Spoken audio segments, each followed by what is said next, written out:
Nyakwara mga jongo sichopo kanyo sa pagario marukinyo kinyi majabero chien tarik pradek dwe mara bichi ga mara alfaro i prario kodadek wado managi odo chinga chiel kende to warwako dwe mara uchiela en gino mara ni chio yo makare kichako do chiengi bende e yo makare wan wasechopo rakka mano mar kelo ni chenro mano mar piny kod mbaka oromo mana ka pile chenro chako sapaga rio nyaka sa biche maro nyango nyinga Sharon Ngao Nyakoro mo kejo ma yore kino machiegni chenro mar piny kod mbaka oromo ageno ni chiyo makare kamoro moro ma intiere machiegni nyinga Cleophas Oluoch Sharon Jakisumo kana kwar mo keu nyaka sana alo aya nyaka njera ichio nade ichio amba chiyo makare amba chiyo maber nindo maber ya nindo kanyo to Lure.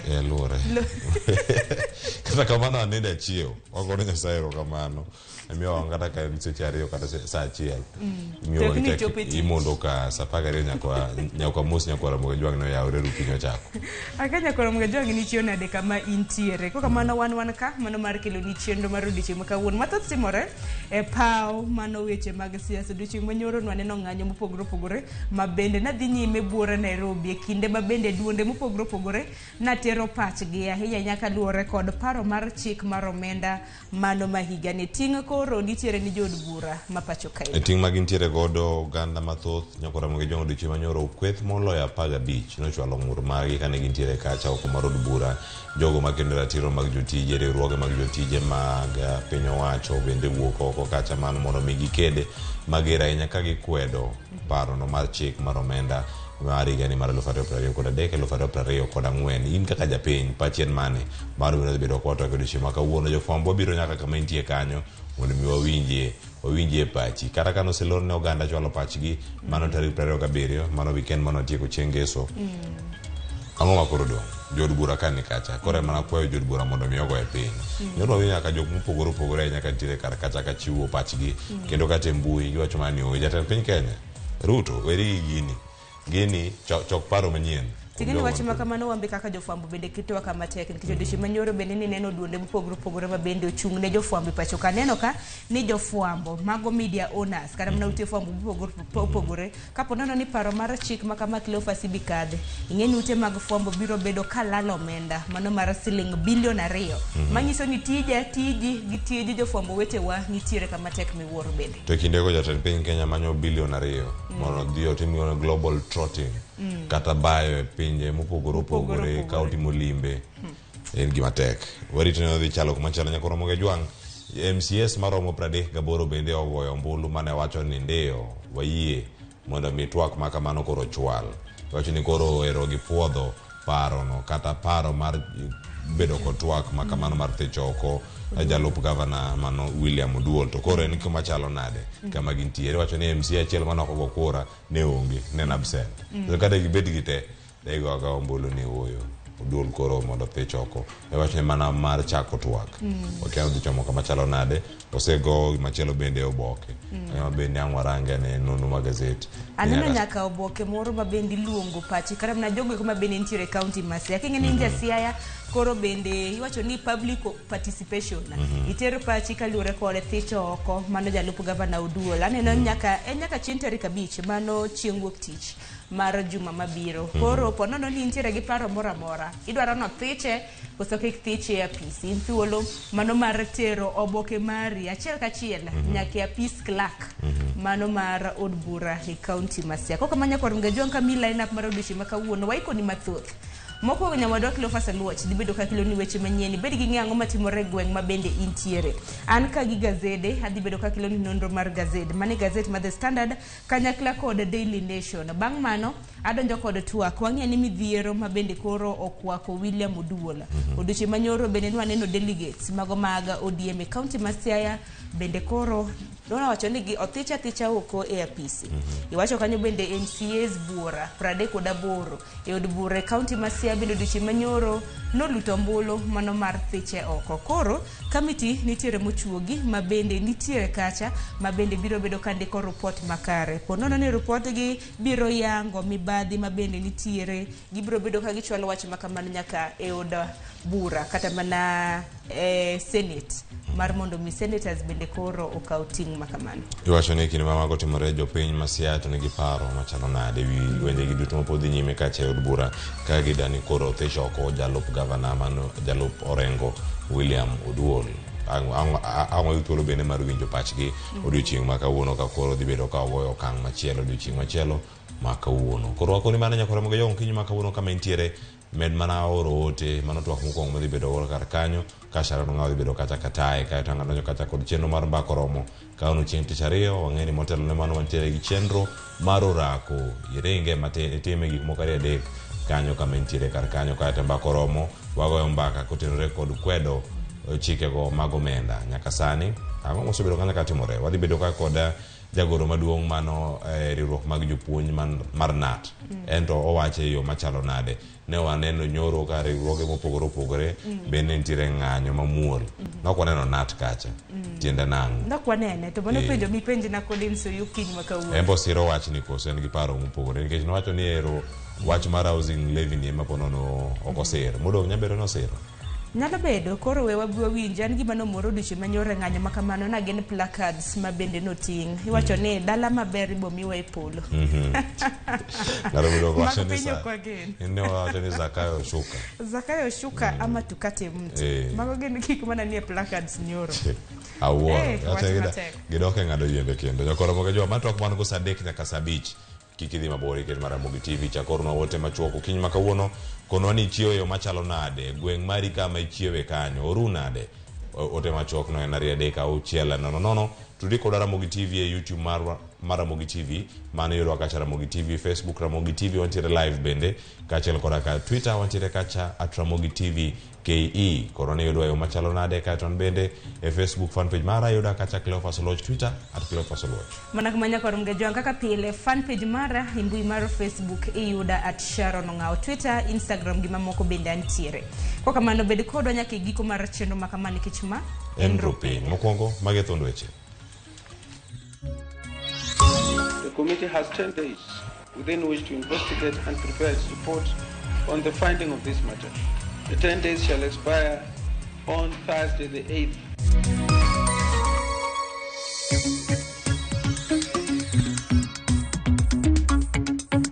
If this bill, in the unlikely event it goes through, the strike will be on the next day. Na akikataa kushuka, tutang'oa miti.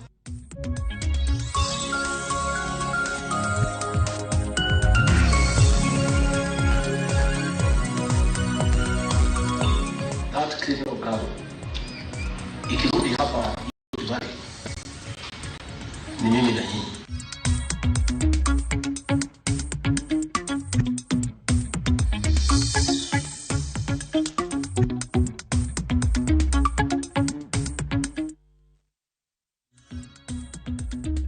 machiegni nyakoro Ramogi jwango kinyi ma kawuono machiegni chenro mar penyo wakelni weche manyien bende mokwongo kapok ochako kata odiochieng' ma kawuono moyo riwruoge 15 mag jotije piny owacho kama oting'o wasu nan kachiel koda ka kuso mano e kind mamoko obwogo mar bago ng'anyo magala moro oponi od bura mamalo opwodho paro mar chik mar omenda mageto medo osuru ne mwandu mapacho kae kaka Judith Mundi lero riwruoge ne obago ng'anyo kendo wuotho achiel kachiel nyaka e od bura kama ne gichiwe kendo ne gichwalo ng'ur margi ne spika mar od bura mondo mi jo od bura owit oko paro manyieno mar chik mar omenda.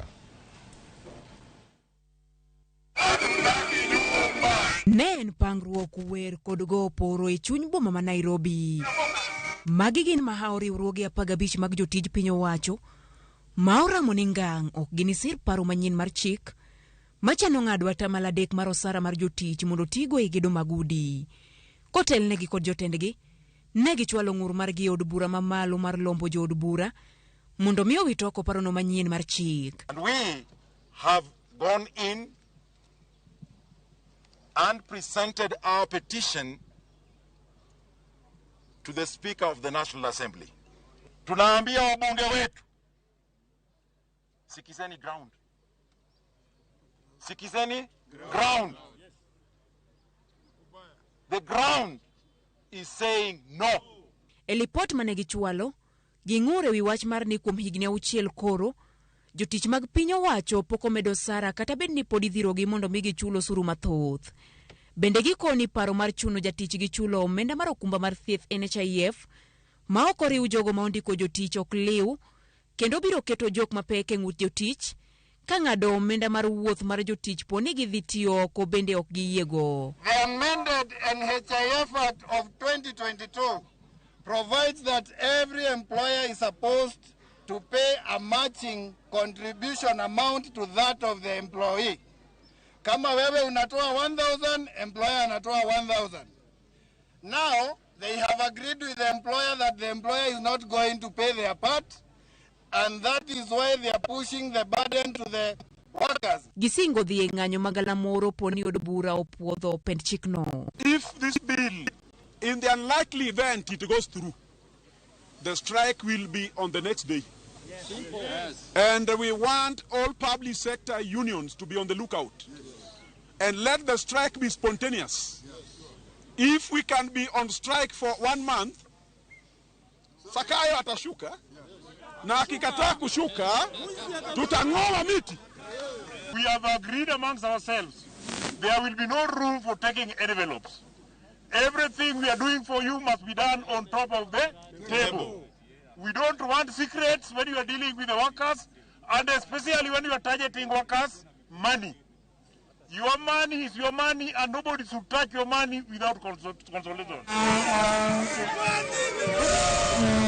Moko kuom jood bura mag Azimio mane ochopo mariwo lwedo riwruogego kama oting'o jaod bura ma Suna East Junet Mohamed kaachiel kod jatend kweth manok e od bura mamalo Pio Wandai osingo thicho oko pend chikno. No taxation without representation. Yes. Mambo ya watu kuamua mambo ya taxes kwa barabara haitawezekana. Yes. Mambo ya taxes itaamuliwa na wabunge ndani ya bunge. Ikiwa mbele ya bunge ya Kenya. Yes. Ya kwamba hii mambo ya housing hii imeenda. We are going to ensure that this finance bill 2023 does not see the light of the day.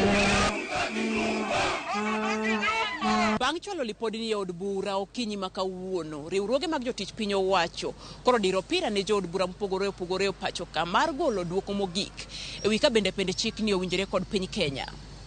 Judith Omondi, Ramogi TV, Nairobi.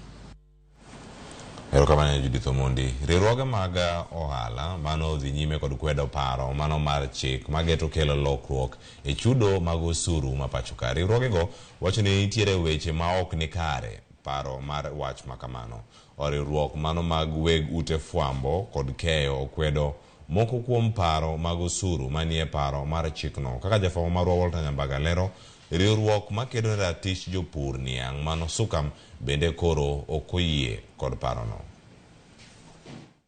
Kamiti od bura marango weche mag bajete okaw pacho ganda mawuok e riwruoge moinga 10 mane omedo dhi nyime kod kwero paro mar osuru. I welcome your views about the issues raised by members. Jakom kamiti no Kimani Kuria ne olerne kod riwruoge kembe mag ute fwambo ne paro mar juogo osuru kuom lendo ma itimo e ute mag fwambo biro dio yuto mag kembego magisani ok yudo ohala makare. The concern for us as media owners is that news is being disseminated electronically, and members of public subscribe to such content of information will be required to withhold tax when paid for subscription. When you look at this subscription, like for an e-paper, is like between 350 to 1,000 Kenya shillings. And it will be quite administratively difficult to have all subscribers account for withholding on this subscription. And the cost to consumers, because the cost will be passed to the consumers, is bound to increase. Number one is that this will lead to sort of reduction in advertisements. Remember that at the beginning we said that the media industry is sustained through advertising revenues. This then might lead to loss of jobs. Mati morebang dalaboro marka pacho ganda ko wuok sekta bura pacho ka e kamari ruok makene ratiro mag oganda ne obalo kod parono mageto juogo osuru ne tuke ma itime mbui e kaka yor yuto ne joma tindo. The majority, actually over 90% of digital content creators in Kenya are young people below 35 years. Most of these would be jobless if they didn't have the job of doing, creating digitization. E nyim kamitino, jopiny mane ochopo kanyo ne okwedo paro mar osuru mar gero ute ma nengogi ofuong'ore ka giwacho ni gisani ochumi emong'ang'o korgi. Why would I be contributing as an expatriate to a local national housing scheme? And I'm only here for 3 years. E kambi mar Coca-Cola to ne okone kamitino ni medo solo mende wi osara nyalo thong'ogi kod teng'o lwet jotich mogo kaluwore kod pek mantiere. So Chair, if you allow, would propose that the proposal as it is in the draft be relooked, because while it seems to include everybody, which is the spirit of tax paying, it could also adversely affect livelihood. Kata kamano, riwruok makelo ne ratiro mag jopur Niang Sukam mane otelne kod jakom margi Saulo Busolo to ne oyango ni gisiro paro mar chikno. Workers within these sugar factories require housing. We want to be true, Mr. Chairman, to the Constitution. The right to housing, the right to water, the right to education. For us, being true to the right to housing means that workers must be housed. E chenro mar kawo pach oganda manigeno ni dhi chopo e giko, e koro chalo ka gima dhi medo dhi nyime nyaka e dier jumane. Ma timore ndalo boro bang' kawo pach oganda mowuok e sekta mopogore opogore kama moko kuomgi to luwo ni gisechegi to pek mar ochumi ong'ang'o korgi. Walter Nyambaga, Ramogi TV, Nairobi. Erokamano ne Walter Nyambaga. Od bura ma kaunti ma Siaya koro orwako paro mar thicho oko jalup gavana e kaunti no William Oduol. Paro mano pedhi e od bura gi MCA ma East Asembo Gordon Onguru. Oduol itudo gi ketho buora koting'o mano tiyo marach kod apisi mare, tiyo marach gi omenda mag kaunti ma Siaya kod ketho mamoko ka koro od bura ma Siaya ochogo komiti ma biro timo nonro e wi ketho mitudo godo Oduol. George Bati miwa ler makare.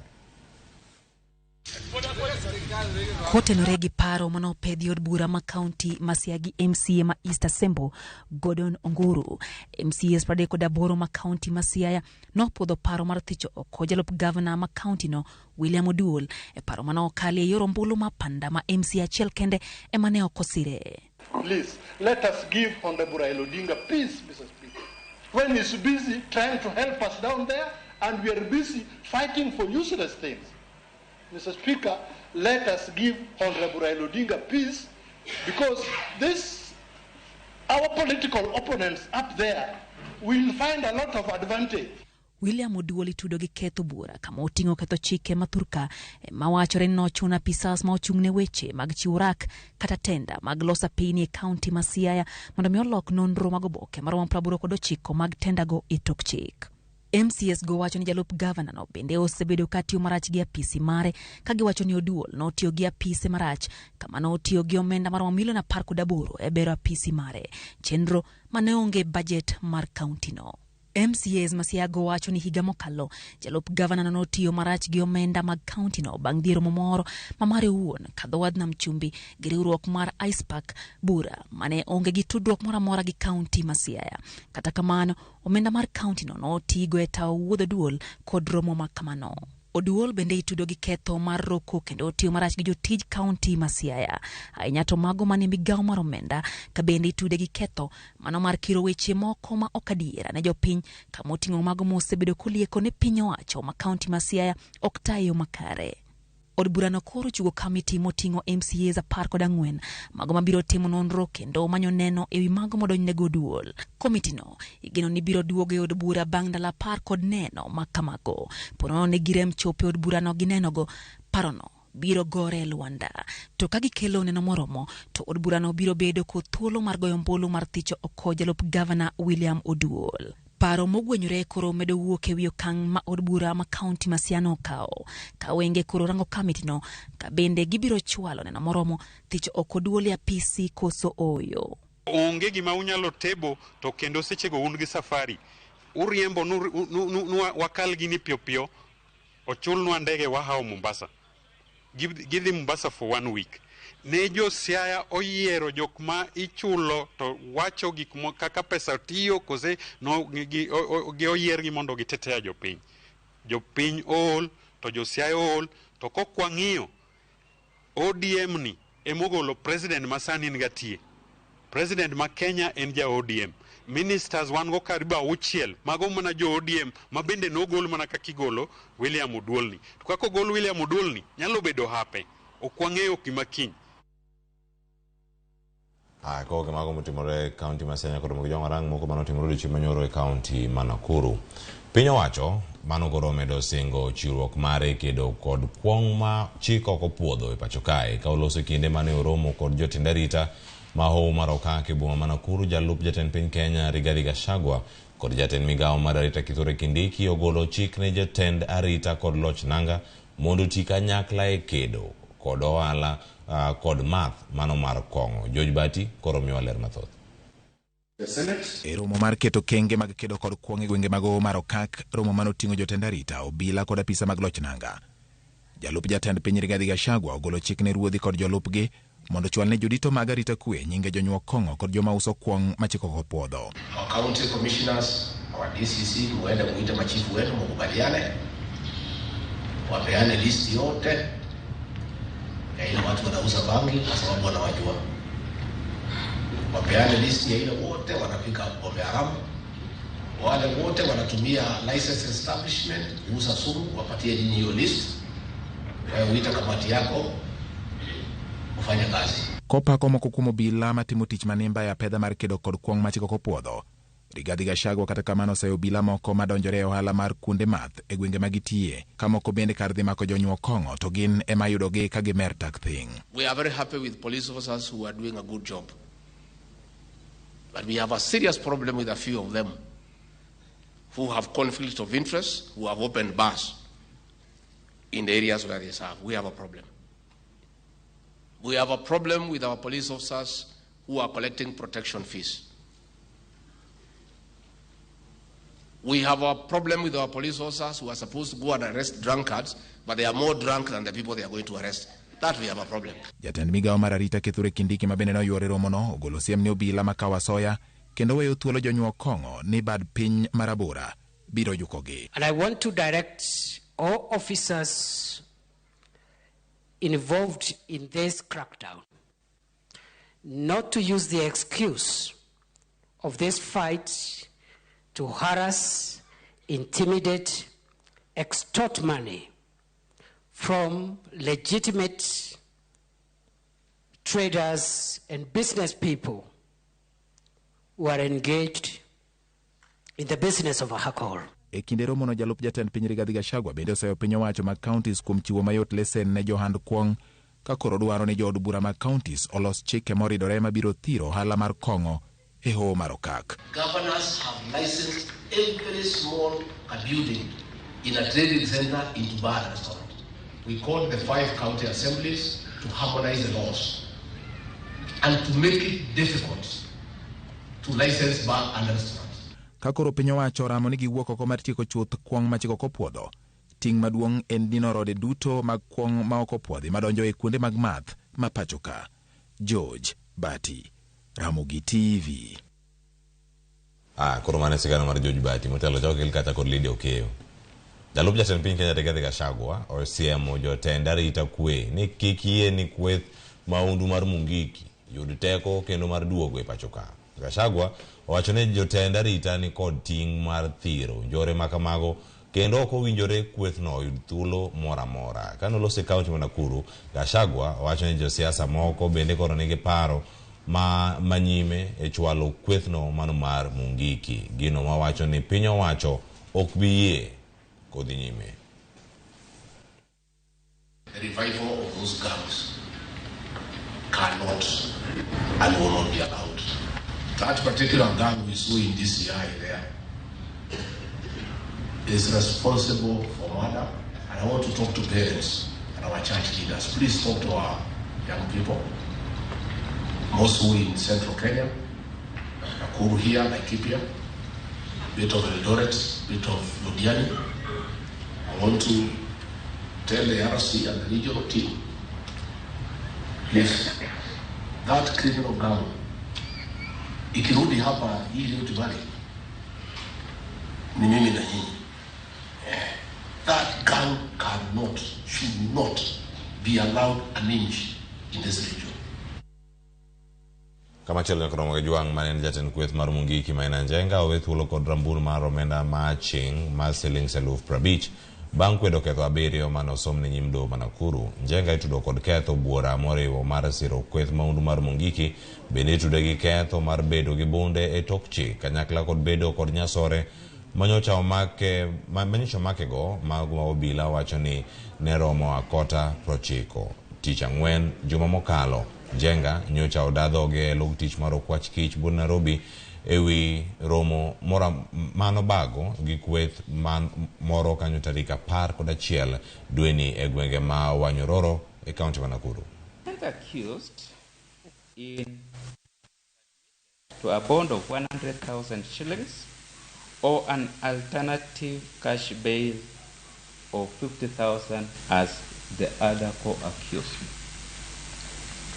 2.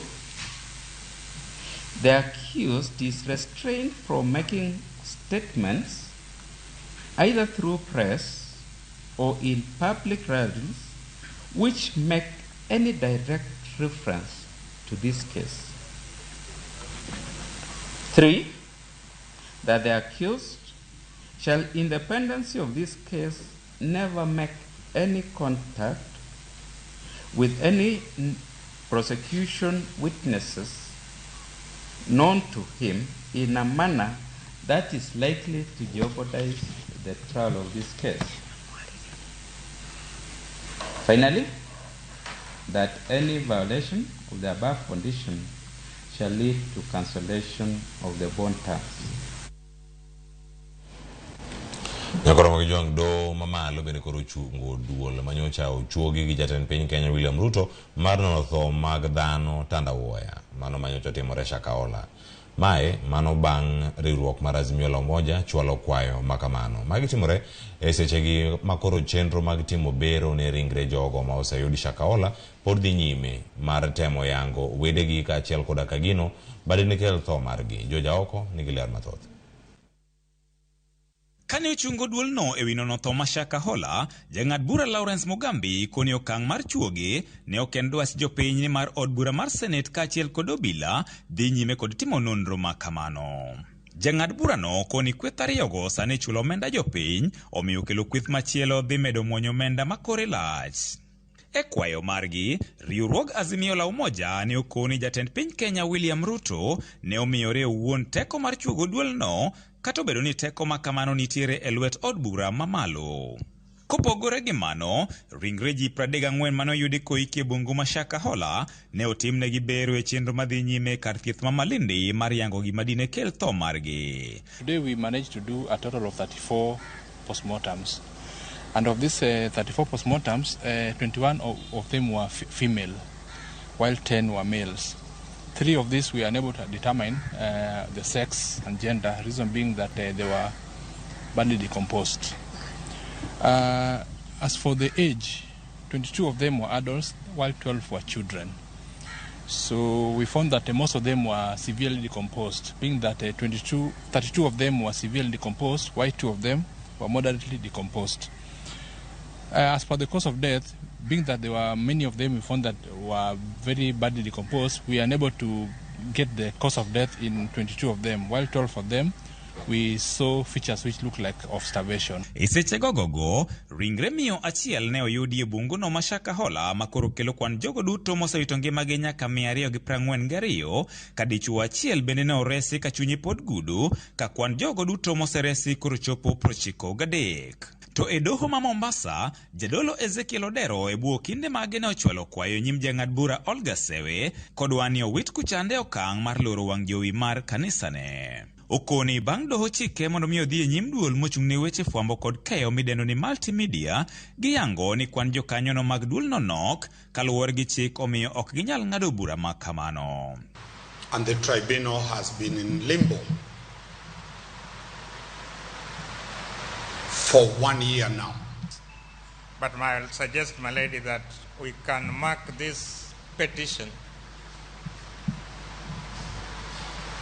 as closed or settled, and issuance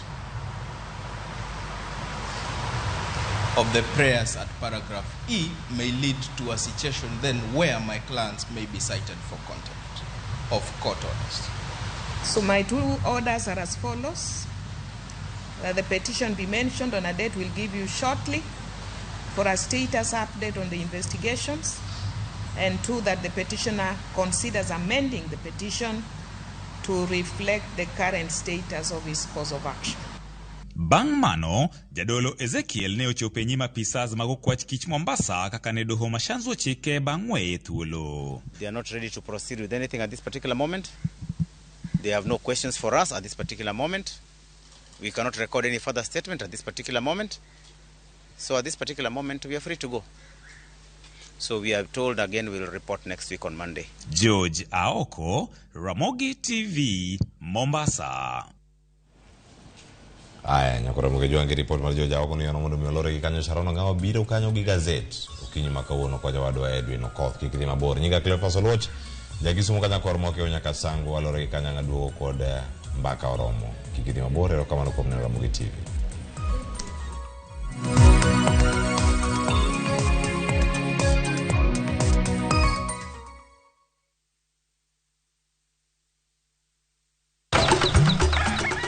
Chieng maraboro Nyasaye nong'iyo piny moneno ni ber koketo jarit e paradiso mare mane piny ka. Emomiyo Nyasaye nochweyo japur. Chakore achaka gi kodhi achiel mopidho gi hera matin.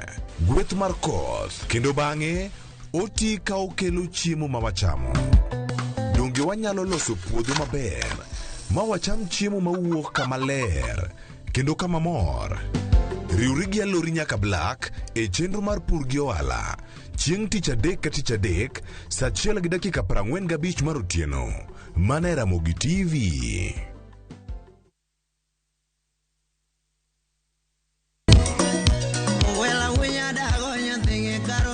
Mae e chenro makelo ni gigo mamit. Gikelo ni weche mamolo e pacho ka. Nyanya kaji nyungu ngato gero ot mochung gi chama. Gima wuok e pinje maoko. Itoni kia kato koro Paris. Gi twak mamulo rowere gi oganda duto. Mana kuom nyithindo ma neno wasani. Winjane janyuol. Janyuol ngima ber ahinya. Timne ngato gima imbe kotini to ni winje maber. Yude danje maliet. Inyalo kwayo thum kidwaro ma kaka Talanta Brogoni studio kaendi. Mane mbak ndalo chakre wuok tich nyaka tich abich saa 8 odiochieng'. Ibonuo chakre saa 7 otieno. Mane Ramogi TV.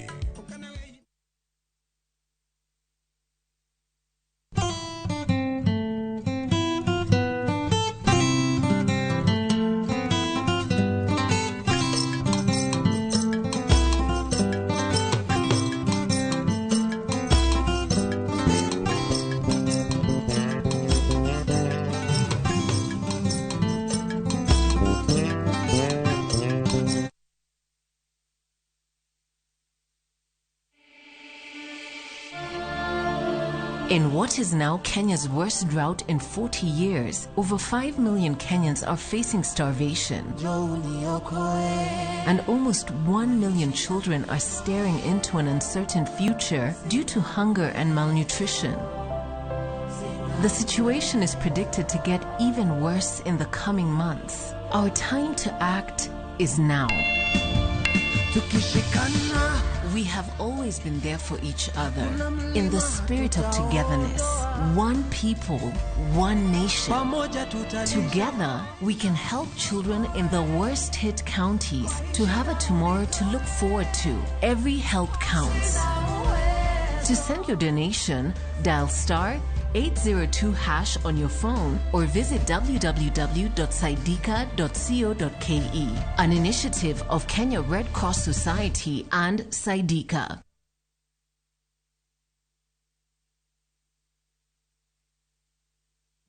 Ee Mungu unirehemu sawasawa na fadhili zako. Kiasi cha wingi wa rehema zako uyafute makosa yangu. Unioshe kabisa na uovu wangu.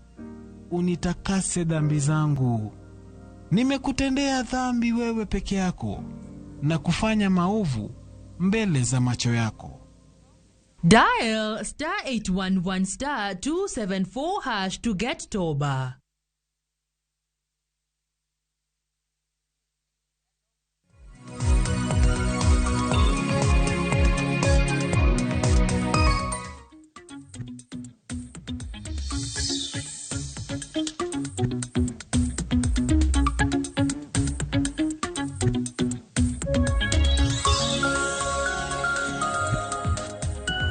Nyakorom gajwang dakika ni 35 tok sapagaro mar okinyi machiegni e nonro mar gazet chieng' tich ariyo okinyi majaber mano mar tarik 30 dwe mar 5. Pile ka pile chieng' tich ariyo wajathoro bedo gi jafombo marwa mano mar weche mag ohala Edwin Okoth. Edwin, amosi ni misawa. Misawa Sharon, geno ni chio maber. Ija cheme lele koso ija siaya? Aja Kenya. Ija Kenya. Mano ber bedo ja Kenya. Koro kaka ija Kenya kama, jo Kenya wawinjo malit. Wawinjo malit ahinya nyaka luore kod okenge mopogore opogore. Wach mabende nitiere dho ji gi sani en kaluore kod wach mar osuru, mano mar paro mar chik, maro mano menda mabende nitiere kod kidienje mopogore opogore mag osuru. En mani mar kwana tamala dek ni mano mabende idwaro juog jotije mar mondo mi oyuda udi manego gi nitiere mogonyore bende makelo kibaji achiedhe nade makoni kod kocha. Kineno kram na thor weche mochiwe Daily Nation gi The Standard. Ineno ka thor weche opogore. Mane mineno ka nyalo usore Edwin kaka jafwambo? Giduto gin gik mang'iyo weche masani mangiso ni osuru ma oganda ywago. Standard niko ni Ruto faces tax rebellion among Mount Kenya MPs. Tiende ni jo bura mawuok e gwenge ma Kenya ma masawa kata Mount Kenya koro bende ngiso ni ok mor. Poko nje ka gilosa ahinya. En gima opogo ji kisiasa nikech luore gi duond bura ma isiro to bedo ni ok gilosi en ranyisi moromo ni samoro loso margi ok otenore kod osuru ma idwa juog jo Kenya gi. Koro mano en achiel kuom pek ma koro Ruto osechako yudo nikech magi jo bura mano geno ni nyalo sire atamalo 100. To kata kamano moko kuom gi oseyangore kineno sigana ma Standard ondiko ni ok gisir osuru no. To Nation to ndiko ni a fund for every president then loss of billions. Sinde ni aguche osechuogi gi jatend piny ka jatend piny biro gi aguche mopogore opogore mago omenda mag miholo. To kose chuoge to omenda lal. Omenda bende lal. To omenda makore gi lach mana mahao billions. Koko mano nikech The Standard ema panen wach mabende chiegni. Aneno ka thor wach gen wach mabende chiegni gi japiny okiny makawuono kaluore kod weche mabedo sido kadhi nyime paro mar chik mar omenda kabedo doche manyoro nwangi neno doche mar 8 mabende ne kao pach jopiny. Ahinya nyaka luore koda chal mar wach makamano. Naneno ka doche manyoro duonde madero 15 bende notero petition margi, notero ng'ur margi ahinya mar paro mar chik mar omenda makamano. Wacha kanigi The Standard, thor weche The Standard bedo pogore ka wabro bedo kwa mainyo ni nyako Ramogi juwanga counties mopogore opogore mabende nitiere gi achiedh nade. Governor nitiere gi achiedh nade kata na gipogore paro gi jalup na bro bedo kanyisi counties market kod mago ahinya gwenge magwa mwaka luo wang'eyo gima timore e county mano ma Siaya. Kopogore gi mano nitiere bengi moro ka iwacho ni Bank of Case Nairobi Nakuru Highway Loan. Nenore ni nitiere ndara mabende kore dwaro gere ka mano nitiere weche motenre kod ohala It Gazette mar 26. It Gazette mano mogik kotenre kod weche mag tuke bende nitiere wach mano kotenre kod weche mag adhula mago mag league mano mar English Premier League. Kopogore gi manya kwa Ramogi juwanga thor wach ni ka ineno ka koro ineno kondike gi dhongere ni Ruto faces success rebellion among Mount Kenya MPs. Osebedo karamna kipenjo ni jod bura mawuok e gwenge mag masawa mar piny Kenya ok wajathoro winjo gi ahinya e mbui e wang' jowi e Nyakalondo kotenre kod paro mar chik mar omenda. Koro dibed ni giyie koso gidagi koso nang'o nikech chal ka gima nitiere cold war moro ka Edwin. Moko kuom gi oseyangore ni giyiego. Kineno jaod bura magi dhunguri kanyo Gadhoni wa Mushomba owacho ni paro mar chik ni en mainyo jopiny kendo ok dhi maber gi jogo manegi miyo singo kata joma yuto gi ni piny manegi dendo ni hustlers. Ok en gima gineno ka Gadhoni Mushomba wacho ni ono kone ka gino bro siro hustlers.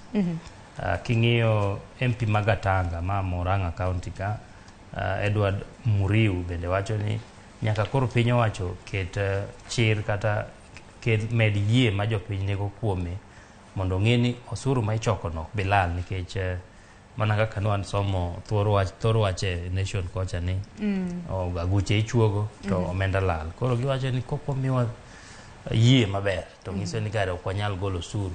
Jatend piny bende waseneno kod amna kae romo ka romo nyaka okele paro mar chik mar omenda ka bende koro sayo nyaka jopiny yieuru nyisuru jod bura magu mar mondo mi okal paro mar chik makama. Ang'eni wach makama biro bedo kwa donje odiochieng' manyoro bende nwaneno Bola Tinubu bende nochamo muma mar bedo jatend piny mano mar Nigeria. Eri nene kanyo koro en jatend piny mar 16 mano mar piny Nigeria. Ng'eni wan to ka wan gi the 5th ginto gisechopo the 16th. Odiochieng' manyoro nochamo muma mano mar donjo e apisi. Nwaneno kanyo ka bende ne en nyasi ma bende notimre e yo makare. Kwa kamano wadhi ni gazeti mar 4 kama bende thor wach nitiere ahinya nyako tenre kod paro mano mar chik mar omenda ma pacho kaendi ka bende penjo jod bura mag masawa ginto pachgi gi nang'o kaluwore gi thor wach makama. Bende waseneno kata mna moko kuom gi ka bende nitiere kweth mano mar UDA. Wadhi ni gazeti mar 4 Edwin bende selieko nyinge moko kanyo moko kuom jod bura mawuok e masawa mar piny Kenya ma bende kwede okang' mager paro mar chik mar omenda mano mar juogo osuru ne oganda ma pacho kaendi. Waneno kanyo jaod bura ma Githunguri mana kwa nyalo ng'iyo piny nikech ang'eni ne romo ma bende na gintiere godo chieng' tich ariyo mane kar jot mar State House. Par ni jatend piny bende noromo kod jod bura mago mag Kenya Kwanza mag parliamentary group meeting margi. Kata kamano nyaka gisani nitiere moko kuom jod bura mawuok e masawa mar piny Kenya ma bende kwedo paro mar medo osura hinya nyaka luwore kod paro mar chik mar omenda. Nitiere Gadhoni wa Muchomba mano ma Githunguri, wantiere kanyo gi Edward Muriu mano jod bura magatanga kanyakla kod John Gagushia mano jod bura ma Mukurweini. Bende ginyiso weche mopogore opogore gimomiyo nok gisir paro mano mar chik mar omenda. Sharon ngimana mar jafwambo aseng'iyo saneno budgets magolo ripodege moingo chiko kata boro kama. Pok aneno bill ma igone campaign kaka masani ni. Tiende ni nitiere weche moko ma ong'ere ni ok beyo kendo ok mor japiny. Koro chuno ni nyaka jod bura ng'isi mondo dhi owach kaka gino beyo. Ineno ka Standard olieko kanyo ni jatend piny Kenya William Ruto nochuno mogoche ne jaod bura ma Mathira kopenje gimomiyo okosir paro mar chik mar anyalo paro nogone simu ne nitiere achiel kuom nyakalondo kanolose wach makamano. Koro mano ng'isi ni ang'o ma nyaka wagone campaign paro mar chik mar golo osuru. Pile pile magi mok timrega. Omiyo bedo notimore sani ng'iso ni gimbe ging'eyo ni nitiere gik ma ok beye kanyo ma koko sir moko goye koko mondo japiny one ni ber ne nitiere to ok binyalo timore maber. Jona winjo ka jomoko wacho ni nikech Kenya Kwanza ne nigi sir mang'eny mag jogo ombulu gitema ne giketo osuru ni mondo kiero tigol mondo gine ni ji adi ma pod ochung' kodgi. Wach ni atamalo adek ni kierowa kaka Kenya Kwanza to gol atamalo adek mar research mondo gergo udi mondo gipima ne gine ni to ji adi ma pod ochung' kodwa. Ipani ji adi ma nyalo golo? Okapa ka ng'ato nyalo golo samoro ma jod bura masiro Kenya Kwanza samoro. Nitie masira ni mondo nere ni gisire. Inya paro mokwongo sani kaka wawuoyo ni committee mang'iyo wach mag omenda Parliament Finance Committee ma otelne kod jaod bura mamolo Kuria Kimani ochoro ndalo ma gibiro winjo go jopiny nyaka tich adek. Kuom ji grube 130 ma giseyudo chiegni moingo 100 ok oyie kodgi. Koro yudo ni kata chore mar dala adek ni en mana mar neno ni wanya yude moko bende masiro. Moko kuom gi ni neno nyoro kodhi adhiya to wacho ni wan wayie mondo golo atamalo adek mar osara mondo mar nenre ni en siro to ki donje chunyi wuoni ng'ise ni koro waling' alinga wane joma bro golo. okapar. Bas, koro kaka japiny koro mgejwang' par ni odiochienge bende koro nomedi, mano ma bende in kaka japiny inyalo chopo e od bura mano mamalo maduong' ma pacho kaendi mar mondo mi chiwe pachi kotenre kod paro mar chik mar omenda mar juogo oganda osuru mopogore opogore. Paro mar chik mar omenda ma kama Edwin nitiere kidienje mopogore opogore. En mana ni mamako wang' jopiny ahinya en kwan atamalo 3 ma bende koro idwa juogi mar mondo mi in kaka japiny iyud udi ma nengogi yot. Mar ariyo en osuru midwa medi mano e nengo modhi kawuok kwan atamalo 8 nyaka kwan atamalo 16. Kata kamano ka nido thuolo wan isoma mano gazet ite mar 4 ine kidienje mopogore opogore kanyo. It gazet mar 5 ma The Standard odiochieng' manyoro bende nwaneno wuoth machano kata mna ng'anyo nena wuoth ma bende duonde mopogore opogore koro no wuotho ka bende gitero petition kata mna gitero paro margi kotenre kod paro mar chik mar omenda mano mar higani. Duonde madirom 15 mago mag piny owacho moko mag jotije mag piny owacho bedo odiochieng' manyoro koro notero pachgi ne gitero ne Moses Wetangula mano speaker mano mar od bura mano mar National Assembly. Ng'anyo kata mna wuoth makamano mana kwa nyalo ng'iyo ite mar 5 noneno placards mopogore opogore odiochieng' manyoro kana ka niwinjo jagoro mongirore mano mar Uwasu Constantine Wasonga kaka noloso. Koro wacho mana ni Zakayo shuka ama tupande mti. Inyalo paro siganda Zakayo muma. Giwacho ni ka Zakayo kolor to gidhi ng'ado yien gipudho yien o kata gipudhe. To apani onego koro wayieng yien ni bende Zakayo nyalo lwar. Ineno ka giwacho ni pok omed ji osara kuom higni moinga 6. To onge kaka inyalo bet ni pok omedi osara kuom higni 6 to koro idwa ng'ade kendo. Gini wuoyo e ngima mar oganda dhano mondiki mayudo sara nikech kapok omedi osara kuom higni maromo kamano to kendo koro idwa ng'ade. En omedo pek ne jogo matiyo king'eyo ni pek mar ngima ma ipimo dwe ka dwe inflation rate osebet ka dhi malo. Koro ma en wach ma warito neno kaka juma ni dhi rumo nikech ma en kama koro ibong'e ni nyalo kale koso oyo. Pod warito nen to nek beni kale kapok osom kada mna budget mano chin tarik 15 mano mar dwe mar 6 wageno rito ka bedo ng'eni bed odiochieng' ma kawuono jo Azimio bende nitiere gi romo mago mag jod bura maggi motelo ne jod bura dok kende od bura maduong' mano juma mabiro. Ang'ini weche mag osuru makama bende odiochieng' ma kawuono biro bedo kwa keto wenge wa oko kata nyakwar mgejwang' mar neno duonde mamoko ma ponono ni nyalo bedo ka chopo mane od bura maduong' mano mar tero ywa kata mna ng'ur margi mano kotenre kod paro mar chik mano mar omenda. Kopogore gi mano Edwin wach ma bende nitiere it gazet mar 6 kaendi bende koro nitiere moko kuom jopiny ma bende koro jiwo piny owacho mar mondo mi oti kod season makama mano mar jiwo kaka inyalo chier ochumi ma pacho kaendi kotenre kopogore kata mna gi kaka yore minyalo juog godo osuru. Ka bende wang'eni jatend migawo mochung' ne weche mag omenda e pacho kaendi Ndung'u bende nolando nwaneno kata mna gazet notice ka bende na gichoro budget neno bende some chon motelo ne kata mna chin tarik 15 koro budget idwa som ka chin tarik 15 mano mar dwe mar 6. Japiny pod kia kata mna kaka chal mar ngima dhi bedo ahinya kotenre kod ochumi mano ma pacho kae. Jandiko no wacho ni Kenya Kwanza osekawo dweche 9 mokwongo ka gitimore ka gimako ka gimanyo mbulu gi campaign. To Azimio bende ochung' kocha wacho ni samoro kata yiero no nokotimore. Koro wane mudho kaka jo Kenya wadong' akirikiki nikech jotelo duto moko wacho ni moko chalo jomako ka campaign pod gitemo ng'iso ji ni wane mwatelo ka to gimanyo support mabe ok ong'ere ni gidwa timo nade. To king'iyo kweth mar Azimio bende pok oyie kata ni yiero notimore mokwongo. Koro wadhi neno ka higa mokwongo rumo ka pod wachung' achung'a kama ne wantiere. En wach moro matek ka bende wang'eni lalruok bende pod otore odiochieng' ma kawuono odiochieng' mar 6 wageno ni jo Azimio bende dhi miyo odiochieng' ma kawuono way forward gima gibiro bedo ka gikawo kata mna okang' machal nade ma bende gibiro bedo ka gikawo. Kopogore gi mano wawera nena gi weche motenre kod paro mar chik mano mar omenda wadonjo ne weche motenre kod doho. It gazet mar 8 odiochieng' manyoro bende nwaneno ka Maina Njenga bende odiochieng' manyoro ne ochope mano nyim doho odiochieng' manyoro mano Nakuru ka nyaka gisani odonjne kod ketho 7 ka bende itude kod njore ahinya mar kweth mong'ere kaka Mungiki ahinya chieng' tarik 12 mano mar dweni nitiere kaka nodonjne kod weche mopogore.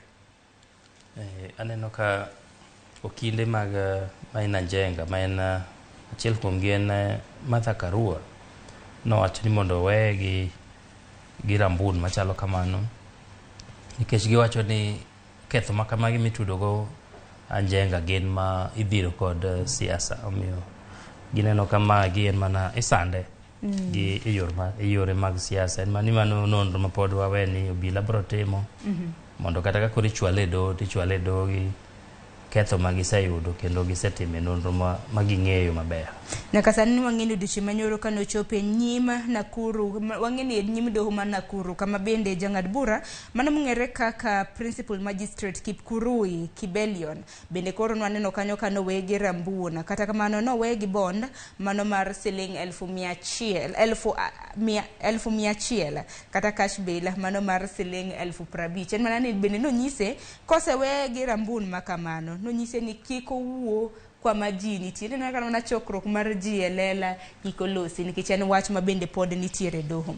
Kopogore gi mano bende odiochieng' manyoro bende wang'e mano kwanyalo ng'iyo piny matin bero bende pod itimo mano ne ringre ma bende noyude e juma mokalo cha mag gwenge mag Shakahola. Nyaka gisani jabero mano mar piny owacho Johansen Oduoro wacho ni e kind jok mana ringre mana gibaro 34 giwacho ni ringre 22 kaluwore gi to ing'eni ringre makamago kosebudho na gintiere buolo nitie kaka ringre makamago nodhi mokethore koro ok ginyal yango ni ji 22 go gin ang'o manonego. En mana 12 kuom ringre ma bende na gitimo nyoro bende giwacho ni nenore ne githo kaluwore kod kech.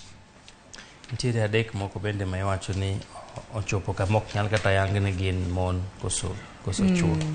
Omiyo en wach malit ahinya nikech Shakahola gima notimore ni ikuongo igolo mwandu gi mapiny ka timiyo Paul Mackenzie aito miyo ot moro mana jwala koro ibet kanyo to komi chiemo mitho mondo idhi ne Nyasaye.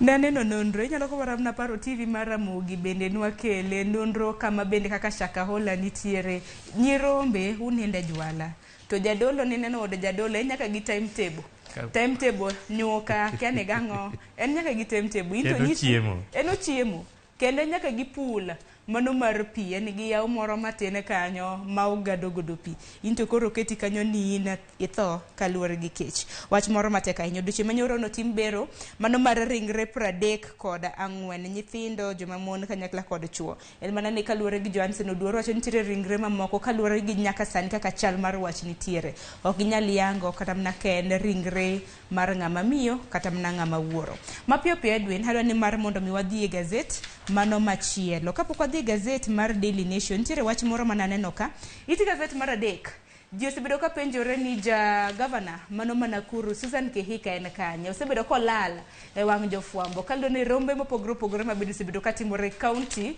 mana Nakuru ok osebedo ka inene e mana odiochieng' manyoro bende wang'e ni nitiere romo kotenre kod kedo kod yedhe mamiero ji romo makamano no yuorie kata kamano nowacho ni en okolal ing'eni ji osebedo ka penjo ni Kihika ni dibed ni chalde mar thieth samoro ok ni kama ber no yango ne jofwambo ni an an maber. Iwacho ni nonene mogik tarik 17 dwe mar ang'wen chieng' midfiltre bende mano eka bang'e to dogo nene kar jot mar jatend piny kamano chung' e tok jatend piny to bang'e to wuok to pok ochako nene kendo. Omiyo ok wang'eyo adieri ni nyalo bet ni en gi midhiero moro amora motudore kod ngima mare to kata kamano nowuok oyangore en owuon ni en maber. E iti gazet mar 3 piny kanyo bende nyalo paro kata mna sigana mamoro ma bende nwakelo kata mna joma mokale gazet mano kotenre kod wuoro moro mantiere e sub county kata mna kar chung' od bura ma Mumias East. Wuoro ma jahigni 45 ma bende nutwe nyithinde wacho ni otwegi gi chain nyororo otwegi to otwegi e bath otanda kanyo kuom thuolo mar jumbe 3 maonge chiemo, nyithindo go bende onge gi ratiro mar dhi e sikul. Nyaka gisani wuoro makamano pod itimo ne nonro makoni kod kocha. Wachre ni wuoro no mong'ere kaka Alichi notwe nyithinde makamago ma jahiga 6, higa 7 kanyakla kod higa 9. En mana ni bende wacho ni chiege ma bende ne ntiere godo men nyithindo go nenore, mano be third wife, chiege mar adek bende no hepo. Penjo maduong' ma bende nitiere ka Edwin, ere kaka nyithindo matindo makamago neno hikgi 6, 7 gi 9 ni nyalo tuo kuom thuolo mar jumbe 3 maonge chiemo, maonge pi, maonge gimoro amora to pod ngima. Mane wach maduong' ma bende nitiere kaka mano sigana ma apani pod onego timre nonro matut mondo ong'e adieri ni to nyithindo go gin miracle babies. Dibe ni jumbe 3 kosa samoro kata mna nonro ma bende naneno kata mna ka komanda mar obila mano ma Mumias East Mohamed Kulo en mano chiwo ne jofwambo ni nyithindo go nomake kata mna notwegi kuom thuolo mar jumbe 3 maonge chiemo, ok gitugi, ok gidhi sikul. Jumbe 3 kionge chiemo.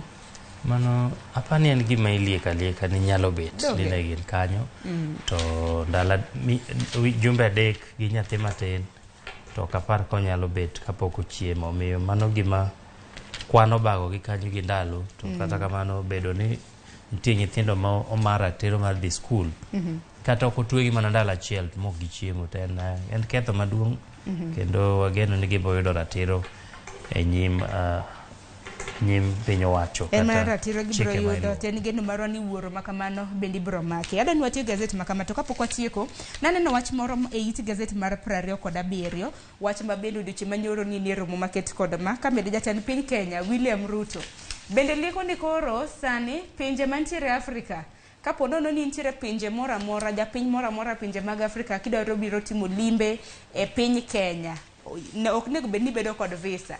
Koro dwa loko African countries mabiro timo limbe e pacho kendi gibedo visa free. Wach makamano no wacho odiochieng' manyoro e romo mano ywayo sectors mopogore mag ji giwegi kanjakla koda mano duola mano mar Africa Continental Free Trade Area odiochieng' manyoro magawa moro manantiere buore Nairobi. Romo makamano ichope. Wach makamano yango wach makama en wach mapega ahinya nikech bedo ni inyalo yawne jogo mawuok e pinje mag Afrika mondo donje Kenya ma ok ochulo visa en gima wageno ni mokwongo nyalo kelo fungruok ne jo Kenya bende ka dwa donje pinje mamoko nikech Sharon e pinje mag Afrika oseyudre ni seche moko tek inyayudo ni tek donjo Sudan molo donjo Spain, tek yudo visa mar donjo Togo molo visa mar dhi Netherlands.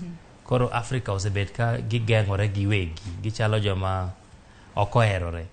To wageno mana ni yawne jomoko en okang' mokwongo. To imbi biro yawni mane okang' mar ariyo ma jo Kenya nyalo bet gi geno ka be botimore.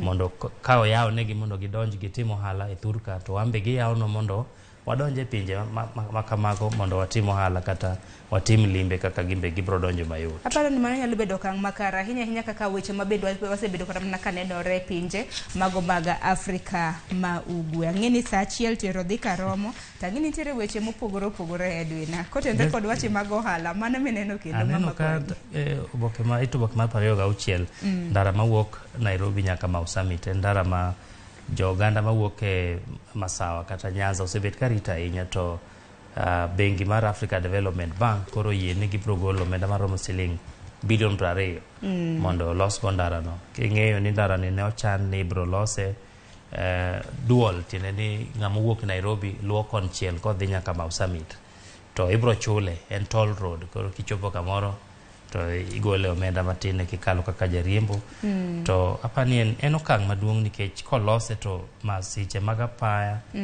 kaachiel kod yot mar wuoth kidhi dala kaka wan magi mae yoro mwadhi go dala nikech gwenge mag Mau Summit kanya ahinya king'iyo kata mna gwenge mag likizo nyasi katimore kata mna Christmas, New Year, Easter gwenge go nitiere gi nur mar nyamburko jam nitiere ga kanyo mapek koro en geno marwa ni okang' makamano nyalo fuong'o nur mag nyamburko kendo kelo yot mano mar wuoth. Wadhi ni gazet machielo Daily Nation sa achiel aneno koseromo wadwaro lidho mana thor weche mabende aneno komi pek e Daily Nation kanya koro mgejwang' weche mopogore omi pek wana chaka ne gi thor weche mopogore nitiere kaka sani nitiere kaka Nation oyango jatend piny ka jatend piny mantiere pacho kendi chakre jatend piny Kenya Mano mar adek, ma nonro ma bende koro giyango. Jatend piny Kenya mar adek, Mwai Kibaki, Uhuru Kenyatta, jatend piny Kenya mar ang'wen, kanyakla gi the fifth, William Ruto, omenda ma bende gisebedo ka gitiyo godo mopogore opogore. Ma thor wach ma bende gisebedo ka gitiyo godo. Jatend piny ka jatend piny nitiere kod omenda ka.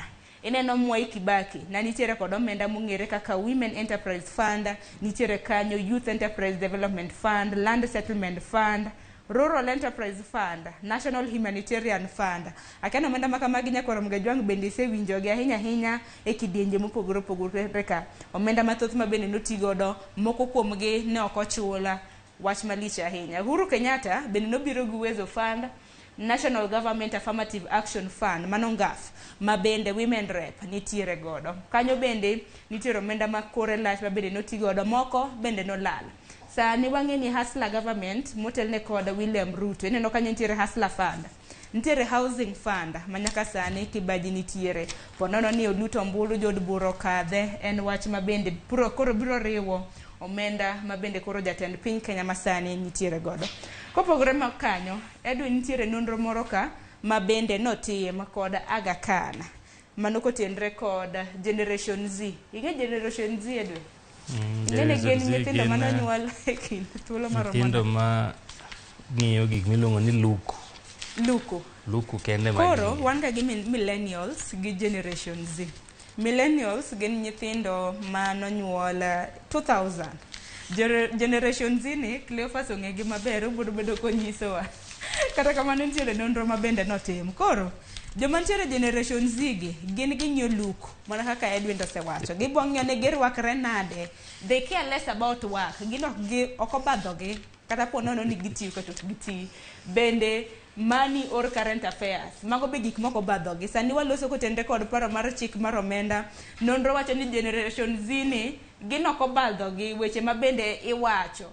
Gin tek ni girwakre maber, nanene nonro ma kamano bende ging'iyo ni kuonde ma gisome chal nade, dhok ma giwacho gin mane, magi gik ma bende thagogi.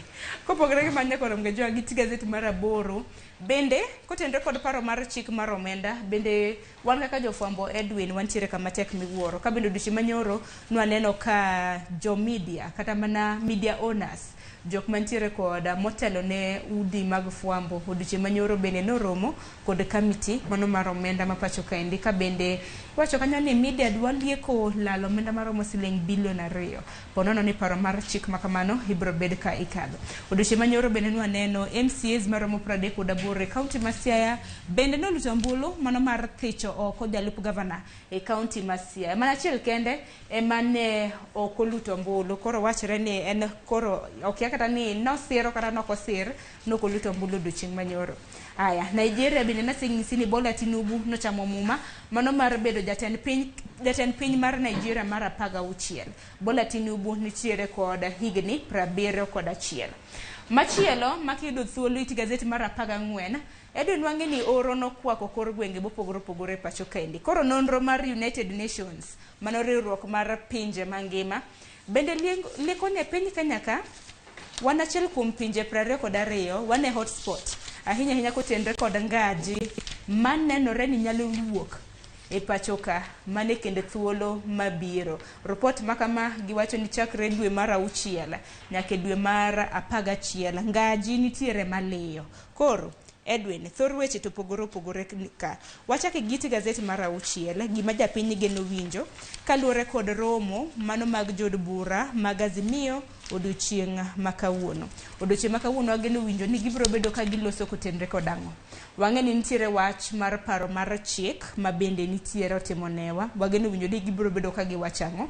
Odiochieng' makawuono bende odiochieng' mar 6. Jatend Azimio bende nochiwo CM ponono ni ok lalruok ok okete yo makare kinde thuolo mar ndalo 6, to gibiro bedo ka ginyiso jopiny okang' ma bende gibiro bedo ka gikawo. Apani en gima jopiny dhi rito gi siso mondo ging'e ni to okang' mane ma koro Azimio la Umoja One Kenya dwa kawo, ka ging'iyo ni to bang' bedo ni twak koro ok dhi nyime, gigo mane giyango ni nyaka ng'i bende samoro pok omi pek kaka ne giwacho, to koro en okang' mane ma gidhi kawo. En mane bende wang'eyo ni weche mag paro mar chik mar golo osuru kuom oganda ma isirogo budget ma higa mabiro ikomenda machakore dwe mar abiriyo bende nyalo liekore romo machalo kamano. Miyo en romo ma apani kaponi kawang' ochopo godhiambo to nyikwa Ramogi biro ng'eyo ni to odhi nang'o to ang'o gini mapek ma ogol kanyo. Wach machielo ma bende dani mondo watiek godo iti gazet mar 10 bende odiochieng' manyoro bende jononro ahinya bado bila mong'ere kaka ATPU kata Anti-Terror Police Unit odiochieng' manyoro bende nwaneno ka nagidhi e kanisa mano mar Mackenzie nagikawo handkerchief bende nagikawo holy water ma bende koro idhi tere pim oneni holy water ni to negi ang'o handkerchief gi to bende negi ang'o koro idhi bede ka iterogi e pim. Kata kamano bende nwaneno kinde mag Ezekiel bende odiochieng' manyoro bende da nitiere doho. Ok ang'e ni Anti-Terror Police Unit idonjore wachno machalo nade en mani nyalo bet ni koro gigo ma ichano tergo kata jayalo no Pastor Ezekiel Odero nyalo bet ni koro itudo gi weche mag njore nikech ka Anti-Terror Police emokawo gigo to warit nonro waneni to ang'o mani handkerchief to gi pi manogole e kanisa mar Odero. Magi lunga ni pi hawi donge koro tergi government laboratory mar pimo ni pi hawi ni to ting'a ang'o mani e pi hawi manyalo bedo ni kelo resruok kelo chang gidhi yudo ni hawi ni e iye. Ber kotimne gi nonro kaka mane Edwin wach momori gazet makama kwaloro apani Gen Z mane wawuoye matin cha ito boke mar 12 nyakwa Ramogi nyalo somo mang'eny to kata kamano atamalo 55 mag jo Gen Z kawo seche 10 odiochieng' ka odiochieng' e mbui. Gine mbui gine TikTok gine Instagram Twitter be gine Facebook ka Gen Z ne anno ka giro thoro tiyo gi TikTok bede mag mbui mamoko kaka Facebook gi mamoko. Nonro makama notim kod mbalariany mano mar Aga Khan University Media Innovation Center. Eng'eni bende ber mar winjo ni rawere to wachang'o ahinya nyako tenre kod paro mopogore ma bende timore e pacho kendi. Generation Z gi bende wacho ni gin weche mag siasa ok obadhogi gin tekni luku ni iko sawa en gi luku to en tie maber miyo entie maber tekno chiemo rwakore ging'ane gir wacho dhok mane school mane magidhiye mane madhongere wacho ga ni must be nice. Kaka mano Edwin wach ni mogik watiko gazet.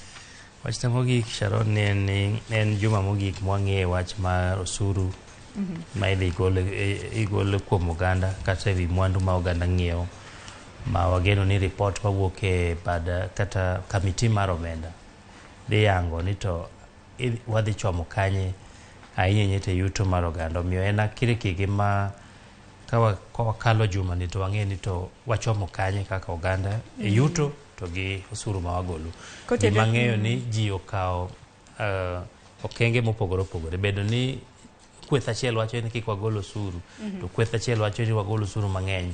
Mano ke kama Kenya onego bede osuru nyaka wachul nikech budget konchiel wacho ni wadwaro gik moko wadwaro ndara wadwaro pi wadwaro stima gigo biro nikech kwa golo osuru aso ni nitie osuru manyaka wagol koro bedo ni gole mang'eny ahinya kata kok wagole ariyo kuonde koko manero kama ne Edwin kuom bire nonro mar gazet okinyi makawuono.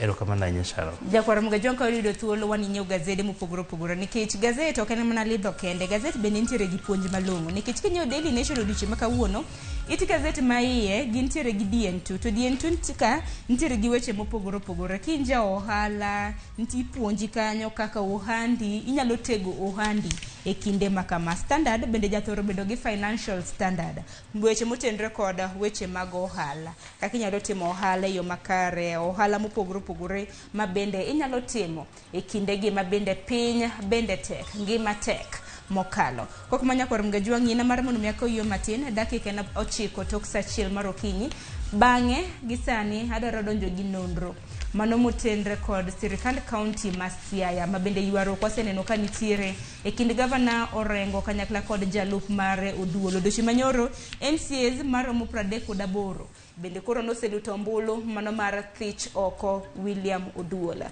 Kik dhi mabor yoronwa ote lai magwa magote machok arede ka uchiel nono mbui mar Facebook gi YouTube bende yudowa achiel kachiel abro bedo kasumo paro makamago kwa dhi nyime gi twak. Kik dhi mabor.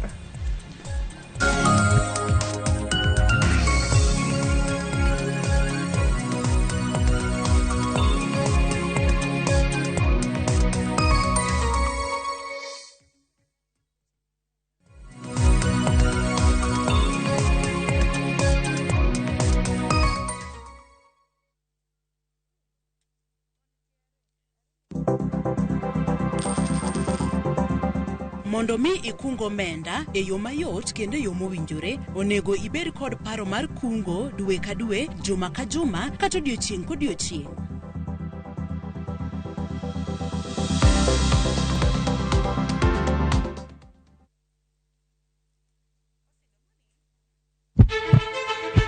Sasa ya mawagamo muya, wayudo ngima. Sasa ya mawayudo rieko, wareso ngima ng'ato. Ductus arteriosus onego beni lorore, foramen oval onego beni lorore. Pinj laktar kelo ng'eyo matut, gero oganda gi puonj mok inyal yudo kumoro amora mag weche thieth. Giwacho ni gima koyud chon, tinyalo thiedhe ma ng'ato chang chuth. Kabisa. Or ote machuok gi penjo moluwore gi weche thieth. Tudri kodwa e nambani, kata inyalo ywa tole e nambani. Riwri kod Ruth Otieno, wuok tich nyaka tich abich, saa 12 odhiambo, mana e Ramogi TV.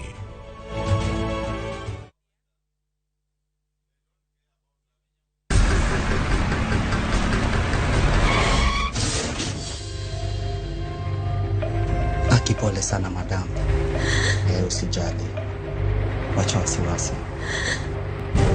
Jana ni nini mbaya? Unaangushaji customer bana. Kuendesha bike bana. Nimemwambia atulie. Atulie hajamumia. Niko na bima boda. Bima boda. Bima boda inaketa kila kitu. Aje sasa. Bills zote za hosi ziko catered for. Chukua simu yako. Una dial *487#, choose insurance. Alafu na select hapo bima boda, fuata hizi instructions zote. Once you pay unapata that party sticker yako instant. Kain gi okumba mar boda boda mari, kata kama sira ojuki, wan kodi, kike baji goyi, bang masira. Yudo okumba mar bima boda, ne boda boda ni kawuono, e nengo moyweyo mar shillings 100 kende. Dista 487*4#, mondo mi yud bima boda.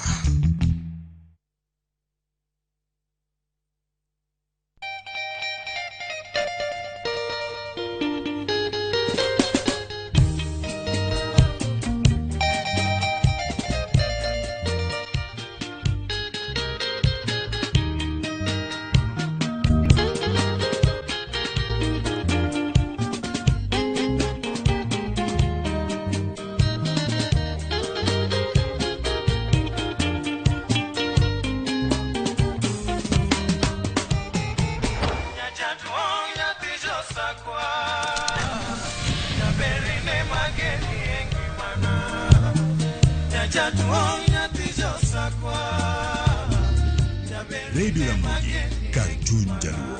Radio Ramogi.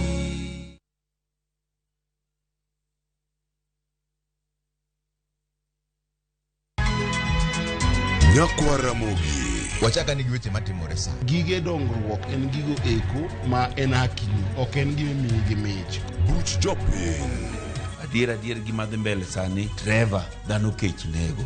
Alo, ber ahinya udhi nade? Wadhi maber Musa, pinjani penjo mibni godo no mar senator. Tich adek ka tich adek, tudri gi jalendo Trevor Ombija, janding opanga jonyakach dendo nombija taya nyakwar guok kocha pesa. Sadek Otieno, mana Ramogi TV. Kik bai.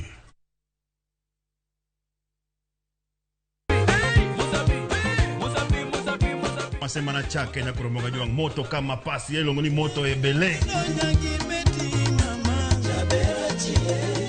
Dano moro kabisa fan page mar Ramogi TV, dano ng'eny kai kabisa. Kidonjo fu ma serious ikite ngoma owake.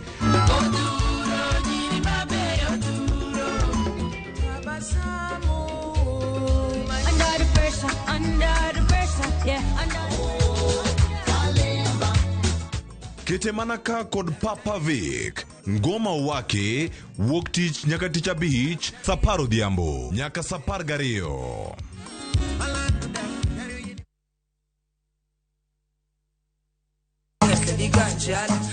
Kitume mawakelonu, otenore ndhadho magi. Kawa kiko gi makare, yud thumbe miero mapachoka kod pinje maoko. Yud kod thuolo mar winjo thumbe manyien e chenro mar pado manyien Ramogi wuothie koda mabiro biro ni wuok tich nyaka ngeso chakre saa 5 okinyi nyaka saa 6. Kik ibari e chenro miero e wang' jowi mari mar Ramogi.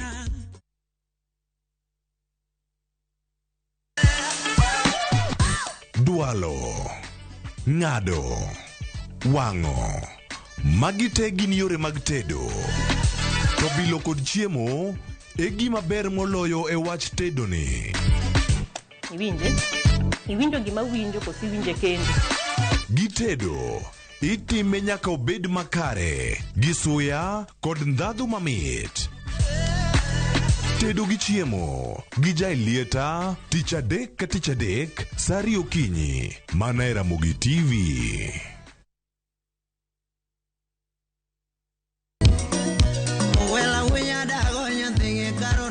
Mae e chenro makelo ni gigo mamit. Gikelo ni weche mamolo e pacho ka. Nyaka nyathi jungo ng'ato gero ot mochung' gi chama. Gima wuok e pinje maoko. Itoni kia kato koro Paris. Gi twak mamulo rowere gi oganda duto. Mana kuom nyithindo ma neno wasani. Winjane janyuol. Janyuol en gima ber ahinya. Timne ng'ato gima imbe kotini to ni winje maber. Yud danje maliet. Inyalo kwayo thum kidwaro ma kaka Talanta bro goni studio kaendi. Mane mbak ndalo chakre wuok tich nyaka tich abich saa 8 odiochieng'. Ibonuo chakre saa 5 otieno mane Ramogi TV.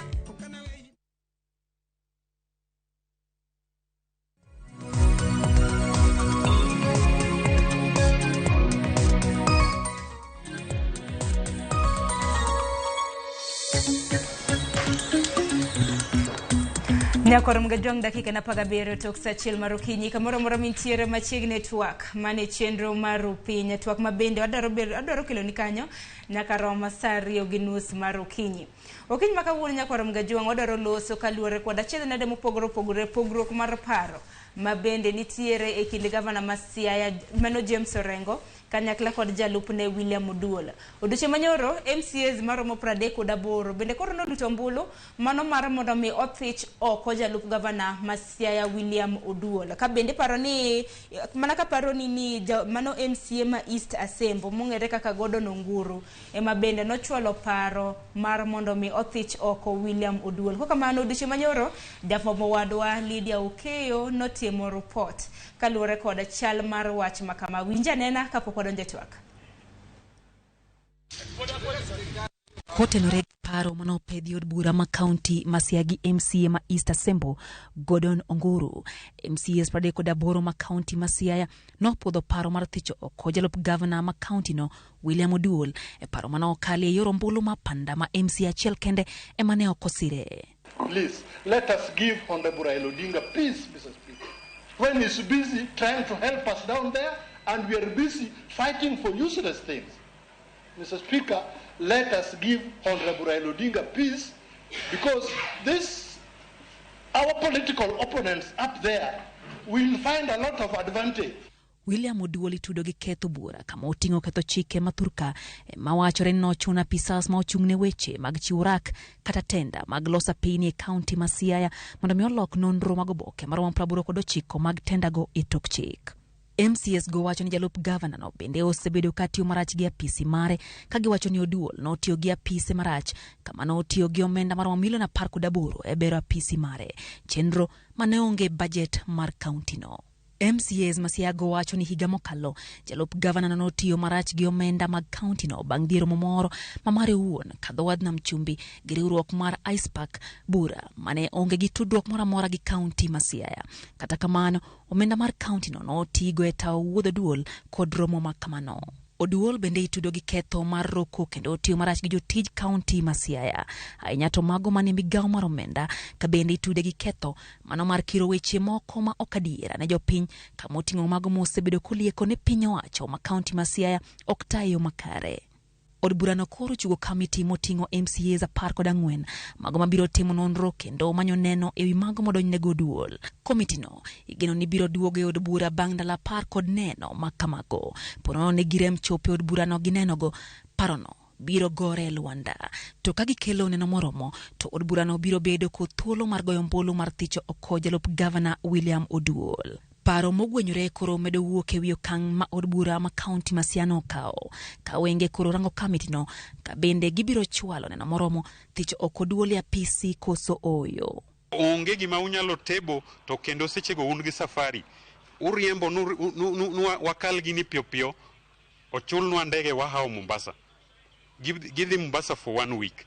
Ne jo Siaya oyiero jok ma ichulo to wacho gik kaka pesa tiyo kose no gi oyier gi mondo gitetea jopiny. Jopiny ol to jo Siaya ol to kokwang'iyo ODM ni emogolo president masani ngatie. President ma Kenya en ja ODM. Ministers wan go karibu 6 mago mana jo ODM mabende nogol mana kakigolo William Oduolni. To kako gol William Oduolni nyalo bedo hape. Okwang'eyo kimakiny.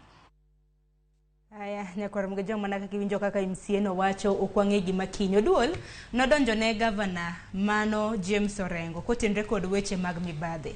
Sani MCAs bende se kotenre kod weche mago mag mibadhi. Ineno kanyo kamiti mano mar MCAs madiroma 14 bende osechuog kanyo ka bende unjore nek bende gichiwo report ahinya mar neno makamano mabende nek bende gipedho bang' ndalo 10.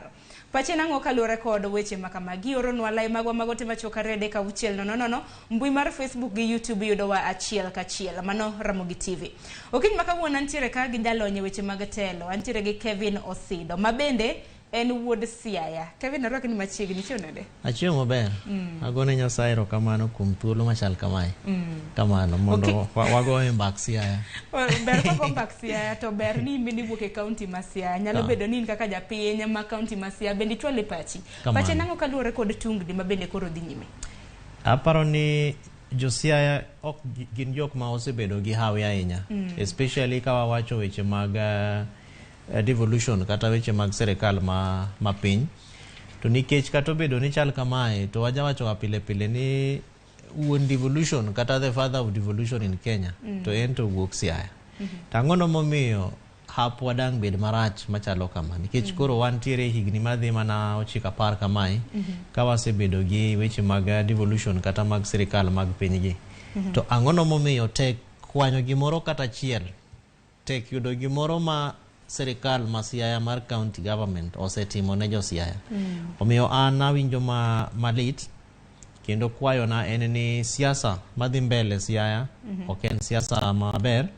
To dipo bedi ni jotelo manene oyier jo Siaya. Kech kata na wuona abe nago kura Siaya. Kamilongo ni Nyabera School West Oyoma Ward.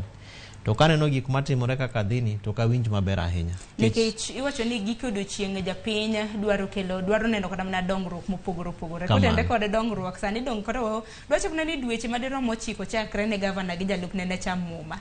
Japiny ok ne kata mana dongruok mopogore. Tek neno. Wale sani kotende kod weche mag mibadhi. Neno kanyo ka Oduol osebedo kata mana ka seyo sirikand James Orengo kaluore kod weche mag mibadhi. Sani kata mana kineno report mabende Lido Kiono kelonu odiochieng' manyoro en bende koro en owuon Oduol nogono ise kod mibadhi mopogore county ma Siaya. Adiera ni kanye? King'iyo gik matimore Siaya to nitiere adieri moko nitie to weche mag mibadhi bende nitiere. Tinyalo paro kanene gavana marwa James Orengo ochamo muma tije mokwongo mane owacho no dhi timo ne owacho no dhi loso aput kata kamati moro mane dhi cheko ng'iyo weche mag mibadhi mane osebedo katimore Siaya.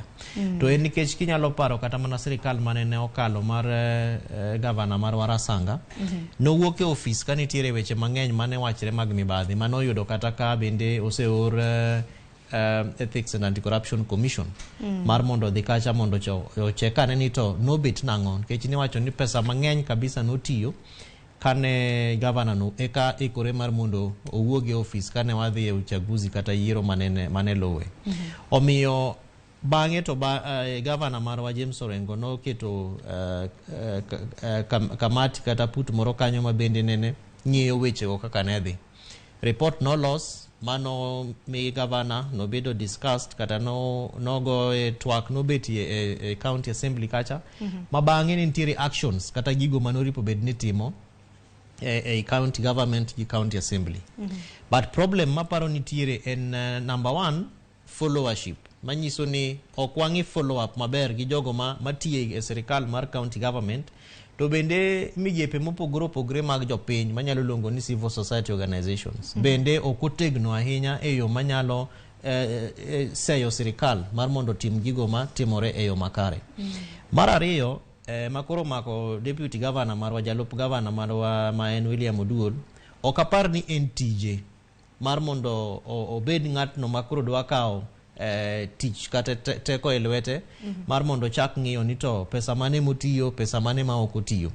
Nitiere migepe mopogore opogore ma en tije onyalo mana timo gimiluongo ni whistle blowing, ogo firimbi to wacho ni an kaka deputy governor kata jalup governor ma Siaya ase interact gi kalatase mopogore opogore kae taneno ka nitie kaka pesa ok ti maber. Ae to bang'e to owacho ne governor, kosewacho ne governor to tero report no migepe mopogore opogore to bang'e county assembly ma Siaya biro kawo thuolo mar mondo gitim nonro to bang'e ginyalo invite kata migawo kaka mar ethics and anti-corruption commission mondo biyo kuom wach mabende tudo godo duol kata mana kaluwore kod wach mabende wacho ni ok en tije mar timo kenge mamoko.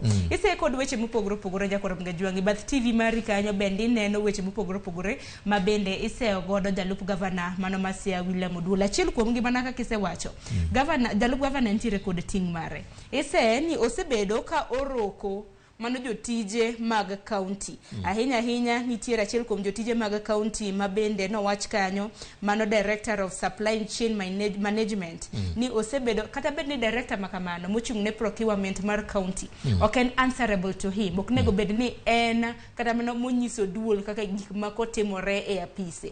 Oduol osebedo ka roke kanyo mar ng'iyo kaka pes county tiyo mar ng'iyo kaka chenro mopogore opogore tiyo. Mar ariyo mabende naneno ka isegodo ne odhi romo ma ok mag county to tiyo gi omenda mago mag county. Mar adek otiyo marach gi omenda mago moko kuomge. Ting'eni magi koro king'iyo katiba marwa sula 181 article 181 makoro nyisowa kaka gigo mamiyo inyalo gol jatich mar sirikal kaka koro yo ma walose e wi jalup mar county governor ma Siaya. Nitie gimiluongo ni abuse of office and gross misconduct. Kamose chopo ni koro idwa chako roko ji kendo iroko ng'atno mabende ok en kata ng'ama i supervise kata matiyo ofisi. Mano koro ng'ato nyalo fuli kata nyalo wacho ni itiyo gi tekoni kaka deputy governor e yo marach. Manyiso ni koro jo MCS ma Siaya kata jogo manoyier gi jo Siaya nigi thuolo ma imiyo gi katiba mar mondo gitim gimanyo gitimo nyoro. Ting'eni e seche ma walose ni to wanyalo wacho ni gin accusations nikech samoro onge evidence ise godasea onge evidence kata ma nonro mosetim malongo. Oduol bende William Oduol bende pok wawinjo gik mowacho, samoro ase temo nyaka chiko ita gigo mowacho obede TV obede radio obede kata liete moko ma wadhi e Siaya kata buche mopogore opogore tiwinjo ko bende en gi gigo mabendo seyo godo serikal mar governor James Orengo manyiso ni nitie gigo ma give and take, owacho kama jokabe wacho kama to kuma koro sechopeni nikech koro jo telo jo siasa ma Siaya osegole gise impeach motion to impeach ose process mar impeachment osechakre. Thuolo kaka ni sewacho ka wachako en ni mar mondo gitim nonro e tich makoro bura kata kamati mar MCS 14 chande dhi timo. To problem madhi bet en ni already nitie biases kech kata kiwinjo kaka MCS goloso kata kanyo giloso nyoro samoro bende waloso kodi kata WhatsApp nikech gin jok mane wayiero wane grupe mag Siaya County Leadership Forum.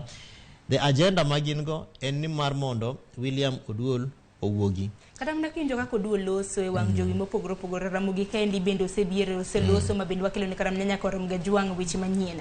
Entiere kod chung motegno. En owacho ni nitiere mibadhi mopogore opogore ma bende timore e county ma Siaya. Dibed ni bende ber karam na ka duonde mamoko bende koro timo nonro kuom ranyisi kata migao karam na bad migao makedo ne weche mag mibadhi mano EACC ber kaka uting mar timo nonro makamagi nikech kiwinjo karam na kaka jotelo e county ma Siaya chal ka gima samoro ginenda nyakonchiel nikech oduol wacho ma county bende wacho ma MCAs wacho ma oduol wacho weche mag mibadhi ma ogotach mane county ma Siaya en bende sani koro ilieko ne weche mopogore opogore mag mibadhi. Dipani ber ka duol machielo bende bire mar nono weche maket kod mag duol machielo to nyaka ang' nobi nikech aparo ni jalup gavana otiyo gi teko ma ok mare nikech gik ma owacho gi en gimo nyala wacho en ni aparo ni pesa ok ti e yo makare to be asewinjo kako wacho kendo olero gi e yo maliw kabisa kendo e yo makare mawinjore mak mana ni mano ok en tije ok onyal dhi to wacho ni an kaka deputy governor aneno ka pesa machal kama okwal pesa machal kama okwal kia signatories okogo signature mano ok en tije nikech e sirikal mar county kacha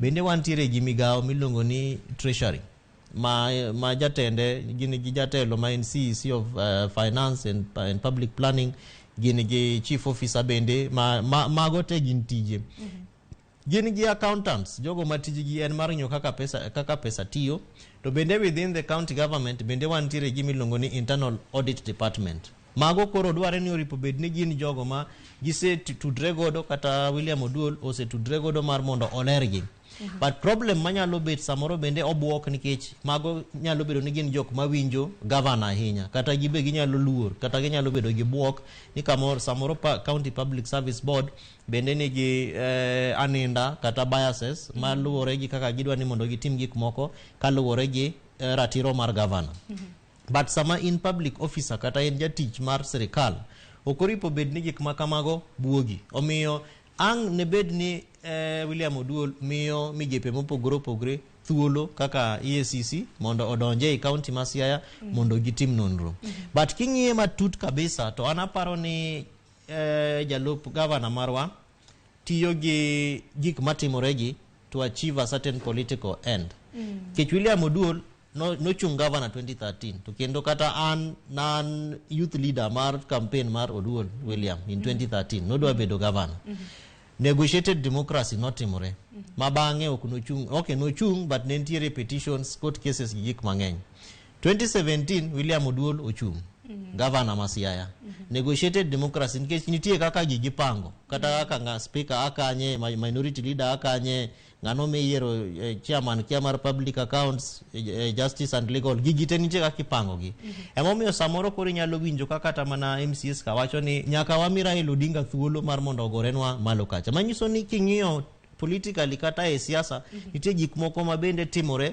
e kind governor gi jalupne ma bende ok mor japiny to bang'e chopone jakom to be wacho ni county ma Siaya nyaka ang' pang kaka dware ni mondo pangre aparo ni koro William Oduol tiyo gi gigi kaka winjo ka MCA manende oko siro yene motion mar gule wacho ni samoro nyalo bedo blessing in disguise ber moro nyalo bire bang'e taparo ni mano e ber ma samoro William Oduol tego kendo geto mbele kanyo nikech kinde ma bende koro Oduol naliko ni ntiere mibadhi county ma Siaya ka ni winjo karam nodo chieng' manyoro motion ma bende ntiere kanyo koro ise ni okiro weche ma ok gina adiera e witend county ma Siaya kanya ka sani giwacho ni Oduol nochwalo ne gi weche ma ok nyal yangi nyaka gisani dog wang'e ni committee mano mar MCAs maderom 14 bende osechuogi gintiere kod ndalo maderom 10 mano mar mondo mi gichiw report ma huyanga ma bende gibiro bedo ka gitimo ahinya e nonro e weche ma gimieno godo Oduol kamano to mano timore nikech teko mar katiba nikech mokwongo ng'ato nyaka mi thuolo mar mondo be olos emomiyo nyoro kane speaker okode loso to wacho ni jogo maluwo jalup governor gi osiepene te wadhi migi thuolo mar mondo gibende gibi e nyim put kata mondo gichiw evidence margi mondo gibe wamigi thuolo mar mondo owinjgi nikech katiba omiyo ng'ata ma inyalo timne accusation mora mora nafas kendo thuolo mar mondo mondo winje to bang'e mondo bed ng'atno ma en either innocent or guilty to ka gisea kanyo to speaker koro bro inform speaker mar Senate nikech koro bange process mar impeachment nyaka no chope Senate to Senate kacha bende koro gidhi twak gidhi loso William Oduol idhi mi thuolo mar mondo bende obi mondo owach gigo tema samori seye godo kata gigo ma bende oneno omiyo nitiere thuolo kata nafas ma adieri nyakang wangi kata pesa no tigo wawinjo kiwacho ni notiyo gi siling madhi milion 18 e ofise kanyo e yo ma ok ni ratiro isewacho ni isegi weche moko bende ni no dhi buche moko to tiyo gi pesa mar county to buche go bende ok gin buche magero county mago tete ntie katiba marwa sola 181 article 181 malero nwani to koro deputy governor kata governor ni en ere yo minyalo gole godo e apis kacha omiyo nitiere thuolo ma William Oduol jalup governor marwa ang no tighten evidence mare nikech ka koro MCS to se lose interest faith ma giwacho ni wan waonge kodi gi faith koro kanya ma ango dhi mondo winje nyaka miye thuolo mar mondo dhi obendo wach gigo ma oparo ni beyo kata gigo ma oparo ni ok wach wiye mabeyo ero kama na yenye loso kotende kod omenda maromo siling milion 18 ma bende isego do ni notiyo godo marach kana neno kata ni siling milion 18 no isego do ni nogundo kata mna no renovate godo apise benda neno kanyo no nyiewo godo kombe mopogore kanyakla koda mwandu mopogore ma bende nitiere apisi omenda maromo siling milion 18 manyiso ni ya kech mago to gin gik ma wanyalo neno nyaka nyiswa picha kuom jogo ma kia kuma Siaya nitie kata maonge gi thuolo mar dhi Siaya to jogo mong'eyo kuma Siaya nitie gigo matimore Siaya wang'eyo kama ofis jalup governor nitiere kata oselose kata pokolose kombe kanitiere nikech mago koro contents mag twak madhi bedo kata evidence ma idhi nyisi ng'e ni gik wasewacho ni loso apis mar jalup governor ok en tij governor in kose yieri to nitiere structures e county government kacha wan gi jo procurement gine mangi ng'ini to deputy governor dhi bete ang'ono nitiere nyaka gi officers ma deputy governor tiyo godo angi los ofisi kende to margi to iweyo omiyo en gik ma procurement gi osido bende mani winjo kanyo ka MCS bende wacho ni oroko moko kuom apisas angi luongji nyaka nikech sama koro twak kata evidence generation osechakre tidhi luongji obed supply head of supply chain no idhi luongi obed jo procurement gi idhi luongi nitiere nyaka ratiba kalatase ma angol ni nyiewo gigi kanye ere process manitiyo godo omiyo mago teka gin gik ma jalup governor marwa paro ni gina gik miketo ne to dhi golo evidence mare to county government bende dhi golo evidence mare ng'eni gik ma wachore gi te pok wawinjo ng'ama iluongo ni county secretary pok wawinjo ni ento wacho nang'o ne weche gi nikech mano jatelo mar gik moko te matimore ei sirikal mar county sirikal mar county namba 2 wan gi ng'ama iluongo ni county attorney ma advice ene kaka head of legal services mar county government to bendo miyo governor bende paro e yore mag chike mag sirikal mar county pok wawinjo ni to county attorney ma Siaya wacho nang'ono e weche machalo kama omiyo nitiere thuolo ma adieri ang' no wuoge to adieri no en adieri ma bang'e ka ang' oseyudore to dhi miyo either kochopo wawach ni kata Senate kacha to senators nyalo yie ni mondo ogol William Oduol obed impeached kata ni mondo kik obed impeached manyiso ni koro en odhi adhia mbele gi tich mar bedo jalup governor to ng'e ni bang'e kanyo bende nitiere aggravacious relationships manyiso ni en gi governor koro giwinjre koro mago be nyaka waduog chien ma wang'i ni to kata kang' wawe ni mondo dhi mbele gi tiyo kaka jalup mar governor ire kaka ji ariyo gi dhi tiyo ka bura kata kogo ok ginyal bet e bura e boardroom achiel an gima namako wang'a osida ni sani ka bende wang'i ni kamiti moting'o ji 14 MCs 14 bende osechiwo gima bende biro bedo ka nono weche mamieno Oduol aken nang'o meneke gi nona e yo ma huyanga weche ma bende Oduol seyo godo sirikand county ma Siaya mondo japiny oyude fuong'ruok ahinya nyaka luwore kod dongruok mopogore report ma kama wabiro rito gibiro bedo ka gichiwo bang' ndalo 10 eme nyaka sani ka luwore kod dwaro mar katiba nitie gimong'ere kaka public participation naneno ka osebedo gazetted kata mana e gazet mar odiochieng' ma kawuono oganda mantiere county ma Siaya osido included nyaka gichieng' unyaka gi chieng' tarik 5 mano chieng' wuok tich udhu ter pachu kaluwore kod dwaro mar thicho oko jalup gavana maru. Aneno kanyo ka intiere gi oboke ma indiko iting'e aching' achiel kachiel iwuotho godo itero ne clerk mano Siaya. Kopogore gi mano sido ka intie Nairobi ka kata mana jasia moro mantiere Nairobi ok ochuno nyaka dhi nitiere email address email ondik ka clerk@siayaassembly.go.ke simuru paro. To ing'eni gima an buoga kabisa ne kaka nyoro public gallery mar assembly nyopong' ok pong' ga kamano kata kitimo budget. To king'iyo kaka sewachoni ni wechegi ipango ng'eni MCS madhi mana 38 ka bende gin gi jogo maluwogi.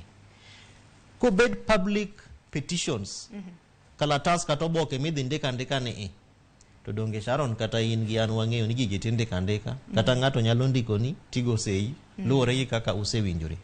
But malich kabisa en ni ji nyaka ng'e ni gigi gin gik midhi tim e oath manyiso ni dhi chamo muma nyalo chopo kama koro gik ma indikogo iluongi ni mondo provide evidence. Omiyo nyaka ibed ni in jago kura ma Siaya mung'eyo tie wach miwachono kata kidhi ndiko petition kata oboke no to nyaka bed ni indiko giming'eyo ni kata koluongi to nyaka ang' ni bed gi evidence motegno.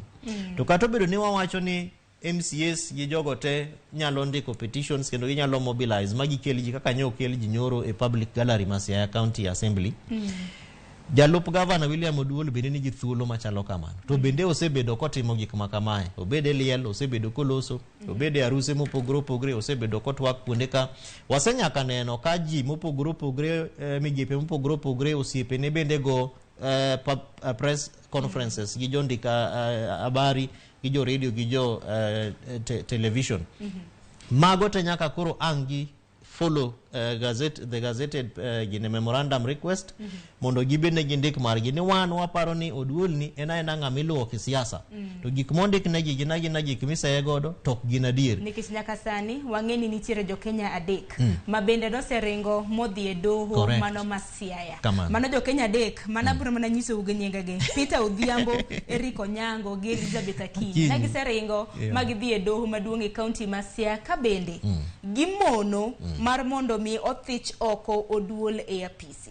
Gidhi gitero bura e county mano ma Siaya doho. To mano koro manyiso ni case mar high court kech koro ma process madhi mbele dirito process madhi timore nite nyaka ng'orit kata obedo ni nitiere injunction machalo kamae to mana luwa gik ma wasewachogi manyiso ni koro en mobilization spree.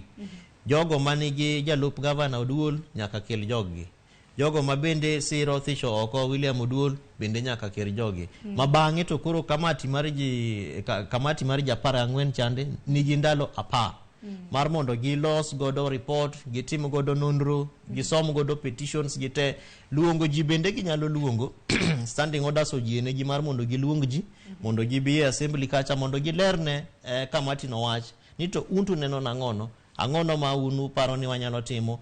To gima na paro ni nyalo chando ji kanyo en ni out of the 14 pod gin part of ji 38 manendo thicho osiro motion mar thicho oko Oduol. Koro ere kaka ginine neutrality kata nyalo bedo e process machalo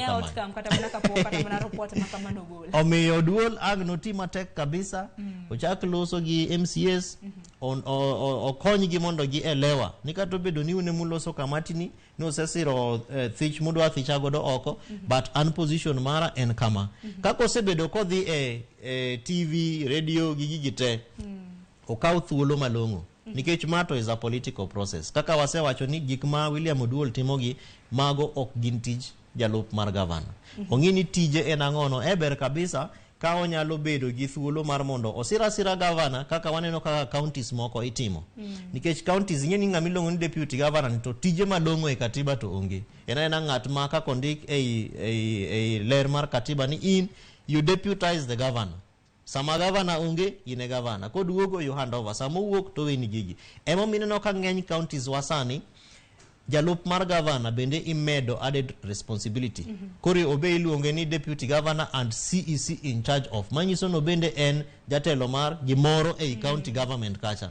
Mondo kete busy, kiko bedi ngat moro madhi adhi office to bet, to chako ng'iyo ni to gazette kawuono wachango ne Siaya, ng'ano moko sign check, kaka koro waneno kaka timre gi jalup mar deputy governor ma Siaya. To bende puro mi badwe kora mna kwa ng'iyo counties mamoko nikech ok en county ma Siaya kende ma bende nitiere pogruok mane kinde governor gi jalupne. To kapok ng'iyo kora mna counties mamoko kar jo Kenya dek ma bende nasi nyisi ni osechwalo bura mano e doho maduong' e county ma Siaya. Gimbe ne gidwaro mar mondo mi doho bende o declare ni Orengwe is unfit for the office.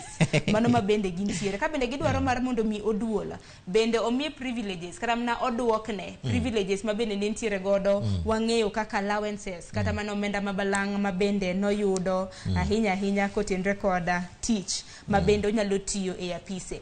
Koro jo Kenya dego ma bende nodhi koro keto James Orengo mano governor e county ma Siaya kanyakla kod sirikand county ma Siaya kaka respondents. Jogo kuma bende nego bedni duoko bura to bende gi list interested parties jok ma nego bedni sero kata mana chiwo pachgi kotenre kod okang' ma kamano gichiwo kanyo nyingo duol kanyakla kod duol makedo kod weche mag mibadhi pacho ka kamano. Manyiso ni koro gin gitimo gimiluongo ni elevating it to another level. Koro gitere court mamalo mar mondo omi jite thuolo mondo koro kel evidence malongo. To kaka wasewacho en ni High Court ma Siaya they rely on the process ma is already ongoing. Kaka osechakreni. To bende samoro nyalo bedo ni process mar thicho oko William Oduol ni timore raka kamae mar mondo gitemo set pace ne process mar High Court. Gima High Court nyalo timo en mana mar mondo luongi to follow the same procedure. Emo miluongo jogo kaka respondents. Governor ma Siaya William Oduol be ikelo kanyo gi kata county attorney ang nodonje, county secretary ang nodonje, but bottom line en ni evidence. Tikech gidhi ng'iyo ni to in kaka deputy governor tiji en ang'o moripo bedni itimo, to gigo mise igodo kata accusations mopogore opogore to chal nadi, to gin ang'o no gini ka en ni itiyo marach gi tekoni mosemiyi gi jogo kura ma Siaya, itiyo marach gi tekono nadi, ere evidence mosekeli. Kaka wacho ni head of supply chain bende orokono ang' noluonge mondo bende obi mondo owach ni to nobet nang'o. Nyaka bed ni nitiere communication matimore mopogore opogore, obed email, obed barua, obed WhatsApp gi, nitiere kaka koro gidhi agree kata gidhi winjore mar mondo gitim case mar thicho oko William Oduol. To kata wang'eyo ka gigi nyalo chope i Senate ka, wang'eyo kaka processes mag Senate bende dhiyoga. Kata samoro wanyalo paro ni Senate no bende is supposed to be impartial. But Senate ikelo nikech Senate en a protector mar devolution by Constitution of Kenya 2010.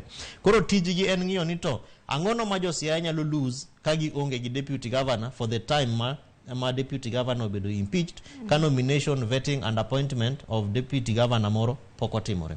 Namba 2 en gima adieri kose en political witch hunt. Samoro ng'ato nyala wacho gik moko nikech kaka wasewacho Sharon mokwongo en ni William Oduol en ja Siaya motegno sana Siaya, kendo king'iyo kata akigo siasa Siaya kakigo kura kamo ae Alego Usonga nigi kura mang'eny kabisa. Omiyo bendo nyalo bedo a political threat kaluwore gi mipango godo kura midwago e Siaya in 2027. To mago gin gik makoro futuristic. But eseche masani to en ni case dhi mbele, impeachment process mar thicho oko William Oduol bende osechakre. Evidence ema dhi set the difference. Apa ni midhiero mopogore luoro jalup governor e county ma Siaya. En owuon kata mana e kinde mosekalo rombe mopogore ma bende osebede. En bende nyono kar tiende ni ok ogwe tao. Nikech wacho nitiere moko kuom MCAs jod bura jotelo ma bende osebedo ka nyise no ogwe tao. En owuon wacho no ok ogwe tao. To doche manyoro naneno ka moko kuom delegates mago ODM e county ma Siaya bang' motion makama kata mana na chake mano mar winjo bura makama. Gin bende koro na githiche oko mano kuwuok bura mar ODM. Mago to gina mitimo mondo jione. Kech mago to onge gi consequence. Kech inyalo thicho oko ng'ato waseneno kata mana e Senate, National Assembly kae nitiere jo parliamentarians mopogore opogore mano yiere bura mar ODM. To pok waneno ka thicha ina nitimore to gina jok ma gompira gi UDA ka kendo gigo ma giwacho be gin gik ma ok support ODM gima ODM osetime malich ne jogo bende onge omiyo mago to gina jok ma be samoro take advantage of the process. Jotelo mopogore kadam ne kinde mosekalo wasewinjo kadam na kopie wandai gini mano jod bora ma Ugunja bende lose yo ma huyanga kaluora koda midhiero ma bende kwako Oduol. En mana ne ntiere ang'ina dhi bedo kasomo ote mago mag japiny ma bende sebedo kioro bang' yweyo to ntiere ote moro ka mang'eni nyaka nabi ahinya kotendre kod thor wach montiere godo. Derrick nyakwar Ofiro wacho ni sani koro seyo miketo kuom Oduol ema wawuoye to weche man Oduol seyo godo rengo to waweyo. Jalonyo were gi wach mar ni jakom en neno marach e wi gik matimore Siaya cause Siaya ok en kampuni ma wach manyaka na wuoge par ni osido na penji kacha ni sani MCAs gitimo nonro mago maga neno mopogore ma bende giseyo godo Oduol. Na penjo kata ne koro giweyo manus Oduol seyo godo sirikande county ma Siaya ka bende ne giwacho kanyo Derrick MCAs onogo ne ma bende no wacho ni neno ma bende Oduol nochiwo ne gi ne nitiere county ni nitiere mibadhi e county ma Siaya. Gino wuon MCAs onogono ema nosewacho ni Oduol kiro weche mok adier e wi tede county ma Siaya. Bende ne giwacho ni Oduol bende wacho neno mok en adier e wi tende county ma Siaya. Omiyo sani koro en bende giseye kod weche mopogore. Nikech en gima itimo kisiasa. To kato bedo ni Derrick wacho ni wawe wacho mano Oduol donjo ne godo tende county ma Siaya koro wacho neno ma koro MCAs odonjo ne godo. Emomiyo nitiere thuolo mar evidence ma wasewacho ni ng'ato ka ng'ato nyaka ang' nokel kaka en onene manyiso ni ng'ama onge gi gimoneno onge tiende mar mondo ang' oter to nitiere nyaka buok mang' nobedie kech bang'e kaka koro wawinjo kata ka MCA moro kanyo wacho ni jogi koro idhi ter Mombasa bang'e ang' wabedie kata ni wadhi winjo ni MCAs moko bende koro chako timo nang'ono giwere gi weche mag thicho oko William Oduol. Omiyo nitiere grace period kata span of 10 days ma 14 members kan dhi romo godo kaka nende selero jo Siaya kata jogo bende ma nigi interest e weche matimore Siaya ni nitiere gazettement of a motion to impeach ma ginyalo submit godo kata tero public petitions. Ng'ato ka ng'ato nigi thuolo sani mar mondo oter neno mare kaka chal. To bang'e ka neno go oseteri tidhi ketnwa evidence generation. Idhi somgi, idhi lernwagi, report ang' nolos bang'e. Ni kato bedo ni William Oduol noseyo assembly gi weche machalo kama emomiya nyisi ni county assemblies te ma Kenya kae nigi systems nitie kaka gik moko itimo kata pesa kikwalo siling achiel nitie jok mabet piny to giwinjore ni wadhi kwalo pesa maromo kama nyaka gibed gi winjruok mopogore magi los kalatese magi tim nang'ono kata gidwa loso nyaka communication mar supplier nang'ono nyaka chop kuma koro supplier be giloso godo ma supplier nyisgi ni to anto koro ang' utima nang'o. Omiyo en process marabora ma ok en wacho ni pesa makama olal pesa makama ne ng'ane okwalo okia ogero office machal kama okelo kombe machal kama kata piche nyaka nitiere nyaka sessions moko makata kamati gi nyalo dhi magi wuothe office miwacho ni Oduol ogero ni magi kwan kombego ni to kombegi chal nadi bang'e ng'eni nitiere gimilongo ni tagging of assets gidhi ng'iyo ni to e tag mokete kom miwacho ni Oduol onyiewo ni be en gi tag koso ongego ja asset manager ma serikal mar county government obed M&E officer obed public service ilongo ni delivery unit in the office of the governor obed jo procurement idhi penji ni miwauru list mar gigo mantiere office jalup mar governor be un gi kom mobedo tagged kamae ka onge tiketo tege mano makosa isetimo okay nitiere to miwacho ni nonyiewo ni mano to onge iketo oko aye to bang'e gidhi ndiko report ni wan wasewinjo gik ma William Oduol wacho petitions mane wayudo masiro weche mowacho gi chal kama jogo ma bende siro thicho oko mare wasewinjo ka giwacho kama petitions mane gikelo bende chal kamae problem kaka ne wasewinjore en niya the biasness impartiality ni jogi 14 gi already ne ose gokura gisenindo nyakonche koro ere kaka William Oduol dhi manage that kind of political imbalance. Naka gisani wasenjo kora mnaka jotelo mamoko seyo Oduol ni dibede ni otiyo koda kweth mano mar UDA entiere ODM dense kora mna seyo makamago asewinjo gik machalo kamano to kapar ni mago will hold any water especially king'iyo kaka counties itiyo to ka gin gigo ma timore to manyiso ni gini is already falling at the Senate. Kech kochope Senate kacha, to kidhi go kura, to jogo masamoro ae Kenya Kwanza serikal mar Kenya Kwanza kata UDA party, this hero William Oduol. To ngeni waseneno kata mana processes moko mopogore opogore maluwo kaka members of parliament kata jotelo mopogore opogore manitiere party ma wanyalo luongo ni ODM matiyo gi UDA. Bende nitiere kweth mopogore opogore mosetimnegi kata seyo mopogore opogore mosetimnegi, to pok waneno anywhere ma accusations machalo kamago ochope. Omiyo mar William Oduol ni to aparo ni en gima samoro dhi konyowa kata mna devolution practitioners to set precedents moko. Ng'eni pok otimore ga kamae, mak mana manotimore 2014 mar jalup gavana mar Machakos, mabende Senate kano chope Senate kacha, to bende jo Senate no wito oko seche ma seyo mopogore opogore manene okel gi County Assembly mar Machakos. Omiyo masiani bende kwang'iye 10 years kata 9 years down the line, bende dhi konyo wang'iyo ni to eke gaps mopogore opogore ma wanyalo ng'iyo kaluwore gi impeachment kata thich mopogore opogore minyalo tim ne jolup gavana mopogore opogore. Wach mar resignation bende awinjo ka ji wacho kanyo ni ni mar mondo ogwe tao.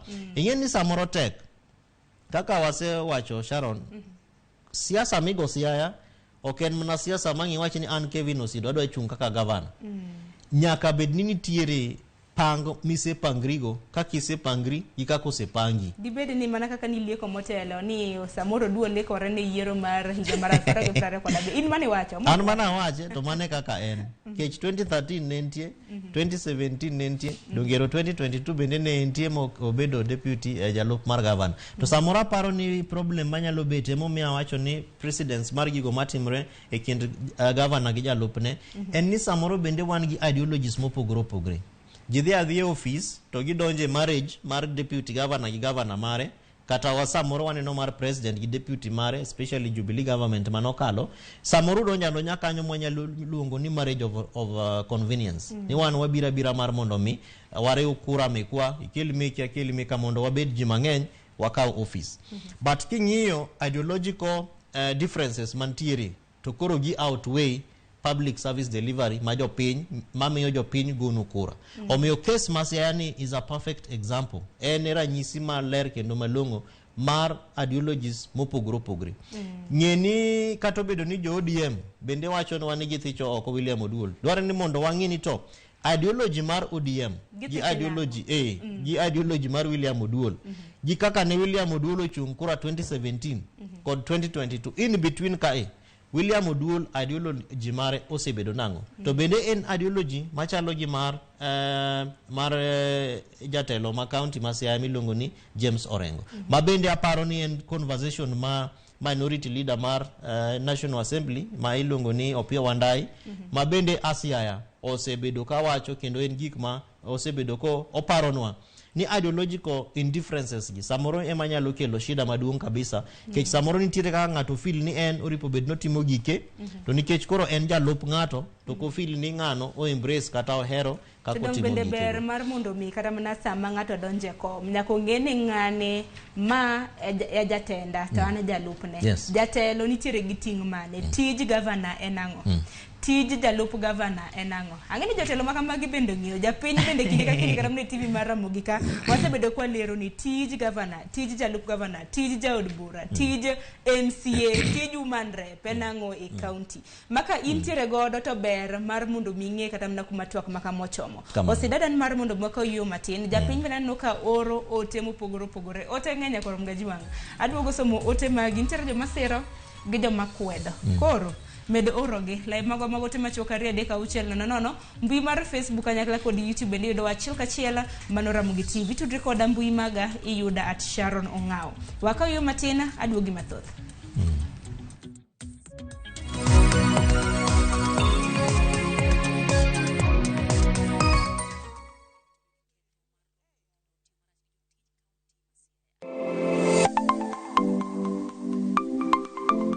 Nyakwaromuga juanga ng'ato ka ng'ato inyuolo kod pok mare makende. Hero mara mar okapu nochakre chon. Nafwenyo ni mae gima hero timo, mae gima lwetega nyalo loso. Ramogi TV koro mi pok mopogore opogore manyalo loko ngimani.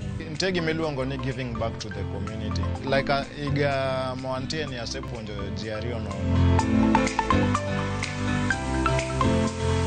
Parni chenro mar pok opogore nyaka Ramogi Juang biro ni chieng' tich ang'wen ka tich ang'wen. Chakre saa 2 nyaka saa 3 mar okinyi. Kod an Sharon Ong'ao. Kik bye.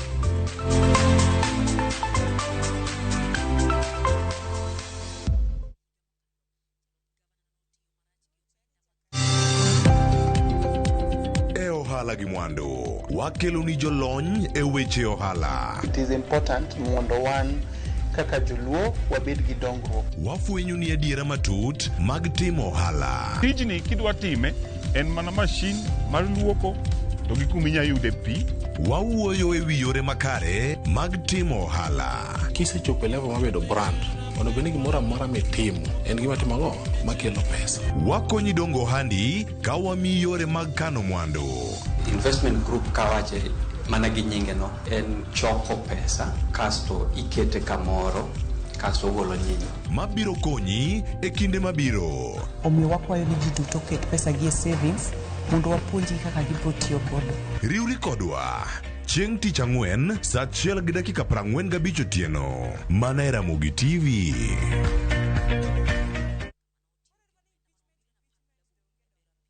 Jatelo mano biro kae nyoro odwa riwo arus kodi.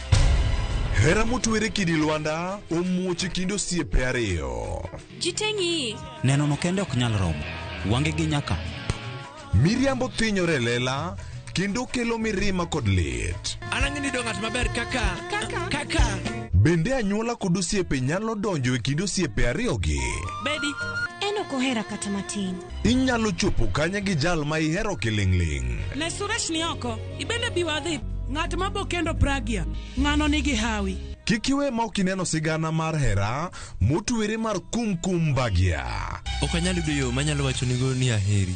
Yud chenro mar kumkum bagia gi dholuo sani koro e View sasa.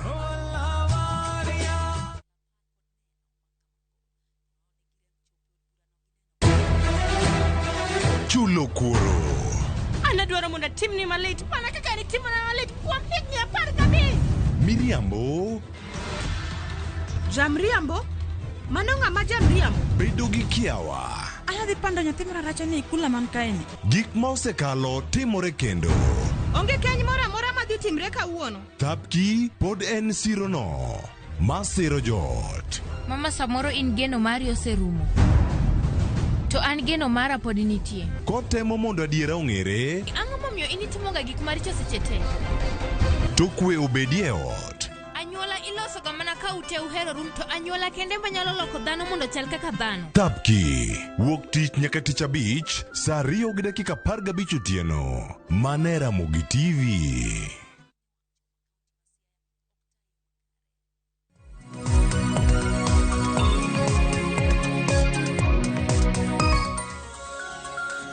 Nyako Ramogi Juang dakika na 2 tok saa 2 mar okinyi. Kamoro mora mintiere machiegni okang' mar 2 wadonjo kod twak. Waduogo kod twak ahinya kotenre kod paro mano mar thicho oko William Oduol kaka jalup gavana e kaunti ma Siaya. Nanyisi ni okang' mar 2 makama kapok atieko kata mana chenro manego bedni rumo saa 2:30 abro bedo kasomo ote magi. Ote aseneno ntiere joma siro gi joma kwedo mano thicho oko jalup gavana e kaunti ma Siaya. Mana kanyalo somo moko kuom ote mabende japiny isebedo ka ioro. Aya, Engineer Lazaro Kanyambo kiwacho ni JODM mondo o embrace culture of tolerance. Kik gibedo joma simple misunderstanding to gise act. Aya, ote machielo opecho kojiwa. Iwacho ni MCS ma Siaya otine jopiny giwe keto siasa e maendeleo to gibed ka ging'eyo ni Oduol biro tiyo higni 4 gi dweche 2 modong' nyaka 2027. Aya. Jaote Millicent wacho ni Sharon Oduol nyocha odhi ahinya oduodu kata rach. Kano neno kose dinne onego luongo rengo to gilos e wi weche maket kod mago. Ote machielo Pamela Wino iwacho ni fuonde 2 ok nyalo chwakore e agula achiel. Nyaka golo moro. Oduol oyue oriti 2027 omanye kom gavana. Aya. George Henry iwacho ni Siaya dondruok ng'eny maloyo dongruok. Jopiny oneno mariek mane yiero mabire. Wacho ni dondruok ng'eny maloyo dongruok. Mana tongue twister. Jacqueline Achieng' iwacho ni Oduol ni mtetezi wa wanyonge, orengo ok dwar adier. Duna nyisi ni pach jopiny nitiere masiro gi makwedo. Machielo Owino Judy, Oduol osesandre ne party. To gima wayudo en ni Oduol riek. Mae gima nego Oduol. Kapok othiche sub county mare to wachango. Mae kuma bede don wacho ni paro ma bede jopiny nitiere godo public participation pachi yoro ne clerk mano mar county assembly Masia kapok ochopo chieng' tarik 5 mano mar dwe mar 6. Opecho kojua maparo ni oteno na sesomo Oduol ni mtetezi ya wanyonge. Kima igole kata kama igole onge ibiro thiche oko e assembly kaito senate dhi weye thuolo. Wach ma kamano bende osido wadhi bedo kwa lose. Paro machielo Bob Wayne Olo oyawre Sharon wacho duol no tek okoyot. Ka iparo ne yes jod bura Masia nyalo goyo ombulu mar thiche oko to bang'e senators nyalo duoke kendo otiek ndalo ne. Biro bedo nade? Kadi bede kamano. Wach makamano dhi bedo kwa lose. Merciful weaso mae mogik anatamra wachno. Oduol temo wacho adier ewi kuma timore Siaya. To mano e gima ODM ok dwa no wach. Kothiche Oduol oko to orengo bende owe kombe no. Wadonge yiero gi wethiro Siaya to Siaya no be othirno. Jo Siaya nitiere gi tongue twisters. En dondruok gi dongruok. Siaya ok thir nikech othirno. Weche nitiere. Koko mana maduong' mabende aneno kana mana kotenre kod ote mabende jopiny lose. En kaluwore kod dwaro nikech MCAs ka osendiko report margi. Mabende gi ni samoro Oduol oyude gi ketho. Dong gitero ote kana mana report makamano ne od bura mano mar senate. Kama bende senate makoro biro bedo kaneno ponono ni thiche kata ok thiche oko. Ang'o manyalo timore ka ponono ni od bura mar senate bende ok thiche? Koro wan gi scenarios madhi mana adek. Mokwongo en ni senate nyalo wacho ni onge gimo midwa mondo thich oko William Oduol. Manyiso ni koro duogo Siaya obedo deputy governor. Makelo wae wach mar ariyo. Manyiso ni koro koduogo kaka jalup mar governor. Ere kaka udhi tiyo gi governor ma samoro bende ok dwa winje. Governor bende county assembly kacha waseneno ka en gi followership ma jolup mang'eny. Kech waseneno ni achiel kende mano wacho ni en okosiro impeachment motion mar thicho oko William Oduol.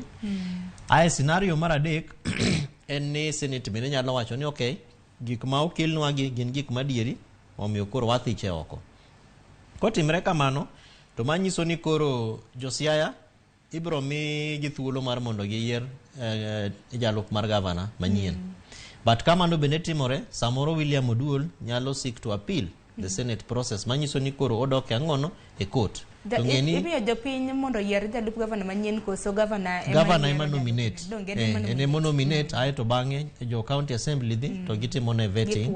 Gipuodho ka gisepuodhe to within about is it 30 days to obedo sworn in kaka ochamo muma kaka jalup mar governor.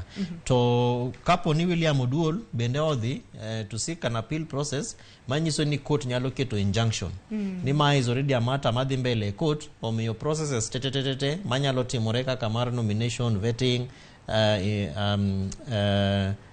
ilungo nango othing kata chamo muma chande bende koro court geng'one mondo kik dhi mbele. Koro kochopo kanyo bende samoro court nyalo wacho ni mondo duok William Oduol mondo bed ang'ono jalup mar governor. Ma pod duoko wae wach ma wasepinyo ni to koro ere kaka William Oduol gi James Orengo dhi tiyo. Koro Sharon kanyo bende duoko wae gik moko ariyo.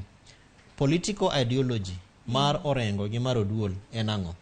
To sama itimo nomination kata mar party, jo ODM party ma nosiro gi momiyo gi ticket mar chung, gin ne ging'i ang'ono kata ne ginen ang'ono. To anda se wacho ni kakigo siasa gi kura Siaya en mar pango ji. Kendi pangi ma kech wan gi jogo bende kaka migosi engineer Gumbo ma bende ne dwa bedo governor ma Siaya 2022. To nitiere kuonde ma noyude kura mang'eny gi kuonde ma ok noyude kura mang'eny. Nitiere gima omiyo William Oduol ni nokele kata ne giwinjore mar mondo we dwaro mare mar mondo bed governor mondo ti kana achiel gi gi James Orengo mondo bed deputy man. But bottom line gigite en ni tich mar jalup mar governor en ang'o. Tich mar governor en ang'o. Tich mar county assembly kata ng'atno ma osegone kura mondo otelne jopiny en ang'o. Emomiyo samoro benda yie gi jowinjo gi joneno moseoro ote kacha ma giwacho ni waketuru service delivery ma Siaya mbele nikech Siaya no bende othirno to bende ithire. Nikech ka wadhi mbele kaka wadhini to ber mar devolution, ber mar serikache magwa ma piny mag county gi ok wabi neno. Nikech ywaruok bende nitiere ga ka nitiere dongruok bende bedo matin. Kamano. To ng'eni seche mitimo kama nikech magik matimore to wan gi third generation mar gimiluongo ni county integrated development planning. Manyiso ni governor gi jalupne emuripo bed vision bearers. An ne antiere kane ne governor oromo gi jo diaspora Nairobi kae e office ma wantiere godo Riverside toke kae. To nabuok kabisa kata mana wach mar William Oduol ni ok en gik ma jo diaspora ne feel ni gidwa discuss nikech macha to ne en meeting mar CIDP. Wan kana dhi mapenjo governor ni to koro ere kaka watimo between in gi jalupni. To nyisa ni un goura goya dhou. Manyiso ni samoro accountability levels bende opogre. Manyiso ni governor en ng'amo focus e tije. CIDP oluongo stakeholders kendo pimo ne gimo dwa wacho ngeni bank kwase ICIDP to wadhi e budget mabende en process mabende pod dhi mbele sana.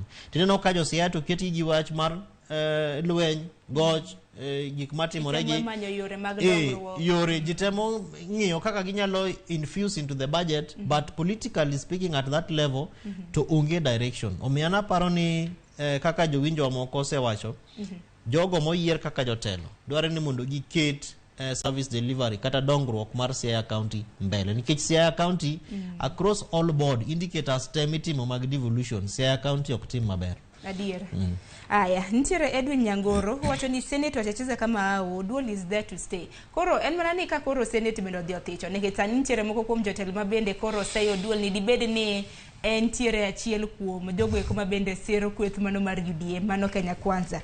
Koro e od bura mar Senate kacha bende aneno ka jod bura mago maga UDA kata mana maga Kenya Kwanza ng'enya maloyo mago maga Azimio. Ang'o manyalo timore ka koro gidhi to githicho oko kata mana wach makamano. Koro nyiso ni bang' thuolo mar dweche adek wach makamano ichakitere assembly kendo ichakithiche ichakitere Senate. To ng'eni kaka koro jo county assembly ma Siaya oseloso kamati mar ji 14 manyiso ni 2/3 of the entire assembly. E Senate kacha bende chik dwaro ni gibe gilos kamati margi.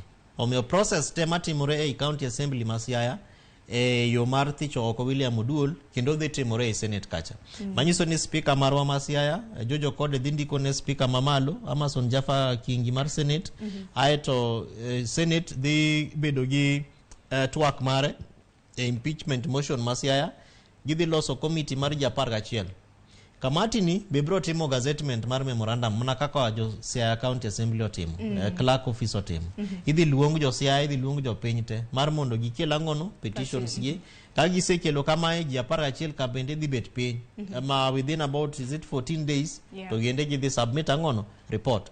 Koro report mar Senate ni nyalo bedo discussed kata twak mare nyalo bet e county sub county the committee level, committee stage kacha katikele to the committee of the whole house. To an gima buoga Sharon en ni senator marwa ma Siaya poka winje kata ko wacho gimore wachni. Makoro samoro nyalo bedo kaka governor ma Nairobi mano abstain go kura mar impeachment mar governor ma Nairobi maniluongo ni Mike Sonko. Bende poko winjo Oburu omiyo jatelo Oburu be wadwa winjni to wachni en pachi nango kaka senator marwa. Nikech senator manego bende nono bende governor tie. Mano e tije kata bedo ni watemo kwayo jopiny mondo gibe giwinjane ni to tij governor tij jarup governor enango. Tij senator bende enango. Omiyo jatelo marwa ma senator ma Siaya Oburu Oginga ibe wariti mondo wawinje ni to pachi e wachni en mane mondo bendo miwa direction. Dware no many senator ma Siaya mondo bende obe wach no ani to chal nade. Because any mover of the motion at the Senate idwaro ni bedo senator mar county ma ngata kata koro in this case deputy governor kata jalup governor ema dhi bedo impeached. Koro ibro dwar ni senator ma Siaya bende obedegi a position at that level. Aya, wabiro bedo kwa manyo senator ma Siaya buro gingo nyiswa ni ento pache nango kaluwore kod weche motenre kod thicho oko jalup governor mane county ma Siaya. Jacinta Peyo haneno ote mari wacho ni onge adier ma Oduol wacho kata chiel. Listening to him on one of the TV stations, he's clearly being used by external forces to cause commotion in that county. Magogen mana patch jopiny. Osido ber bende kwa lose kata mnako pogore gi county ma Siaya.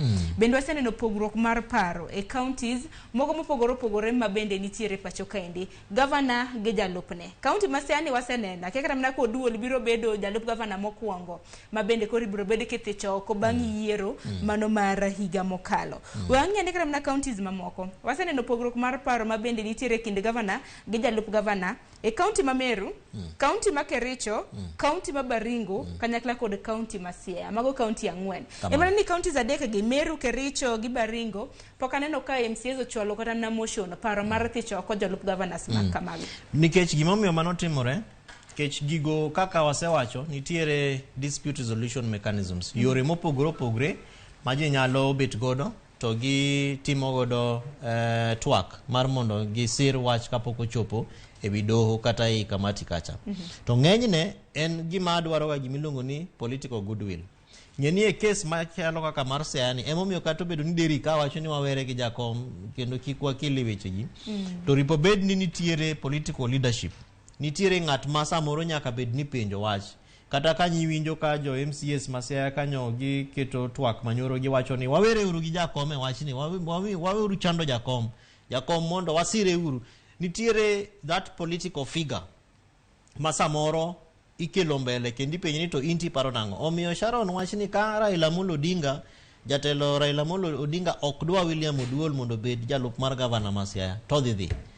But ka Raila Amolo Odinga jatelo nyalo siro ni wawere uru goduol to wach ni dako chopo kata mana kama koro. Tini paro ni Raila kata mana siro koso kwedo nikech bende nwaseneno ka nodhi pogo chiemo e gwenge mag Siaya jod bura mopogore mag ODM bende nolosero market kod man.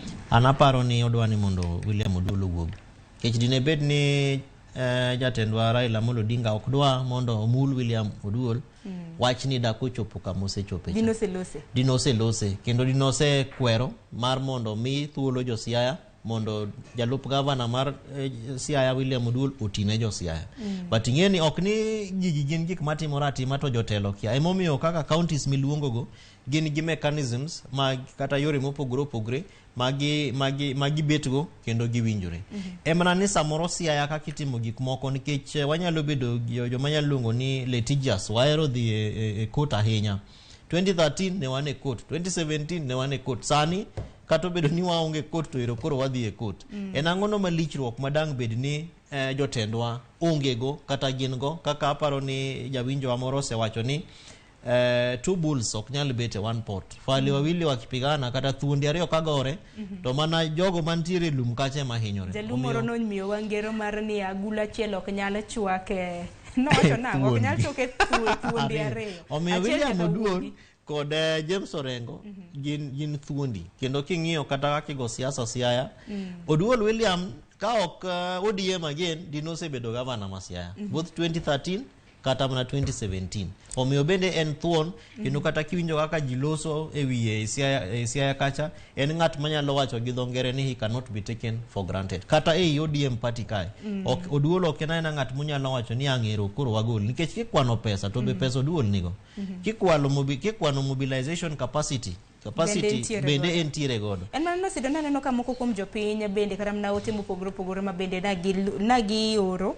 Moko kuom jopiny neno ni Oduol oriti higa mar 2027 kodwaro komb gavana. Penjo maduong' en ni dibed ni kaponono ni mibadhi ma bende Oduol lieko ni nitiere county ba Siaya. Kaponono ni samoro jaod bura MCA senator ok nyal neno gi ten koro neno gi. Okang' ma kamano nyalo bedo nade dhan rito yiero mano mar higa mar 2027 ka dongruok ma japiny nego bed ni yudo to mibadhi ogoeta. Mano en penjo maber kabisa to penjo no duoko ne adwa mi duoko ariyo ma en political and technical.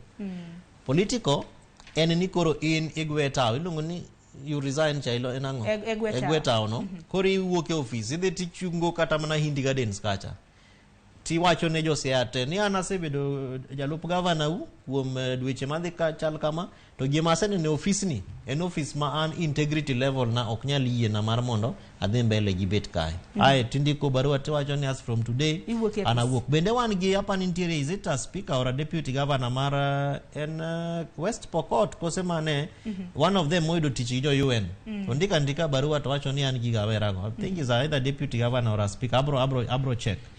Koro mano e one of the options ma jalup gavana marwa nitiere godo.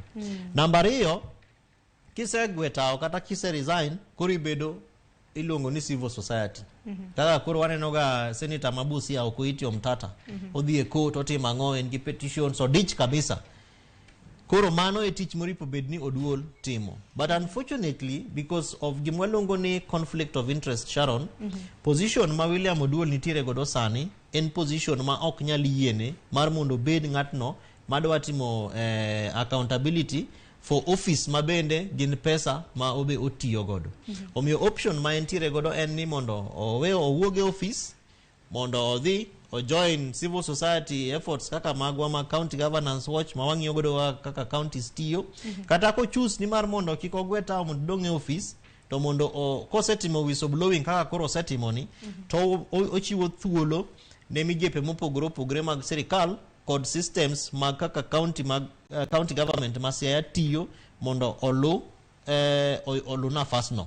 Manyiso no bende kata akuri manyo evidence wawachi ni wasawacho weche mag internal audit office wasawacho weche mag ethics and anti-corruption commission migao mar ng'iyo mibadhi mopogore opogore e pinywa ma Kenya kae inyalo luonge obende ni waseyudo barua mani ndiko bi mondo miwa evidence kaka deputy governor. But kaka timre ni to miyo wamiya picha moro ma aparo ni ok ber kendo ok ler ahinya e yo ma sirikal ma county government ma Siaya tiyo godo. To bende momiyo jowinjo moko wacho ni samoro tabenda aselieke wachni earlier on ni Oduol is a politician. En samoro tiyo gi gik matimreje mar mondo o strengthen ability and opportunity mare mar bedo governor ma Siaya 2020 ogero nyinge 2027. Aya nyakoro mga jong tire moko ko mote ka mabende mwadaro bendo mar mondo miaso maneno ka dakika wadongo do ma dero mapaga beach mar mondo mi watiek twak mabende wantiere godo otentire ka waso mario mabende nitiere kanyaja nino wa milongo ni Onyango Jose iwacho ni MCAs ma Siaya kekote mistake mano mar thicho oko jalup governor Oduola. Mano di bed makosa maduong' mane poko bedo nyaka ne wachak dak e piny Luo Nyanza ka. Iwacho ni wuok Onyango Jose jautajo. Aya. Mandela Oniala iwacho ni adiera makende en ni mibadhi to opong'o Siaya. En mana ni party is always right. We makama kage kanyo, we otego ge kanyo. Wamaka ne ote ariyogo.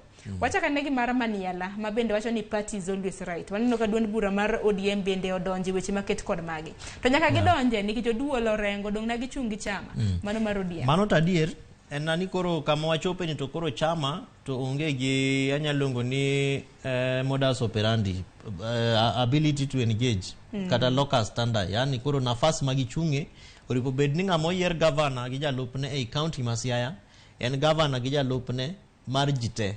Obed ja UDA, obed ja TNA, obed ja ANC, but as long as en ng'atno ma operate e Siaya koro wach mar ODM ok nyal donjo kanyo. Wach mar ODM donje mana kaluwore gi nomination process. Ere kaka negi nominate William Oduol kod James Orengo e ticket achiel. To wasewacho ni dware ni mondo ODM ochak nono ni to ideological differences mar governor gi jalupne en kanye. Tiye ni samoro ok wanyal bedo gi yath mar thiedho tuo mar ideological differences. Political party systems, internal structures ma wawacho ka ema koro nyalo come to play. Manyiso ni koro kaka ne waneno ni committee mar ODM ma Siaya no thicho oko William Oduol as a member of ODM. Penjo manyalo bet ni en niya agiseluonge magimi opportunity to be heard. Bende nitiere kuma ODM ma Siaya committee executive committee mar kata sub branch committee ma Siaya osebete gi Oduol momiyo thuolo mar mondo wach kendo lernegi gigo mowachogo. Kech gik mitimogo to gin gik matimore ei county government, ok gin gik matimore ei party miluongo ni ODM. But number 2 Sharon, gimomiyo ODM bende donje en nikech nitiere kuonde moko e pinywa ma Kenya kae ma nomination no is election. Manyiso ni kiseyudo ticket kaka mar ODM, manyiso ni in koro weche gisetieko, oseyieri rita chieng' cha midhi mi certificate aeti imi mumati chamo tisedonjo office. Emomiyo samoro koro gifeel ni samoro William Oduol take advantage. Ni wan kaka ODM ne wasiri to chal ka gima koro idwa take advantage of opportunity kati idwa tiyo gi nafas mane wamini e yo marach. To samoro ODM goseng'eyo ni kaka ne ilieko jomoko lieko ni otiyo gi jo UDA, samoro nitiere winjo kata paro kata neno magiseneno kaka William Oduol tiyo gi jo UDA, which will also form part of the angono evidence midhi chiw. Kagi wacho ni in ja party wa ODM ma already I propagate policies of another party kata objectives mar party moro to wan gi gima iluongo ni sheria mar Political Parties Act. Koro ODM nyalo gole oko aeto gindiko ne register of political parties to golo nyinge angono e role mar ODM. To mani ng'e ni en gima timore based on elected leaders. Of course ODM William Oduol bende en elected, but ng'enyne waneno wakatimore for MCAs and also for parliamentarians, either members of National Assembly or senators. Omiyo case masiani dhimiyo wa presidents mopogore opogore obed engagement, strength of internal dispute resolution mechanisms mag political parties kotimre kaka otimre ne Oduol ni itimo nango. Erokamano ahinya. Nitiere paro mabende janeno marwa moro bende nolieko, paro mabende aparo ni leo nitiere iluonge ni Onyango Jose Jautajo. Owacho ni mistake maduong' ma keka MCAs go tim ma en mano mar thicho oko Oduol. Owacho ni wach makamana pok oneno e Luo Nyanza. Kwano kram na sirikande mag gwenge Luo Nyanza. Pok oneno governor gi jalupne ma samoro obalo mochopo nyaka kuma koro ogike ni koro idwa thicho oko jalup governor e tich. Koso inesaneno Luo Nyanza. Ma active kaka mae to onge, but pile nitiere lakini nitie kaka governor gi jalup kata Homa Bay gisebedo gi issues to okochopo kuma chal kamae. Kata Nyong'o gi jalupne Matthews Owili bende second term governor, deputy governor be gisebedo gi issues. Emomiyo anyisi ni seche ka governors koro bedo innovative, ging'iyo yore moko mar engaging the deputies. Maginyalo keep deputies kaka meetings moko kata madhiye mag Council of Governors Nairobi kae ineno ka deputy governor no ema ng'enyne o represent Kisumu County and the governor. Manyiso ni koro governor omiye nafas kendo thuolo mar indhi mondo inemi I represent wa kati telnwa e thuolo machalo kama. But mano timore mana ka gin gi ideological understanding. Manyiso ni in jalupna to ine jatenda ere kaka wadwa ni mondo wa engage to bang'e bende wan gi vision mar kuma wadwa tere governor marwa. The same applies to kata mana Homa Bay. Governor Gladys Wanga kod deputy mane bende samoro gin kane gichako ne gin gi issues ma kata paro ni deputy governor bende nochung' e lela mowacho ni aneno mama ni kendo adwa ni mondo asupport e yo malong'o. To ok ni deputies gi be gin kata mana ma Homa Bay bende nodwa bedo governor ma Homa Bay. Omiyo nitiere levels ma chopo ma koro individual leadership capacity ema koro wanyalo wacho ni take precedence kata ene gima koro iketo mbele mar mondo ing'ini to in kaka ng'ato kaka William Oduol idwa ni mondo josiaya opari gang'o. Ng'ato kaka jalupwa ma James Orenga ma bende osebedo nyaka senator marwa ma Siaya for 10 years ere kaka idwa ni mondo josiaya opari. Omiyo kanitiere weche mag mibadhi kaka samoro nyalo bet nikech Siaya to kwa wach ni en kama ler. Siaya osebedo gi issues kendo issues gin issues mahinyowa pile. Ka William Oduol wacho adieri to ik evidence mare mondo ang'o table committee mar county assembly kochopo malo kar senate ka to bende odhi bedo gi thuolo mar mondo ochiw evidence no. But anaparo ni mondo ber ka gibet piny kata jo ODM go bedware ni mondo chungi mondo gidonje room kamoro mondo gilosi kesi ni biro gi governor manyien jalup governor manyien be is not cast in stone not just a stone but in a white stone. Onyalo bedo stone but en stone makil nyielo ni to gik moko malich midhi yudo piny kacha ma samoro mar William Oduol ni berberie. Omiyo ber ka party timo vetting maber kendo jogi timo ne kata mana proper induction because on this matter taparo ni jalup mar governor samoro nyalo bedo no owacha diel but process mokawni okapar ni process malongo ero kama ne nyoside kin thuolo mar dakika biere mabendwa dongo doni wesa mane moko kumo ote mokariyo bang' mano wabiro bedo ka winjo pachi kaluore kod ote mabende jopiny osebedo ka ora neno kanyo ote mano mar Ongwena Elias iwacho ni MCAs ma Siaya nokowinjore ng'ade ne jalup gavana margi Migosi Oduol Denge ni onego giyal bura makende makare manyalo kelo kwe e kind Oduol kod gavana James Orengo kod gima miyo jalup ne obalo kode ni mar samoro ginyalo riembo Oduol kamano to kiny ng'ama chielo moyier kara bende pod biro mana bedo gi yuarruok machalo kamano dhano luoro mana dier dongono kamano paro maliw nikech ng'at minyalo kel kendo bang' Oduol samoro ng'at ma bende kata mana samoro koro nyalo kelo pogruok kidi mako lok ni to kute man piny kacha kabwogo ero kamano ahinya ote machielo naneno kanyo mar Eric Hassan Ogutu iwacho ni impeachment no is dead on arrival Senate kacha Azimio onge numbers. Koro mago manambaka. Oduol deputy governor for the next 4 years plus. Wamzoetu. Nikech wache numbers e od bura mar Senate benenua lose. Kiki National Assembly gi Senate kwan mag jod bura mantiere Kenya Kwanza. Podolo kwan mag jod bura mani Senate. Gin gik moterne gi kacha. Hinya mago mag Azimio. Gine no ka gima gin kweth makwedogi. Koro aparo ni mano bende koter nyalo kelo achiedh. To be wang'iyo kata kaka process mar bipartisan ni dhi. Ni jo Kenya Kwanza ok gin kina inya e gik ma ODM wachogi.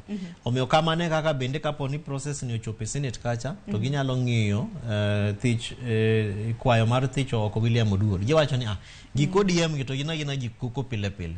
Gini onge maana kama kata koro expectation maja piny kata ja dak Siaya nyalo bedo godo kata jago kura Siaya ni gini idhi ng'iye with the detailed eye ma odiserve samoro onge nikech political impartiality ma koro samoro waneno katimore gi. Ero kama nenyo sida para ni jopiny oro penjo maliw gioro paro maliw ka kuom ranyisi mabende wasomo kata mne mamokalo ni Ongwena Silas mabende koro nacho ni nango miyo ni kik bede ni MCAs kata mana janeno moro engineer no ochiwo paro moro ni ka to moro wuoka matin dak ne yore minyalo tiekego dan neno yore minyalo ruchego nikech kuom ranyisi koro gima timore kata mane county assembly mano Siaya ka gineno to moro mabende William Oduol nitiere godo gi governor e county Siaya dak ne yore minyalo din godo bugo dan kunyo bugo manyumo Oduol maike kanyo koro omany kendo jalup gavana machielo mabende gikia kata mna kaka biro kata bedo katayo county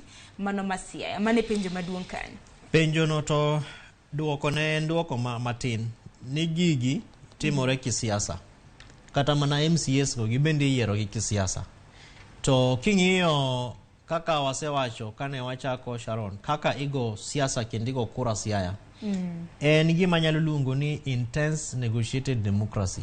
Kech nitiere jogo mayombo to ticket kata party ok migi. Nitie jogo miyombo to gine ma iwalo gi kendo imiyo gi muma magicham.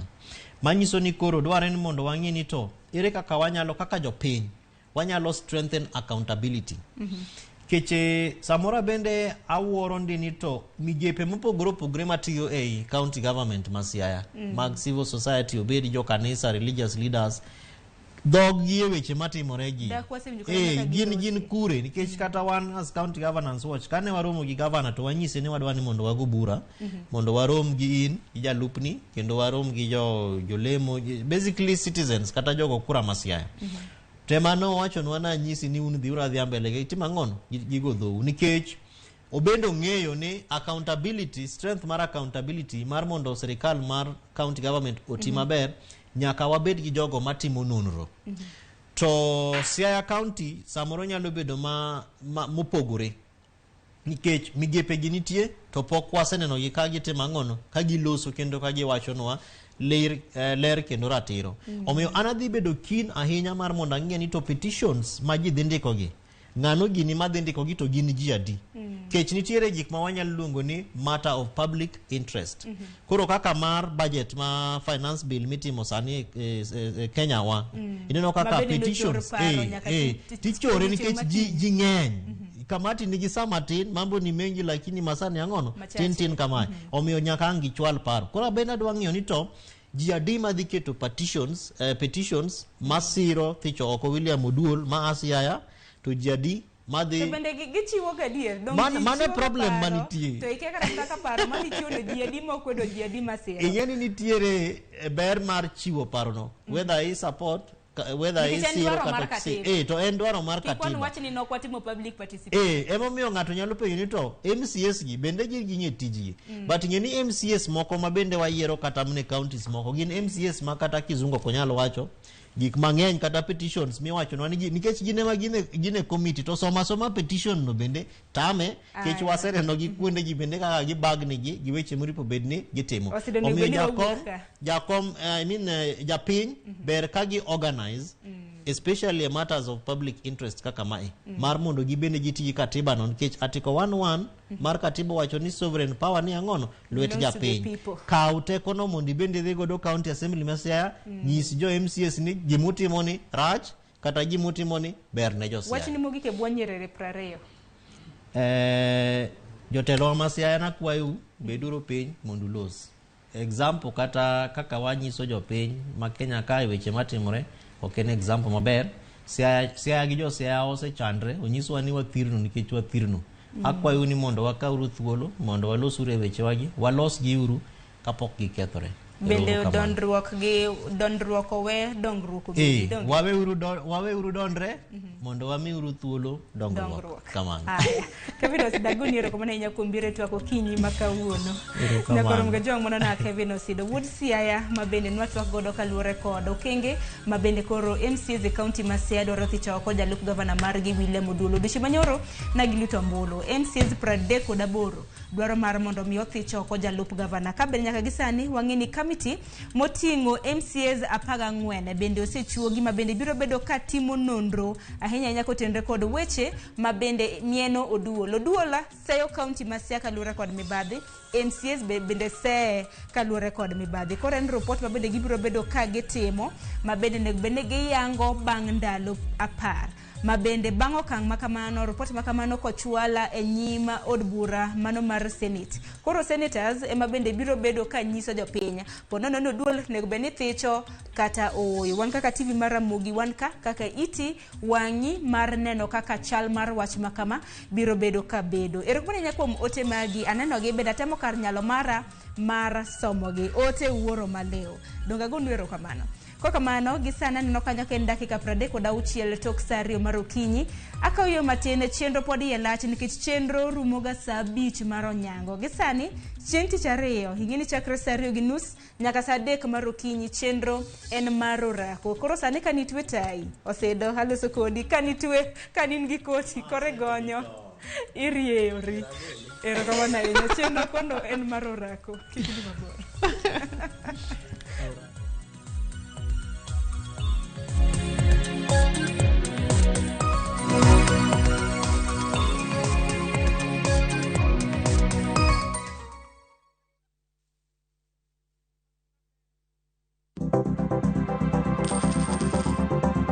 Mondo mi ikungo omenda e yo mayot kendo e yo mowinjore onego ibed kod paro mar kungo dwe ka dwe juma ka juma kata odiochieng' kodiochieng'.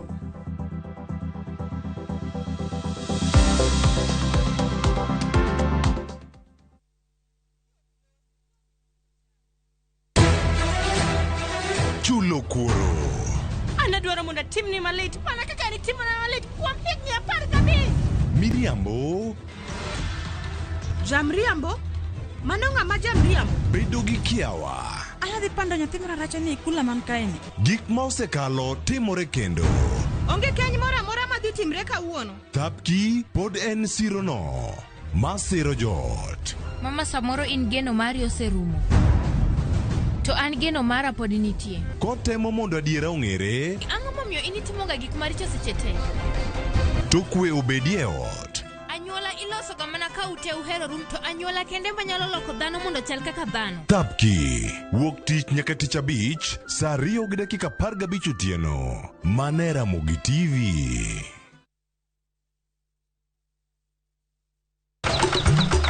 e odiochieng' mar 8 Nyasaye nong'iyo piny moneno ni ber koketo jarit e paradiso mare mane piny ka emomiyo Nyasaye nochweyo japur chakore achaka gi kodhi achiel mopidho gi hera matin.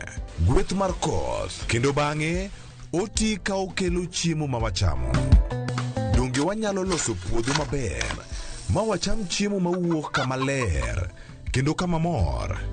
Riwri gi alori nyaka Black e chenro mar pur gi ohala chieng' tich adek ka tich adek saa 1:45 mar otieno. Mana e Ramogi TV.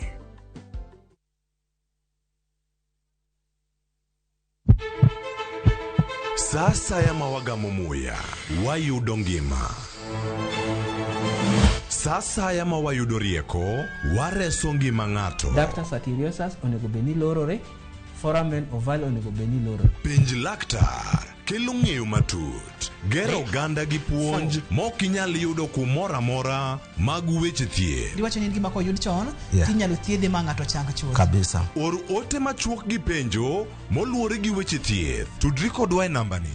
Kata inyalo ywa tole nambani. Riwri kod Ruth Otieno wuok tich nyaka tich abich. Saa 12 odhiambo mana e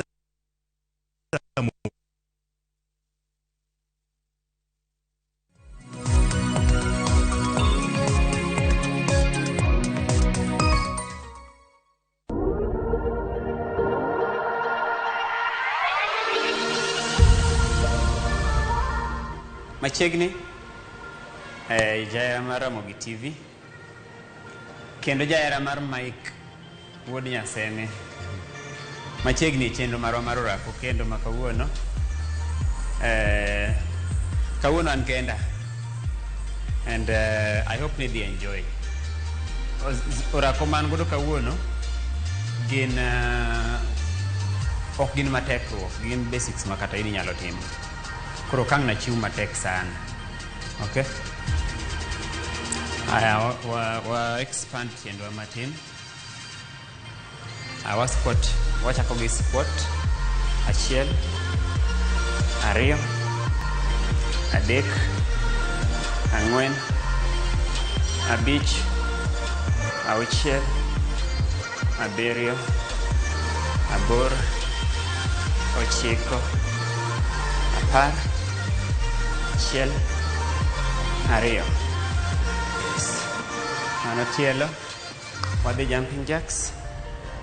Achiel, ariyo, adek, ang'wen, abich, auchiel, abiriyo, aboro, ochiko, apar, achiel, ariyo, adek, ang'wen, abich, auchiel, abiriyo, aboro, ochiko, apar. Wayueyo matin. Seconds. Apar. Achiel. Ariyo. Adek. Ang'wen. Abich. Auchiel. Abiriyo. Aboro. Ochiko.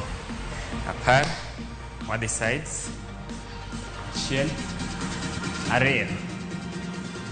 Mane next. Orako marwa modonje. Sawa. Wadhi. Achiel. Ariyo. Adek. Ang'wen. Abich. Auchiel. Abiriyo. Aboro. Ochiko. Apar. Achiel. Ariyo. Adek. Ang'wen. Abich. Auchiel. Abiriyo. Aboro. Ochiko. Apar. Modong' achiel. Ariyo. Adek. Ang'wen. Abich. Auchiel. Abiriyo. Aboro.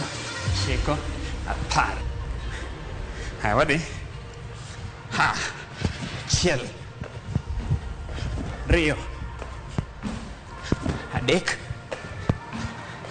Ang'wen. Abich. Auchiel. Abiriyo. Aboro. Ochiko. Apar. Achiel. Ariyo. Adek. Ang'wen. Abich. Auchiel. Abiriyo. Aboro. Ochiko. Apar. Madeka. Achiel. Ariyo. Adek. Ang'wen. Abich. Auchiel.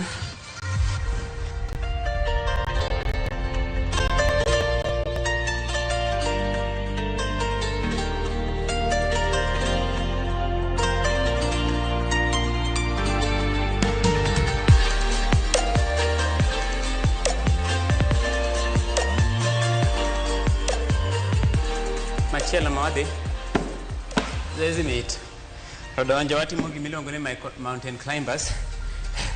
Achiel, ariyo, adek, ang'wen, abich, auchiel, abiriyo, aboro, chiko, apar, achiel, adek, ang'wen, abich, abiriyo, aboro, chiko, apar, achiel, adek, ang'wen, abich, auchiel, aboro, chiko, apar, modong' achiel, adek, ang'wen, auchiel, abiriyo, aboro, chiko, apar. Wadhi koni. Achiel, ariyo, adek, ang'wen, abich, auchiel, abiriyo, aboro, chiko, apar, achiel, ariyo, adek, ang'wen, abich, auchiel, abiriyo, aboro, ochiko, apar. Open squat ema watimo next. Wakete kama ikidhi nene do. Haya. Zoezi ni target tiendwa gi piny. Wadhi. Achiel, ariyo, adek, ang'wen, abich, auchiel, abiriyo, aboro, ochiko, apar, achiel, ariyo, adek, ang'wen, abich. Orako matimo next. Eni moyot koro moingo orako temo wasebedo kwa watimo. Mada donje next. Koro kete mana kanyo. Iyaka ichikori timia burpees. Ichikori continue burpees. Ka chikora tang ni ne burpees en gima anga tim angna bedo ka timo next. Sawa? Madhi achiel. Hey, achiel. Ariyo. Adek. Ang'wen. Abich. Auchiel. Abiriyo. Aboro. Ochiko. Apar. Hata ni mondo atim press up apar gariyo. Mondo ang'e gima watimo next. Manka. Press up kaka nanyisi. Lweti boyoti kanyo. Boyoti tir. Haya wadhi. Achiel. Ariyo. Adek. Ang'wen. Abich. Auchiel. Abiriyo. Aboro. Ochiko. Apar. Achiel. Ariyo. Nice. Koro gima dwa wacho ni press up kitimo. Press up kitimo. Press up kitimo. Kikitim kama. Ni koro lweti wuok kochomo oko. Ma is wrong. Ma press up. Ibro hinyori. Ibro kelo injuries. Okay, kuom mano anuoyo abich. Achiel. Ariyo. Adek. Ang'wen. Abich. Ma waluongo ni plank. Adhi count 20. Nikech watiyo gi saa. Koro kinyalo timo mang'eny ne 20 nang' nitim seche magini wuon. Haya wadhi achiel. Ariyo. Adek. Ang'wen. Abich. Auchiel. Abiriyo. Aboro. Ochiko. Apar. Achiel. Ariyo. Adek. Ang'wen. Abich. Auchiel. Abiriyo. Aboro. Ochiko. Apar. Hey. Nice. Haya duogo ka. Hey. Achiel. Ariyo. Adek. Ang'wen. Abich. Auchiel. Abiriyo. aboro, ochiko, apar, achiel, ariyo, adek, ang'wen, abich, auchiel, abiriyo, aboro, ochiko, apar. Watimo mountain climber. Achiel, ariyo, adek, ang'wen, auchiel, abiriyo, aboro, ochiko, apar, ariyo, adek, ang'wen, auchiel, abiriyo, aboro, ochiko, apar. Wadhi yweyo bang' dakika matin, abe mondo amodh pi. To dakika matin, waduogo kendo wadhi mbele.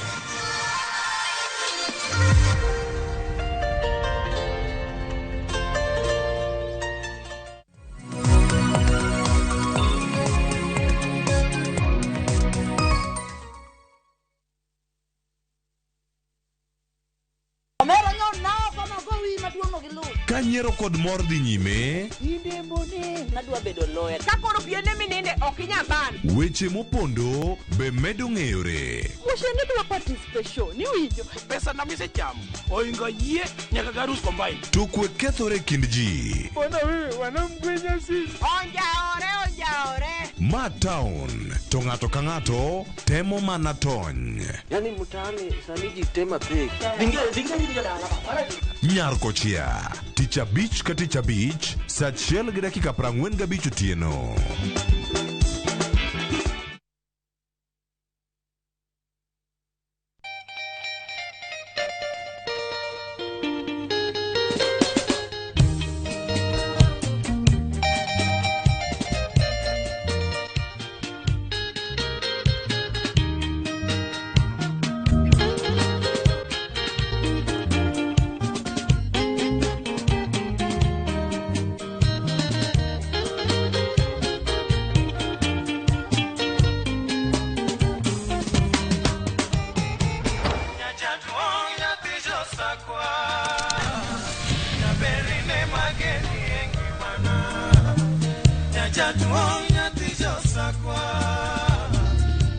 Radio Ramogi, kar chuny jaluo.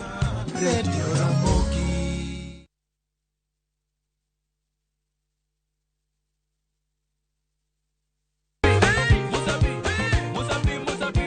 Semana chake na kuromoga juang moto kama pasi yelo ngoni moto ebele.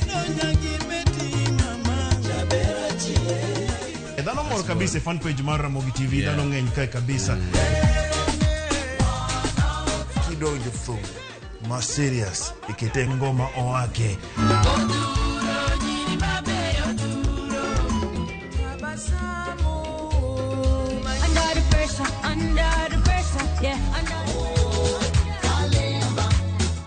Kete manaka kod Papa Vic, ngoma wake, wuok tich nyaka tich abich, saparo dhiambo, nyaka sapar gariyo.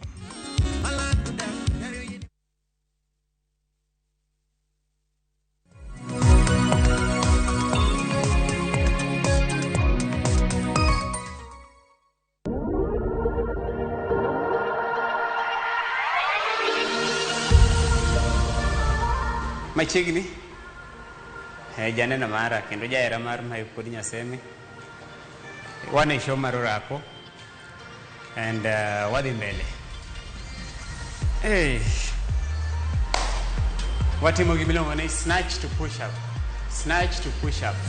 Wan ka kwadhi chap chap. Achiel.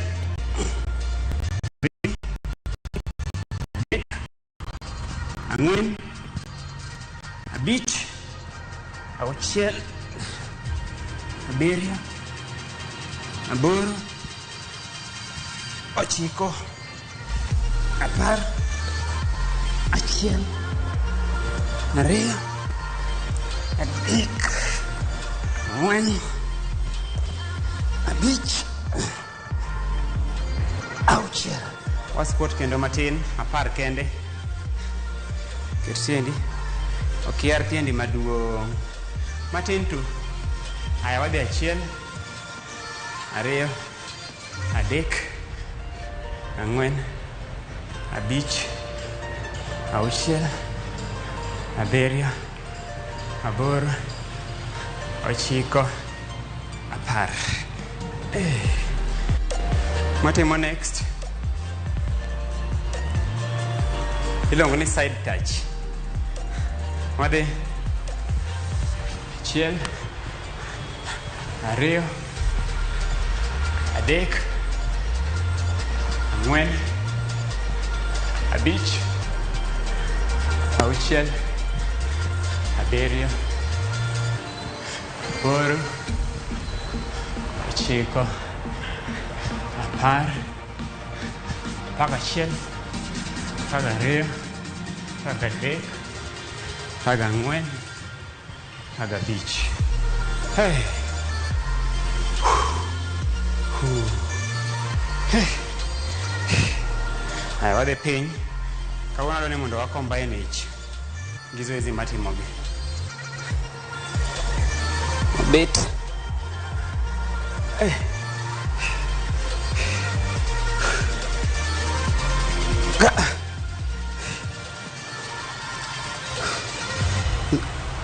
Ma zoezi mar ich madwa timo ni waluongo ni knee to elbow gi kisungu. Wan ka achiel,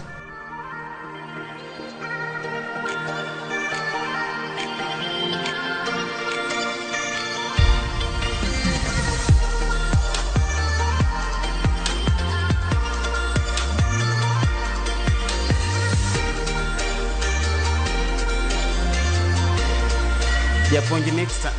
Mark Nyamachi, ageno ni nasemoso gi wuonwa Richard Oduong'o. Hey. Hey. Malo. Achiel, ariyo, adek, ang'wen, abich, auchiel, abiriyo, aboro, ochiko, apar. Tim apar modong' in be. Awacho ni wacombine gigi te.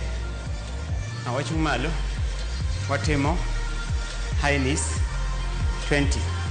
Achiel, ariyo, adek, ang'wen, abich, auchiel, abiriyo, aboro, ochiko, apar.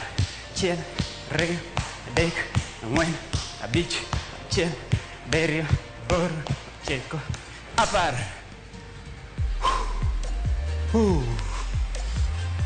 Aya. Hey. Machielo kendo mawatimo en jumping jacks.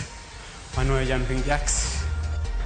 Achiel, ariyo, adek, ang'wen, abich, auchiel, abiriyo, aboro, ochiko, apar.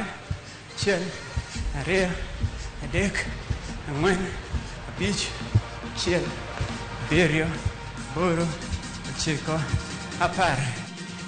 1, achiel, sha,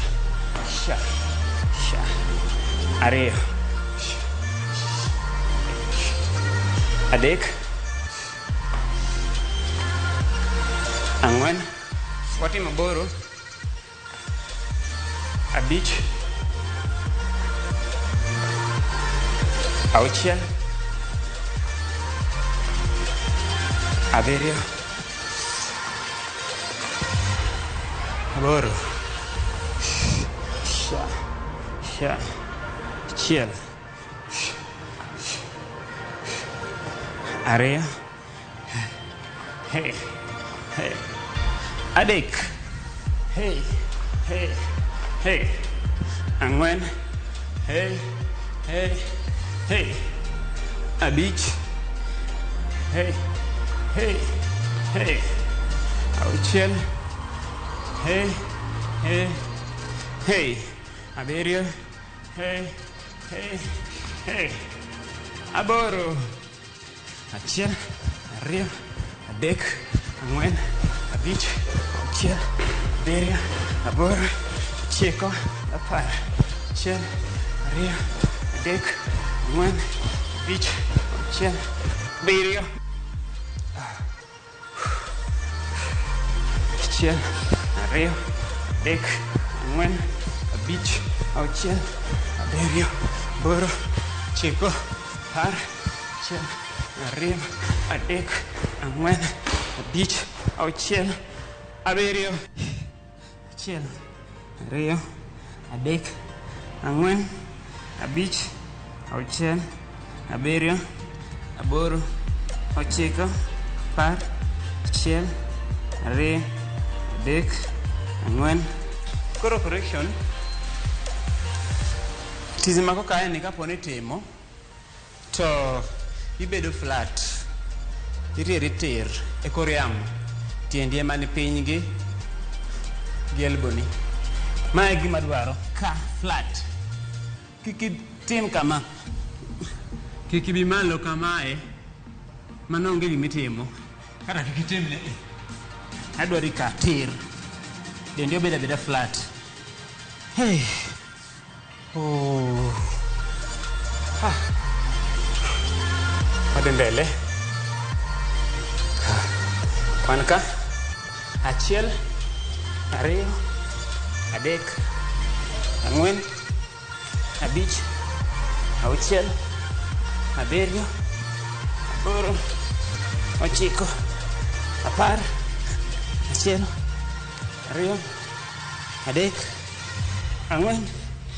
Abich. Yes. Wadhi. Achiel, ariyo, adek. Achiel, ariyo, adek. Mana achiel. Ariyo.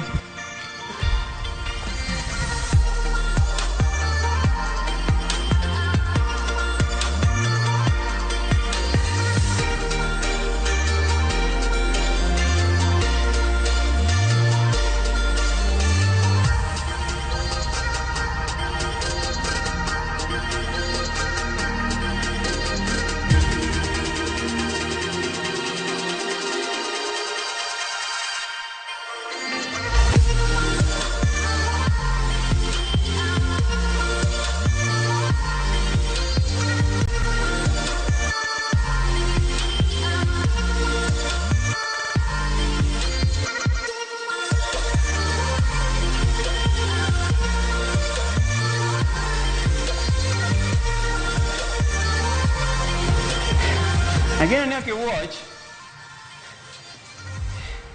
ibe train, gini mit, kikipana iwa, koka iwagi, tizi ya madonjo. Wanka, matimo bende ich matin. Kanya.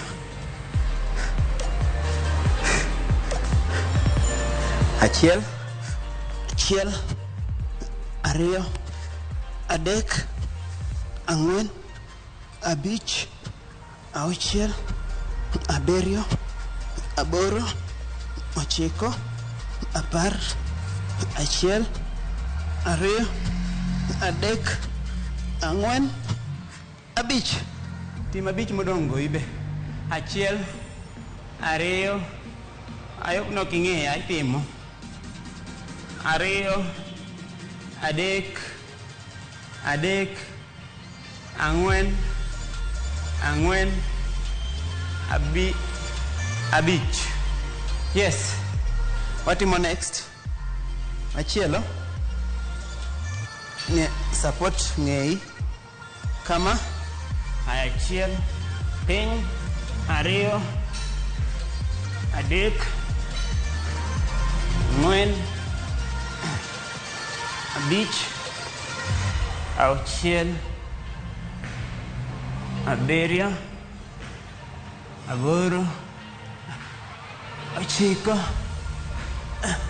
Apar. Wachopo chenro, e giko mar chenro marwa mar orako. Matai kaka pile en an Mike Wood Nyaseme. Ka Nyasaye oriti morita. Ang'e ni wabro rado. Kapok atieko, adwa oro mos. Aoro mos Aringo. Aoro mos Wandiji, Gotateng, Kisaka, Waiga, Ogongo, Ochingo Diere. Amoso joma ni area na te. Tich ariyo ma next week. Waraduru kind same time. I hope you enjoy.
partner with communities across all 47 counties. We partner with people.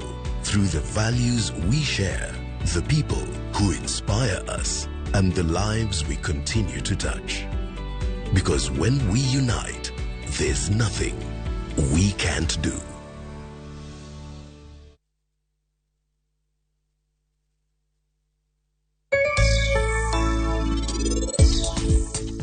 Kaponi gimora mrabo timre ne bani to karana singra gi nying nyathina in bendo ki bedo mangima adwa na tema tek monda na mi keny marwa thuolo moro machielo enango matimre enango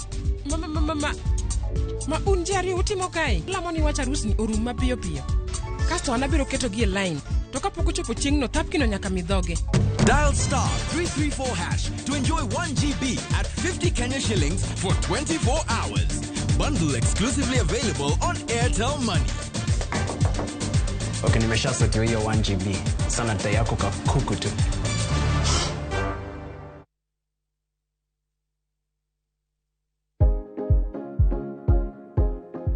Oken gima wendo ka ilalo yier wiyi maromo e kind 100 nyaka 150 kuom odiochieng' achiel kende. Kik chandi ni mar en gima timorega.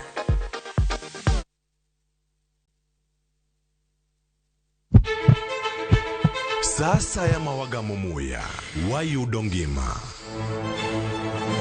Sasa ya mawayudo rieko wareso ngima ng'ato. Dr. Satiriosus onego beni lorore, foramen oval onego beni lorore. Penj laktar kelo ng'eyo matut, gero ganda gi puonj mokinyal yudo kumora mora mag weche thieth. Diwacho ni gima ko yud chon, tinyalo thiedhe ma ng'ato chang chuth. Kabisa. Or ote machuok gi penjo moluwore gi weche thieth. Tudri kodwa e nambani. Kata inyalo ywa tole nambani. Riwri kod Ruth Otieno wuok tich nyaka tich abich saa 12 odhiambo mana e Ramogi TV.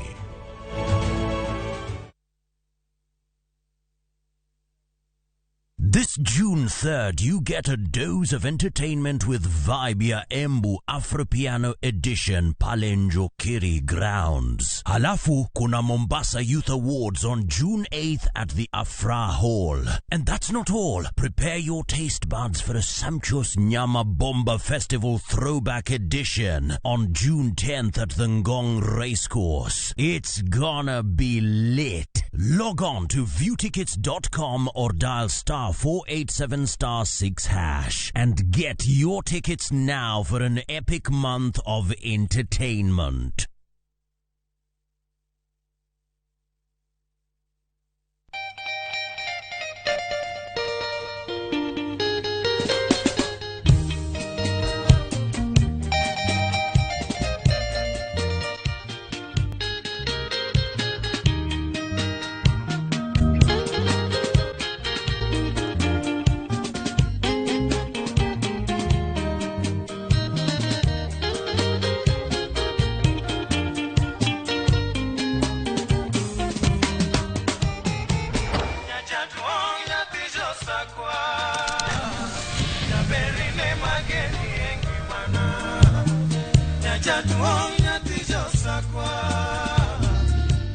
Radio Ramogi, Cartoon Jaluo. Radio Ramogi.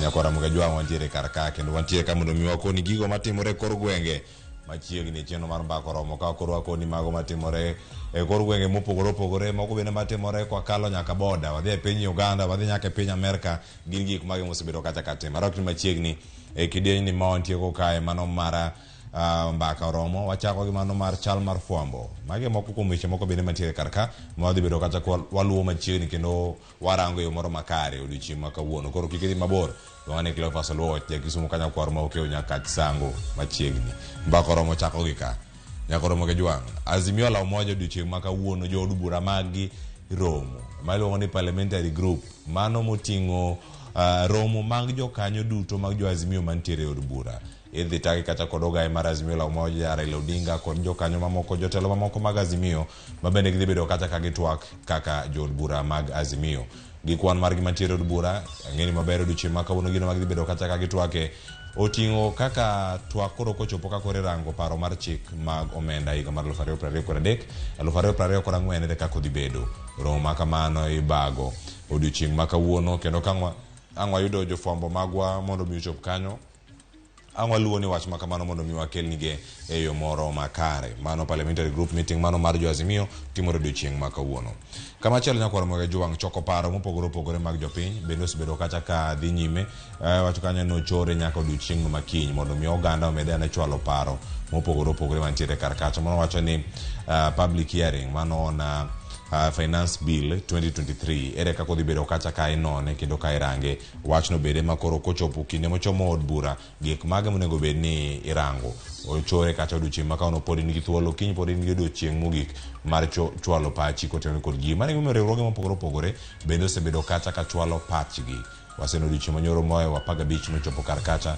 mano moting'o wasu mag nurses kachiel koda mago bende mag KMPDU antiere mago mag jopuonj gi thoth kamane gichope kar kacha mondo mi girangane ni paro mane ma ginyalo chwalo kacha ewi paro mar chik ni mar omenda mar higa mar 2023 2024 odhi bedo nade nyakora moga jwang limbe itimo odiochieng' ma kawuono mano ka en jatend migawo mag weche go mag somo mano ka gintiere sub county mano mar Arieda yuno kanyo Machogu kachiel koda ka Owalo kachiel koda ka jotelo mag loch nanga kawuono gitimo limbe margi ka gintiere kanyo e county mano ma Siaya iwacho ni limbe magitimo kanyo odiochieng' ma kawuono wach machopo no achiel kachiel jofwambo mantiere kar kanyo e county mano ma Siaya ka warango gi achiel kachiel mano moting'o wan kata kod Georgia Molo mabende luwonwa ge yo makare mane e nyaka londo mar Ramogi kachiel koda kama moko bende mantiere kar kanyo watemo mana mondo mi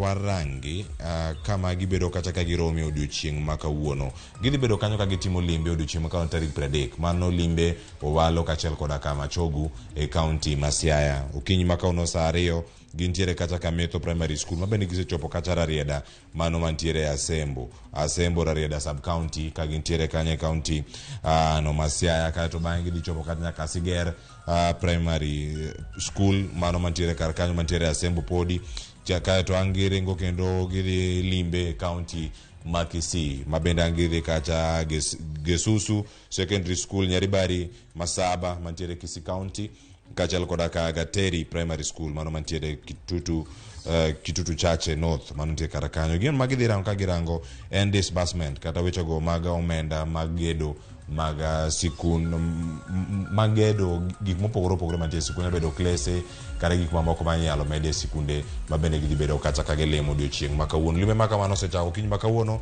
gichopo e county ma Siaya nyakoro moga jwang komiti ma ochung' ne rango kaka gucho omenda mar CDF tiyo e kuonde chung' od bura mopogore opogore odiochieng' ma kawuono lemo county ma Migori gichopo kata mondo mi ginon adier ni NGCDF mar National Government CDF ni otiyo machalo nade e county mane county ma Migori tainya e kar chung' od bura no ma Wendo gidhi bedo kar kacha ka ginono adier ni NGCDF ni otiyo e yo machalo nade obedo kacha kosiro ga gik mopogore opogore mago chal mag sikunde bero lwasi mag sikunde chiwo bazari ne jopuonjre neno ni kuonde ma apisas mag sirkal moko bende itiye kaka apisi mekgi bende olosi e yo moro makare mano moting'o nyaka apisi go mag chief kata obed kacha police sendo bila kama gintiere kar kacha ere kaka omenda gi bende tiyo godo e yo bende tiyo kodgi e yo madwarore jafamo marwa Jojo manie county ma Migori kendo luwe koyude yo makare ang'o biro kacha mondo mi okonwa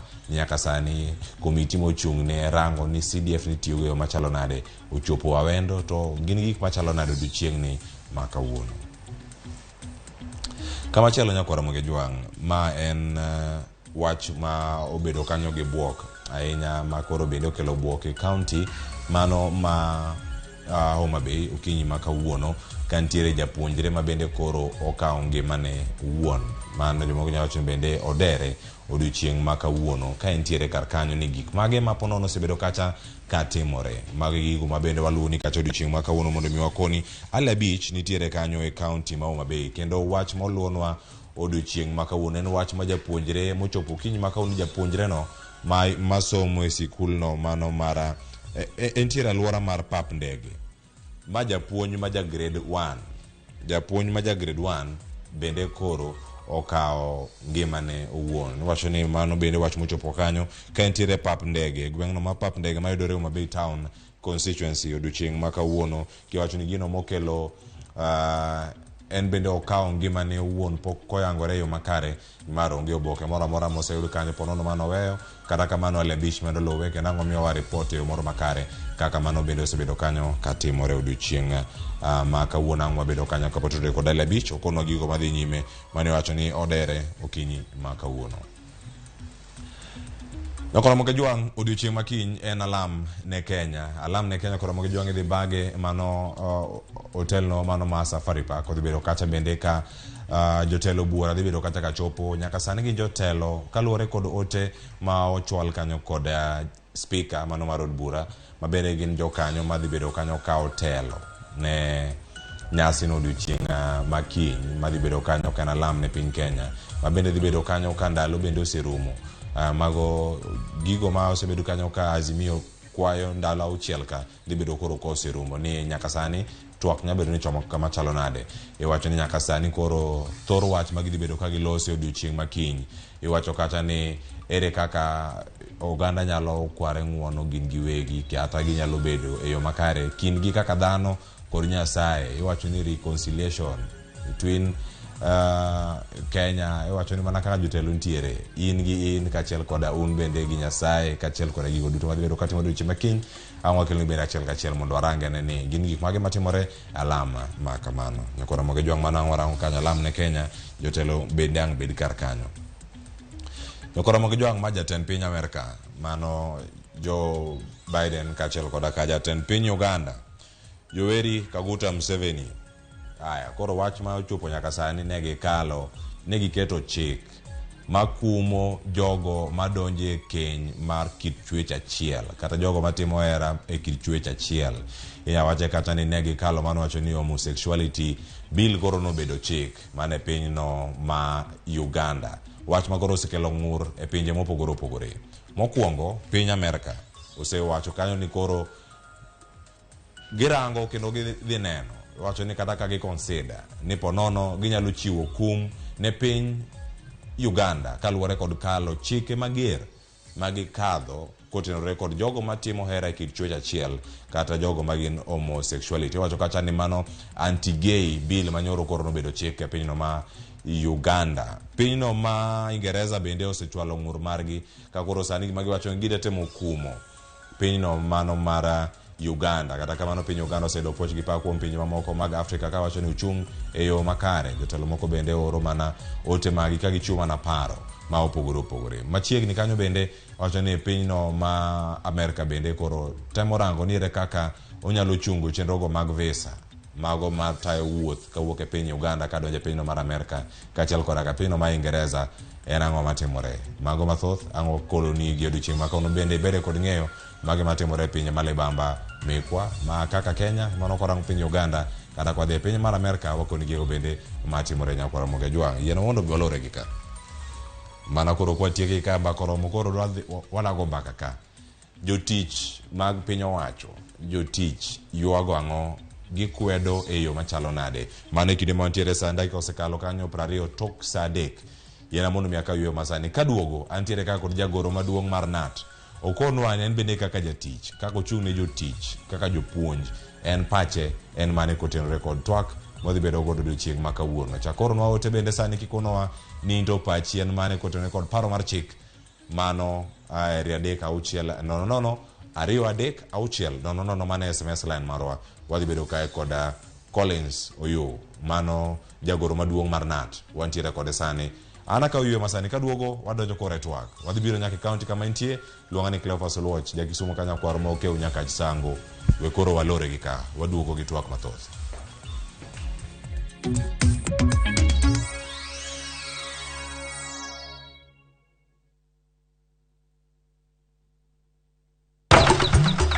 E odiochieng' mar aboro, Nyasaye nong'iyo piny moneno ni ber koketo jarit e paradiso mare mane piny ka. Emomiyo Nyasaye nochweyo japur. Chakore achaka gi kodhi achiel mopidho gi hera matin. Gweth mar koth, kendo bang'e oti ka okelo chiemo ma wachamo.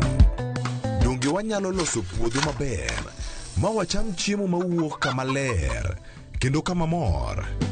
Riwri gi alori nyaka Black e chenro mar pur gi ohala. Chieng' tich adek ka tich adek, saa 1:45 mar otieno. Mana e Ramogi TV.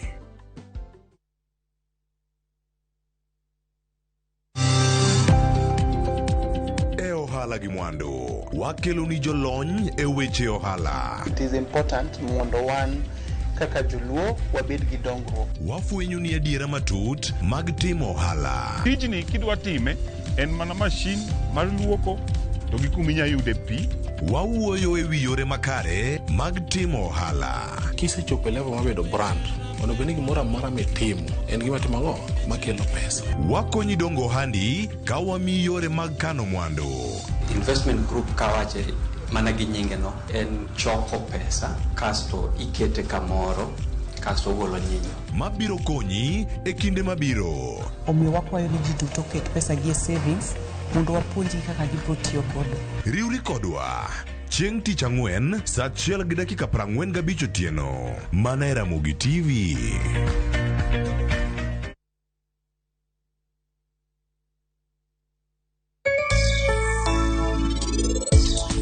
Machiegni jahera mar chenro mar penj laktar mataye chenro ni en Andruth Otieno kamoro amora ma intiere ka wawacho ni ngima en mwandu.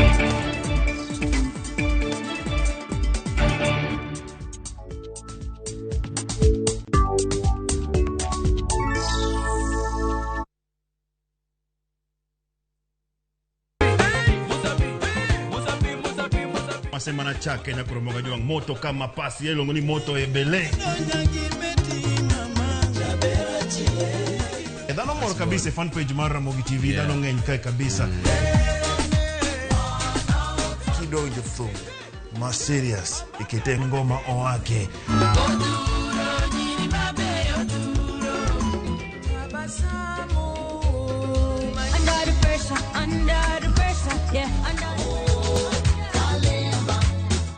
Kete manaka kod Papa Vic. Ngoma wake wuok tich nyaka tich abich saa 10 odhiambo nyaka saa 12.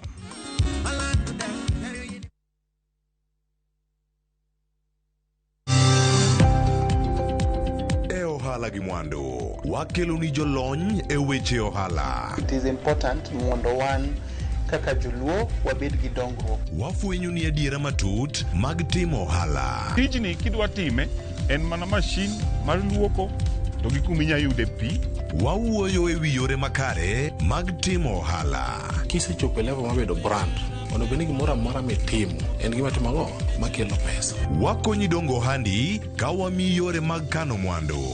Investment group kawache mana gi nyinge no en choko pesa kasto ikete kamoro kasto golo nyinyo mabiro konyi e kinde mabiro. Omiyo wakwayo ni ji duto ket pesa gi e savings mondo wapuonji kaka gibiro tiyo godo. Riwri kodwa chieng' tich ang'wen saa 1:45 otieno. Mana e Ramogi TV.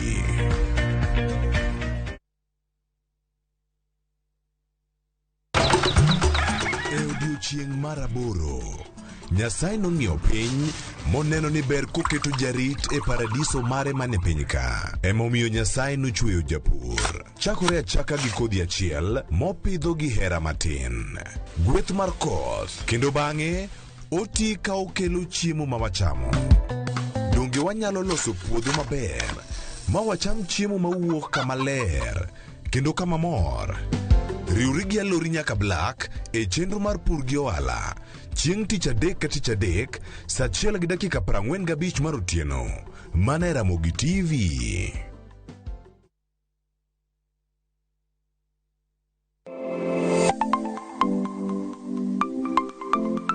Ramogi Juanga, ng'ato ka ng'ato inyuolo kod pok mare makende. Hero mara mar okapu nochakre chon. Nafwenyo ni mae gima hero timo, mae gima lwetega nyalo loso. Ramogi TV koro mi pok mopogore opogore manyalo loko ngimani. Nitie gima iluongo ni giving back to the community. Like iga moantie ni asepuonjo ji ariyo nono. Chenro mar poko pogore nyaka Ramogi Juanga biro ni chieng' tich ang'wen ka tich ang'wen chakre saa 2 nyaka saa 3 mar okinyi kod an Sharon Ong'ao. Kik bai.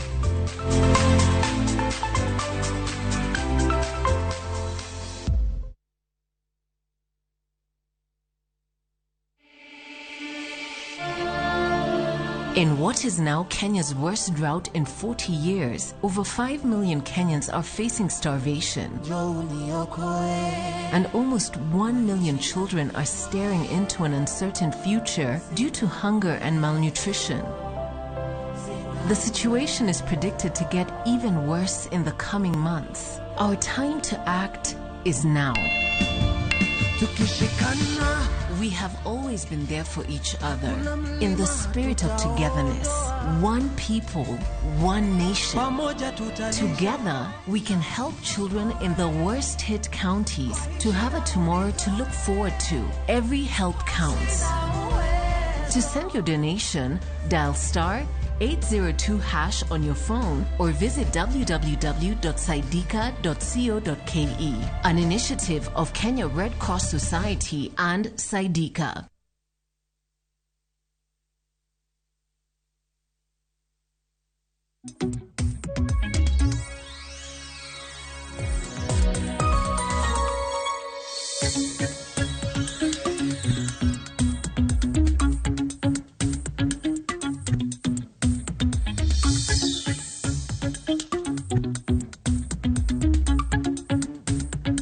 Hai, nyakoro Ramogi Juanga yawre kendo machiegni mantiere kar kae chenro mar mbaka oromo. Ago mbaka kodi kendo wapuonjre gik mage mosebedo kanyo katimore machiegni kodwa nyakoro Ramogi Juanga ahinya mago motenore kod paro mar chik mar omenda mabende kelo paro ma opogore opogore. Kawuono wadarange okang' machielo.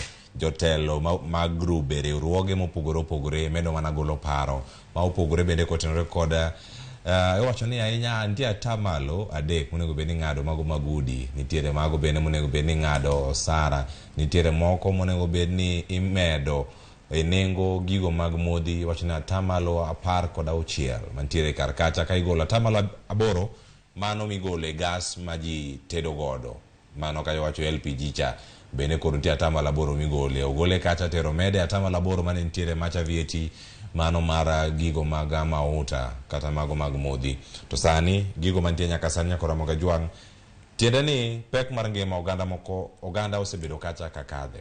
En paro mage mabiro kotenore kod paro mar chikni mar omenda. Odiochieng' ma kawuono wadaloso kod jagoro maduong' mano mar NAT mabende watwa godo odiochieng' ma kawuono kwedo chikegi mag omenda.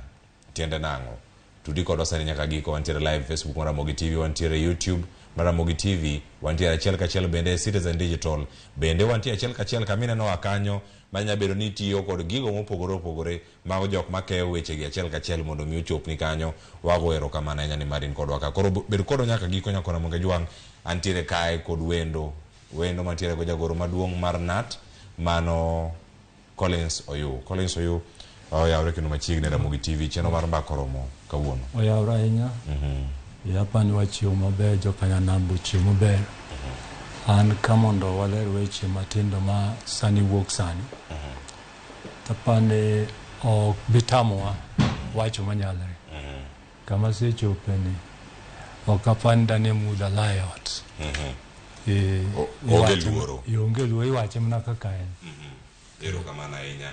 Ka wache kaka en nyaka Ramogi Juanga nitie gik mathoth ahinya kanyo mosebedo kanyo katimore. Odiochieng' manyoro ne waneno ng'anyo mamuol mano ting'o grube mopogore opogore kod riwruoge mag jotich ma opogore opogore manyoro ne ong'anyo achiel kachiel mochopo kanyo nyaka e od bura kama ne gichiwo dwaro magi ne speaker mano mar od bura. Jotelo bura bende noloso kar kacha.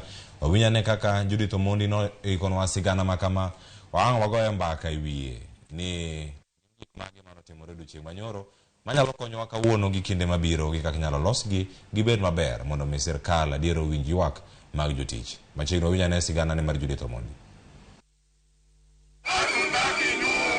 Ne en pangruok wer kod go oporo e chuny boma ma Nairobi. Magi gin mahao riwruoge 15 mag jotij piny owacho ma oramo ni ngang' ok ginisir paro manyien mar chik machano ng'ado atamalo 3 mar osara mar jotich mondo tigo e gedo mag udi. Kotelnegi kod jotendgi ne gichwalo ng'ur margi e od bura mamalo mar lombo jo od bura mondo mi owit oko parono manyien mar chik. And we have gone in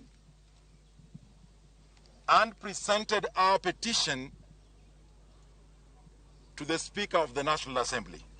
Tunaambia wabunge wetu, sikizeni ground. Sikizeni ground. The ground is saying no. E lipot mane gichwalo, ging'ure wi wach mar ni kuom higni 6 koro, jotich mag piny owacho pok omedo sara kata bed ni pod idhirogi mondo mi gichulo osuru mathoth. Bende gikoni paro mar chuno jatich gichulo omenda mar okumba mar thieth NHIF ma ok oriw jogo ma ondiko jotich ok liw kendo biro keto jok mapek e ng'ut jotich ka ng'ado omenda mar wuoth mar jotich po ni gidhi tiyo oko bende ok giyiego. The amended NHIF Act of 2022 provides that every employer is supposed to pay a matching contribution amount to that of the employee. Kama wewe unatoa 1,000, employer anatoa 1,000. Now, they have agreed with the employer that the employer is not going to pay their part, and that is why they are pushing the burden to the workers. Gisingo dhi e ng'anyo magala moro poni od bura opuodho pend chikno. If this bill, in the unlikely event it goes through, the strike will be on the next day. Yes. And we want all public sector unions to be on the lookout. And let the strike be spontaneous. If we can be on strike for 1 month, Sakayo atashuka, na akikataa kushuka, tutang'oa miti. We have agreed amongst ourselves, there will be no room for taking envelopes. Everything we are doing for you must be done on top of the table. We don't want secrets when you are dealing with the workers, and especially when you are targeting workers' money. Your money is your money, and nobody should touch your money without consultation.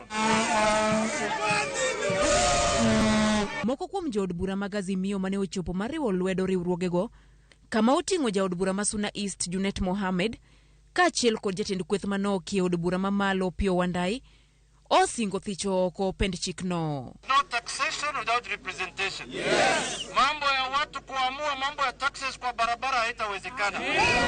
Mambo ya taxes itaamuliwa na wabunge ndani ya bunge. Ikiwa mbele ya bunge ya Kenya. Yes. Ya kwamba hii mambo ya housing hii imeenda. We are going to ensure that this finance bill 2023 does not see the light of the day. Bang' chwalo lipodi ni od bura okinyi makawuono, riwruoge mag jotich piny owacho koro diro pira ne jood bura mopogore pacho ka mar golo duoko mogik e wi ka bende pend chik ni owinjore kod piny Kenya. Judith Omondi, Ramogi TV, Nairobi. Judith Omondi ne otimo limbe kanyo kendo ng'anyo no otimore odiochieng' manyoro no ikona ripote yo makare.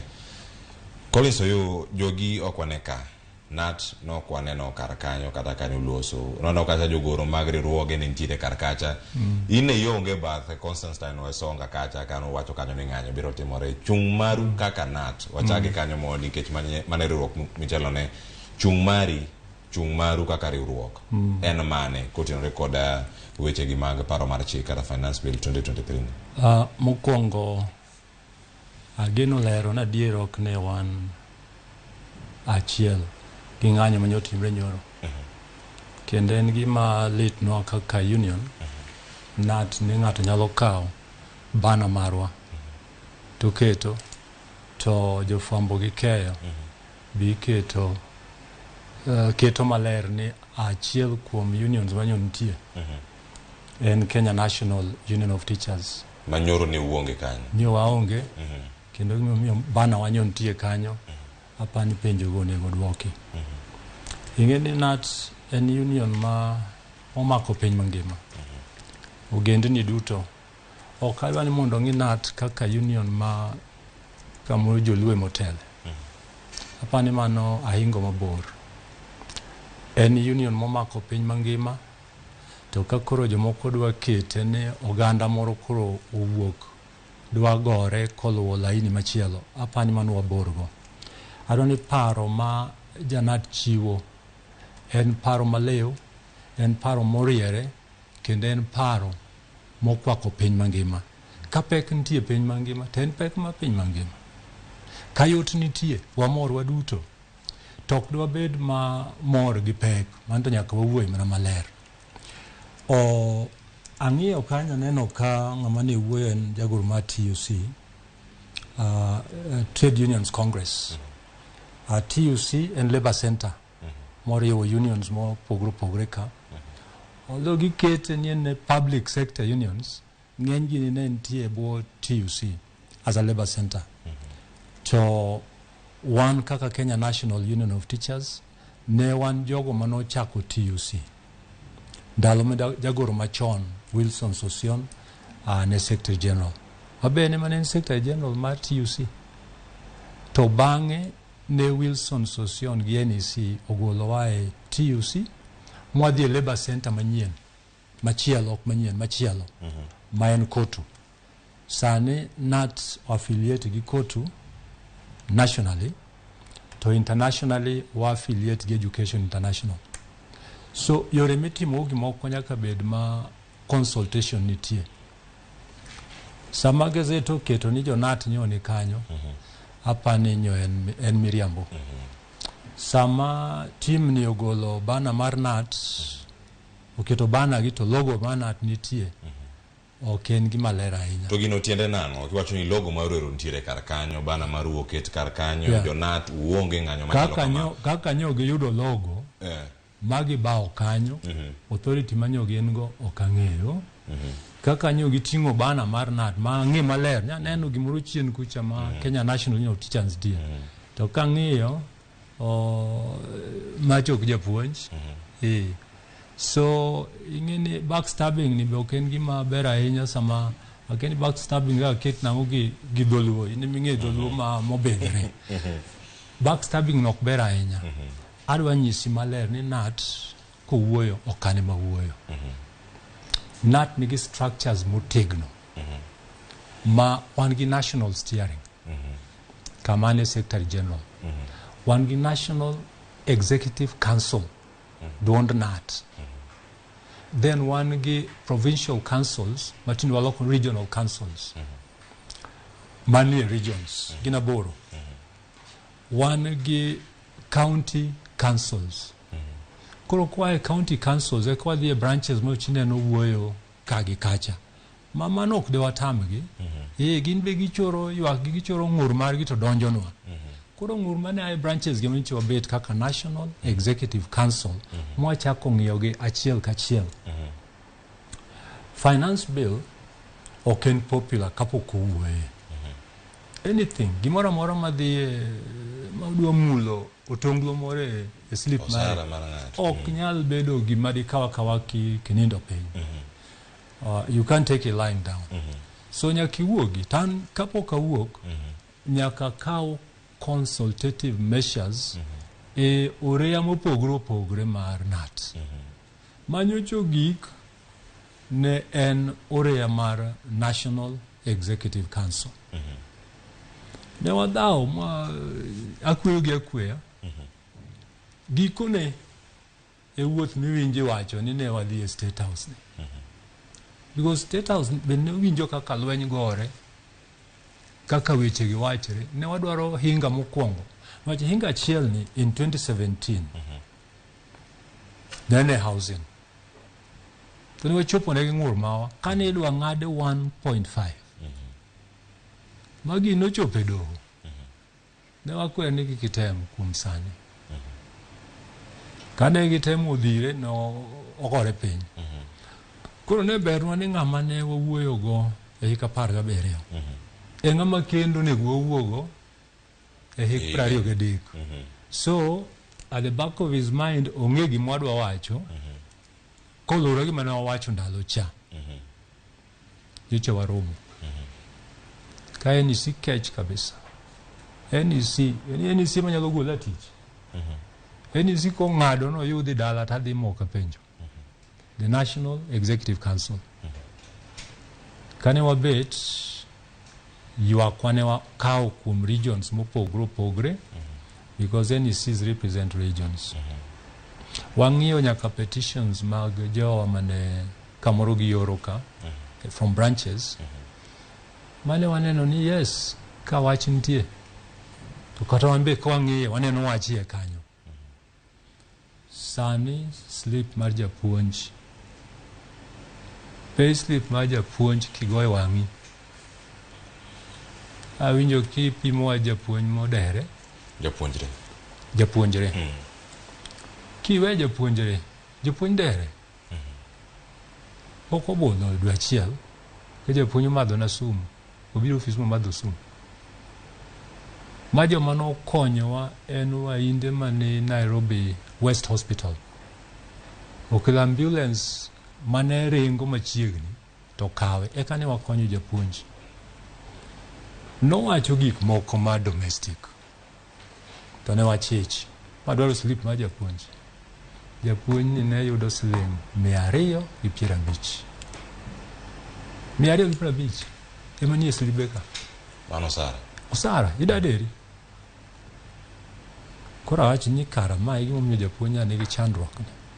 Majbe kaka wadak e udi be ionge kwe kohuko ni. Abe nin be in gi odi. Kohuko ni otuch dibe gi kwe odno. Kata mana jarito to kama nyithi boda boda gi. Yedho boda boda to kinyal chulo to inje puonj. Apani letno ni kuom ka jopuonj. One focus maduong' oken kata pesa midhi ng'adene. The 3%. Focus maro maduong' japuonj mondo med osara. Kipenjo japuonj ma kamoro se dhi maber mondo kwanane ber moseyudo tich ka. Ang' yun atamalo kata 80 ma jopuonjgo. Ma kwano osedhi mabergo. CMA ot moro mosegero. Anatiyo Nairobi ka. Nairobi branch onyiewo puodho maduong'. Jopuonj koro nyiewo mondo gitim ang'o? Igedi. Koro ber mar tijwani, the pride of a teacher, en kaka idak. Be okelo luor. The pride of a teacher en luor momi kalore gi kaka idak. National Executive Council nyogo wang'e e weche mag the bit specific weche mag housing levy. And we demanded ni nyaka ketwa e tiegruok maber e wach the housing levy. Machane wadagi. Machane onge component mar the employer. Machane golo 1.5 achieng'. Ma king'iyo kama gikele e bill ni ma Employment Act 2007 at section magidwa amend and from section 31A gimedo B. To B magimedo ni giwacho kaka employer, employee dwa timo contribution. Idwa time tigole kanya.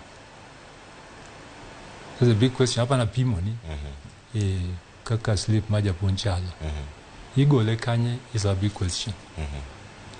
Nitiere moko makoro nyo waseyawo. Okange moko waseyawo mondo japuonj omedo sara. Wan wakete at 60%. Jowete ma jokupet okete at 42%. Focus marwa maduong' en osara. Osara.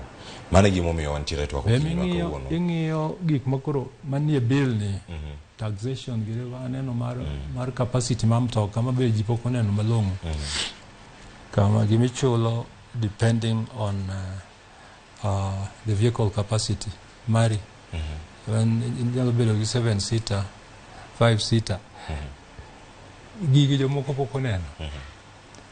To wing'eny mohingo gimosesomo. Akiani winja. Uwi onego lu gimisomo. Nima nyaka non. Wadwaro proper public participation. Be momiyo nyocha neno wachopo nyaka e ot maduong'. Niwach the buck stops with number 1. Konyiso joge ni dhi uriad kacha gini mondo okal. Ing'e gima siasa en. Mathin mabobalo. To ka ng'eny gi ok obalo, gidhi tamo mondo migi kale. To mondo kale. E kinde ma nitie kar kae, jagoro maduong' mar Kupet, mar NAT. Ong'e kinde gi bende nitie gik mathoth ahinya ma nyalo bedo ni ringe e pach oganda. Ni bende un kod gi achiel e ng'ur. Riwruok mag jotije mag piny owacho moting'o jopuonj ma itelo negi. Leo mari chopo kar kacha. Ponono oro ote mopogore. Leo mari chopo, sani wacho ni logo mar notiko kata koko penju. To bende useri nyaka kar jot mar jatend piny Kenya ma uromo kode ka uchwalo paro mopogore opogore nyaka jagoro mongirore e migawo mar lo mano kar ka weche gi magudi mano Charles Singa. Ponono un usetieko karu, jopuonj osechwalo pachgi kendo ok gine tiende mar ng'anyo kata ponono ni okadhe.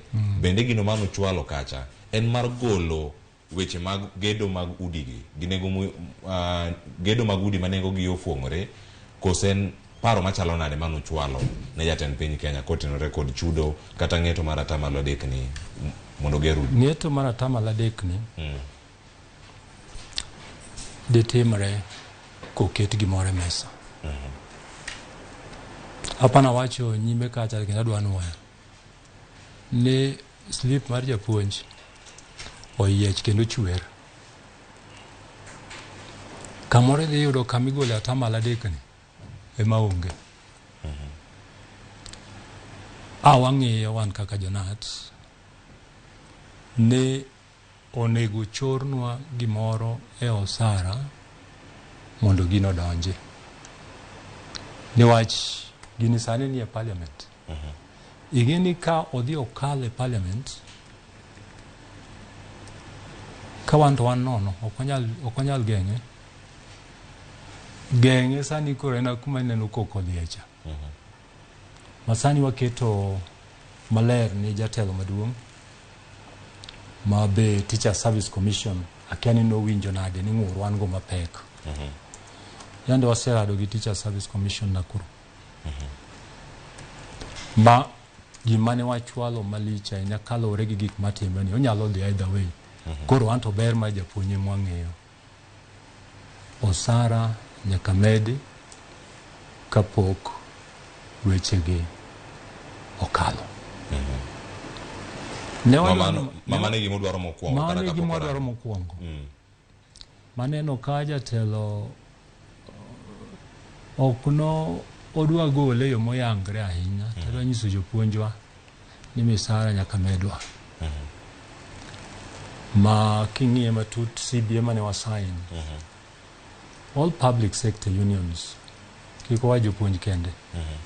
Ne onge kata siling achiel manomede. Ne onge. Koro sachwa ni kinyalo kete e atamalo kata mathin mane wakwayo cha. Okane gima bobedo malich. Osara ni komedi ubro yie mondo ng'adu atamalo adek marot. Mane gima en siwacho. Kiko beni en gima yowacho. Mano kuku mar National Executive Council wacho. Gima lich gi jopiny en ng'iyo union wanie wang' ng'at achiel kende. Kone NAT to ng'ami neno kanyo en jagoro maduong'. tapani enena training moro manyocha kamoro jowa no kawe yo marach ma joma no okalogo wacho kadwago ng'ato kama ntieni ni muochi go kinyi isecha kolando gimilando kanyo jopiny penjo ni taleng nang'o gima kama okigori gago giluongo committee no consultation gi structures magnat will bail you out sama kora wuoyeni gima ne NEC owacho okane mawacho NEC oywago mondo medgi msara med jopuonj msara gionge wach gi gimoro ma ni 3% ni wadwaro mondo sirikal oket notongulu moro matin e mesa mondo wane kaka wanyalo wuotho. An aparo ni kendo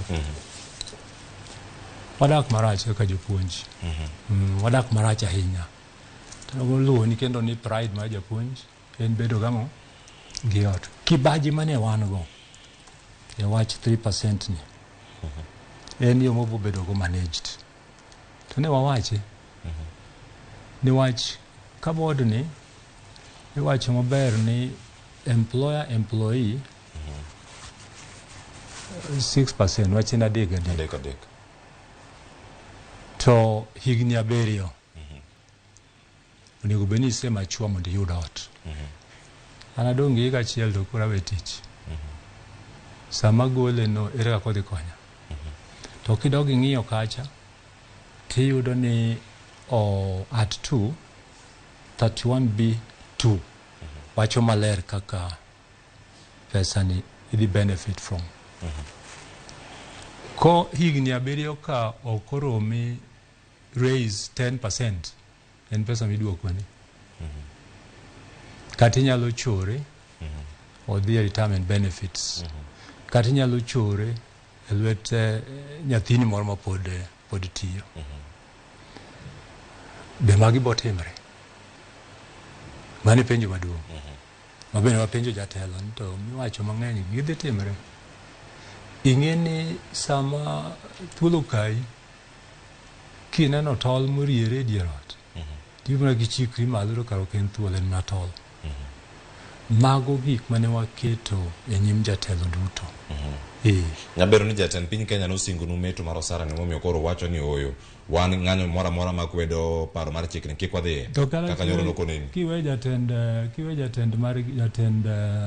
piny wan e labor center machielo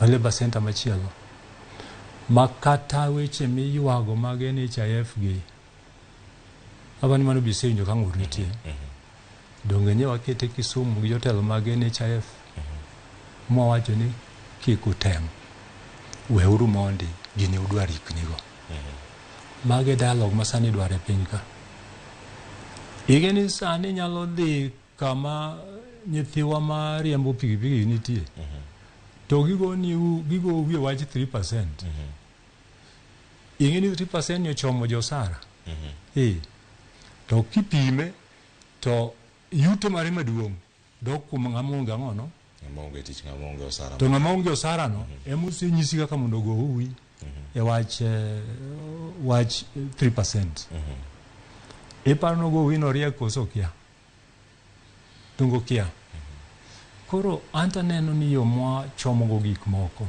masani be kora gole nat uwi mamako pinya mako ndara ok bi konya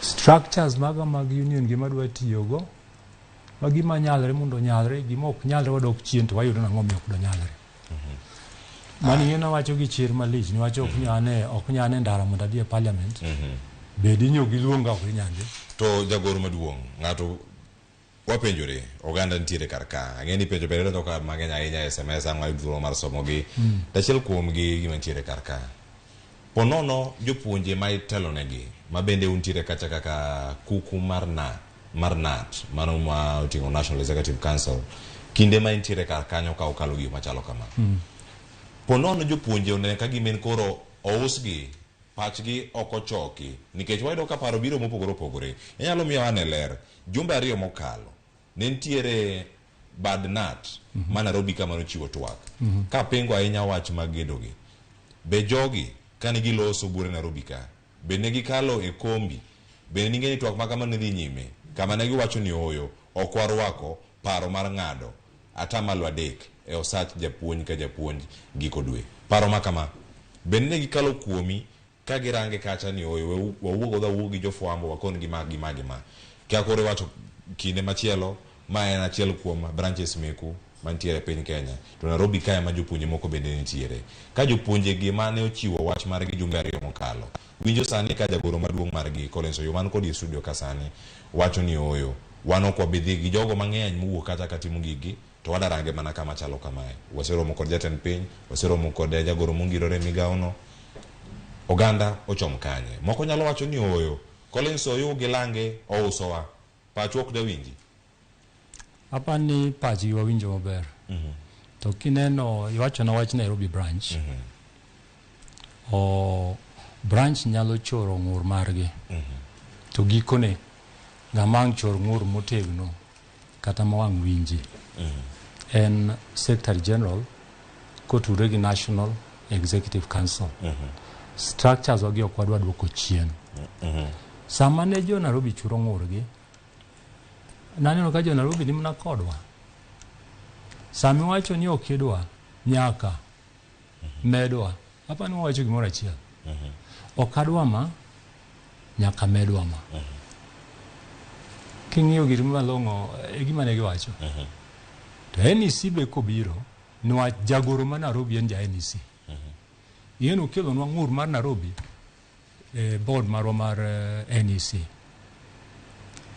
to gima wacho gima ja Murang'a ne wacho an gi ja Murang'a South ma ja NEC principal gima ja Murang'a wacho gima ja Nairobi wacho te gima ne ja Siama ja NEC bende wacho nyaka medwa wan wagombo jopuonj odag maber to moloyo jopuonj matindo ma tokwa an ni dak maber e gine e wach 3% ni onge kuom ani wach an gi oda nasegero gini yangi mana joma chien ka maka moro 10% bang' higni 7 nyalo donjo kuomgi iwinjo joma tinde ma gini dhi konyo to joma dongo gi osara mimedo ni madhi konyo oshano medu osara gima ng'ato dwa timo tim kosemiwa osemedo osara apani kanyo to nyaka wawinjre awinja ne wakete maler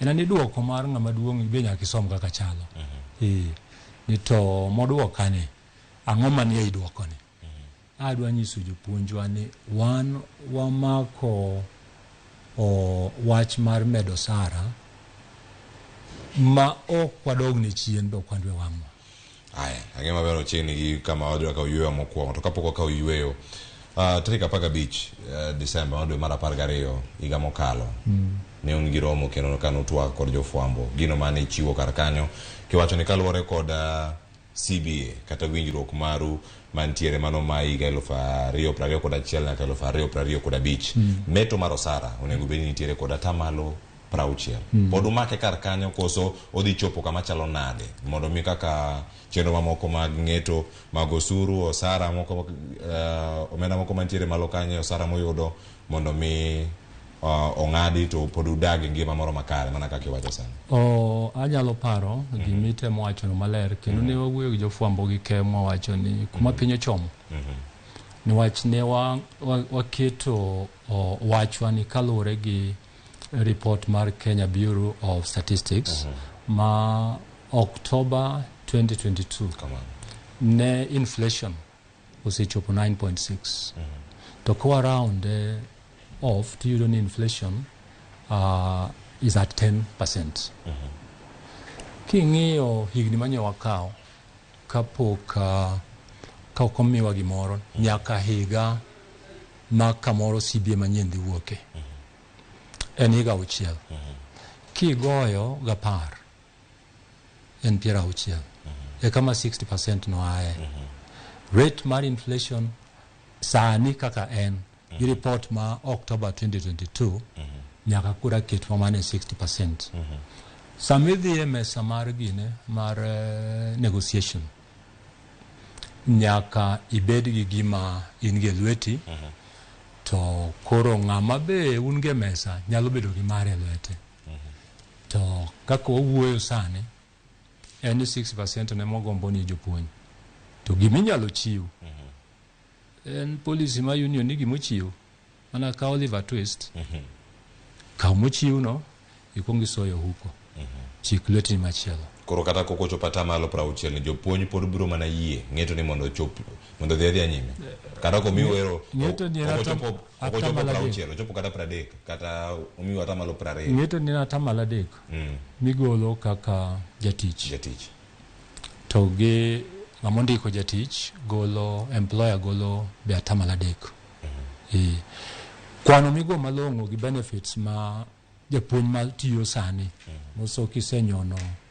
higa moro 30 kamoro kodhi donjo kakipare en pesa ma kamoro ibro dwaro kata ibro donje section 31B namba 2 kichako gi sika mang'iyo kakichak idwoke makoro okine jogo manyalo benefit gi 10% contribution bang 7 years gima de walam mohingo medo japuonjo sara onge ing'eni ka chako lweny gi weche mag ginegi mag percentage matindo gi tadhi dino wang'a makoro kane picha maduong' mwadwaro ni japuonj agolo slip ma nyiso kuma ne wantieno ni japuonj ne idwa mae ata malo 3 pima ne gimodhi dong godo king'iye gima very realistic ineno gi wang'i kama to ka wan joma beyo ni kamoro piny ni wadwa chenjo mondo lokre malong'o kaka wagombe no anyalo paro ane e siasa ne azimio motegno kabisa to bang' siasa ng'eni koro iwe wach siasa doge tije tija ka kura aonge azimio aonge Kenya Kwanza adwa ni mondo ago lweny makonyo jowa from both sides koro kidhi ng'iyo ng'wech mane oringre kocha gi koni ing'eni wach housing ne nitie gima pogre en maka kedwa time japiny odak marach ok adwa ng'iyo japuonj kende japiny bende odak marach king'iyo kuma joluo odak e Kibera akani dhi e Kibera mogik karang'o inyalo neno ka en gimopogre gi piny ma ji odake to ok dawach ni jopuonj na onge kuno gin kuno to kata kok gidake yien gin giwede kuno mak parono gi kanyo jopuonj mabende wantiere ka okinyi makonya kora mo jogo wantiere ka koda Collins Oyu jagoro maduong' mano mar NAT watemo mana twak kendo watwak kotenore koda ngima dhano odhi chalo nade ngima ja Kenya ikinde makoro sani bende piny Kenya ni kama paro medo mana mienjo kotenore koda paro mar chik mar omenda higa ni mar 2023 2024 in pachien mane wakawinjo masani ka waduogo ka mondo mi warang kendo wanon bende gigo mathoth kotenore kopogore kata gi mag jopuonj in kaka jagoro maduong' mar NAT ang'o kendo mantiere e paro mar chik ni maponono okomori kata mane ma osemori moloyo mantiere ka nikech duto ok dwach ni richo kendo kama gintiere kar kanyo waduogo mondo dhi nyime kod twak wabiro bende county kama intiere Homabay kacha Alabich nacho kuno pat jopiny wadhi Migori Jojo momiyo pat jo Migori nigi wacho nade Kisumu Millicent Adhiambo bende ikore kod jopiny kanyo mondo miyo konwa chal mar wach kaeto bende ang'wayuda ne pat jopiny e county ma Mombasa kiny makawuono kod county ma Kisii bende ang'wayuda ne maling'ling matimore kacha kasa osoromo saa 4 osekalo dakika 2 wantiere ka waduogo bang' yo masani chenro mbako romo kikidhi mabor.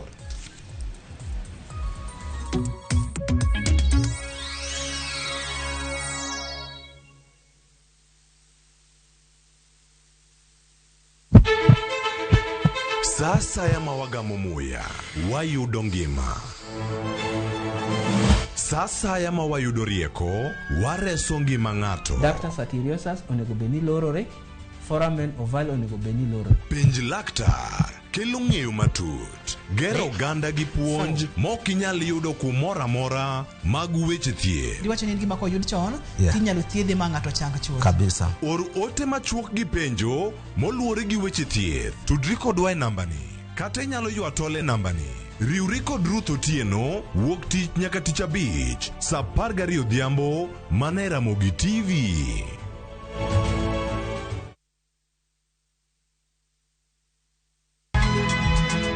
Nyakwa Ramogi.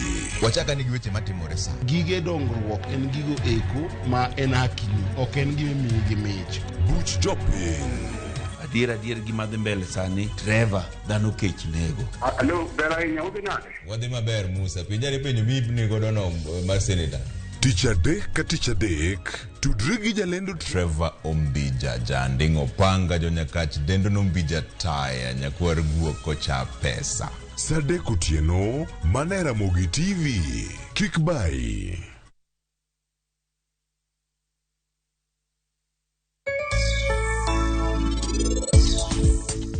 To Lovely kaponi gimoro amora botimre ne bani, to karana singra gi nying nyathina ni in bende ok bibedo mangima.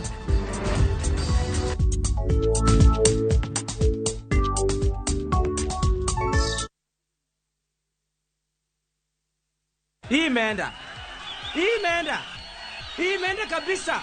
Nafurahia kucheza Kaede Jackpot juu sio lazima ushinde zote. Kama mimi nilikuwa na 11 out of 13 na nikashinda, nikakuwa mshindi. Pia wengine wanaocheza Kaede Jackpot kwamba ni ukweli na wacheze na watakuwa washindi pia. Shiriki kwa kutumia 50 bob pekee na ujipe nafasi ya kushinda 500k kwa kupredict 13 games on shabiki.com.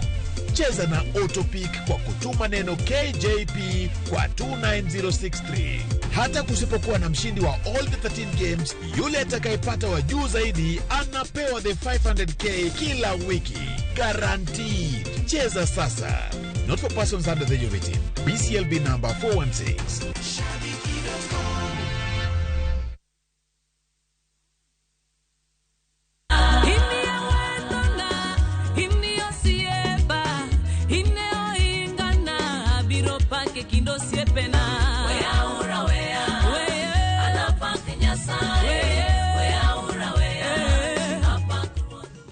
Iluongani Janet Oudu, kidwaro wenda mar Yesu manowara kaka skiza tune mari to di *8 1 2 *7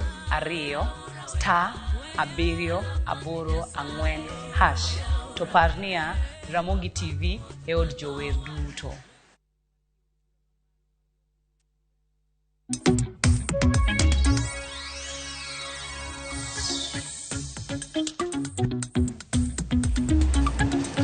Machiegni nyakora moge joma sekayo masani yeno mondo miwadhie county kaka ne wakoni karkacha ka waduogo bende ma kidieny mar ariyo ma watieko godo twak oromo saa 4:55 walore. To mondo mi walore wadhi bedo kacha ka wasetwak kodie county, wasewinjo pak jo Mabei, pak jo Kisumu, SMS mayoro ka bende wadhi do thuolo mondo mi wakete kacha iwinje ane achiel kachiel. Koro sani yena mondo adhie county ma Kisumu ntiere kwedo chike gi mag omenda. Millicent Adhiambo oyawre Kisumo uchiewo nade okinyi ma kawuono. Twak ma wan go kawuono en kwedo chike gi magi kata paro mar chik mano mar omenda. Iwacho ni grube kachal kod riwruoge mopogore opogore medo mana chiwo paro ma opogore. Miwane ni jo Kisumo to wacho nade okinyi ma kawuono kotenore kod twak ma wan go e studio okinyi ma kawuono ka wan kae kod Collins Oyuya goro maduong' mar NAT. Bagno ne twak okinyi ma kawuono koro Millicent kia e boma ma Kisumu.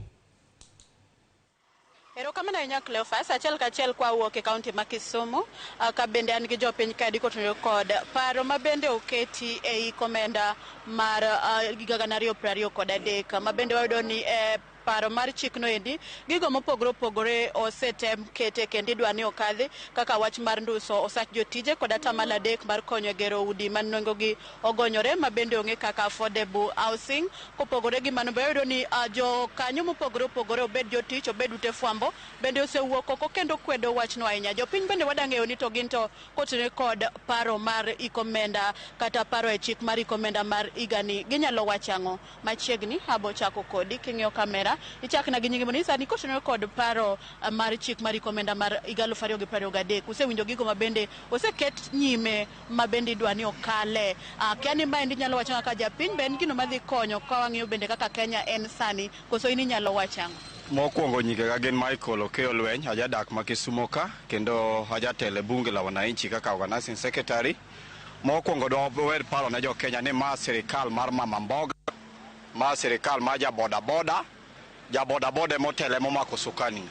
Tadwa nang'is jo Kenya ni ma ndalo mag bottom up. Bottom up ung'eyo ne ikawi tiloki ataro.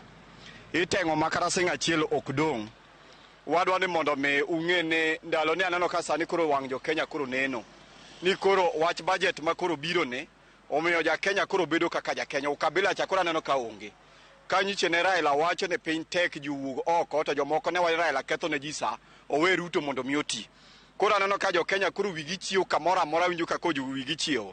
Budget ne kokadho kata jok matiyo sirikal go ang'eni moko dhi ringa resign dhi ringo weyo tich.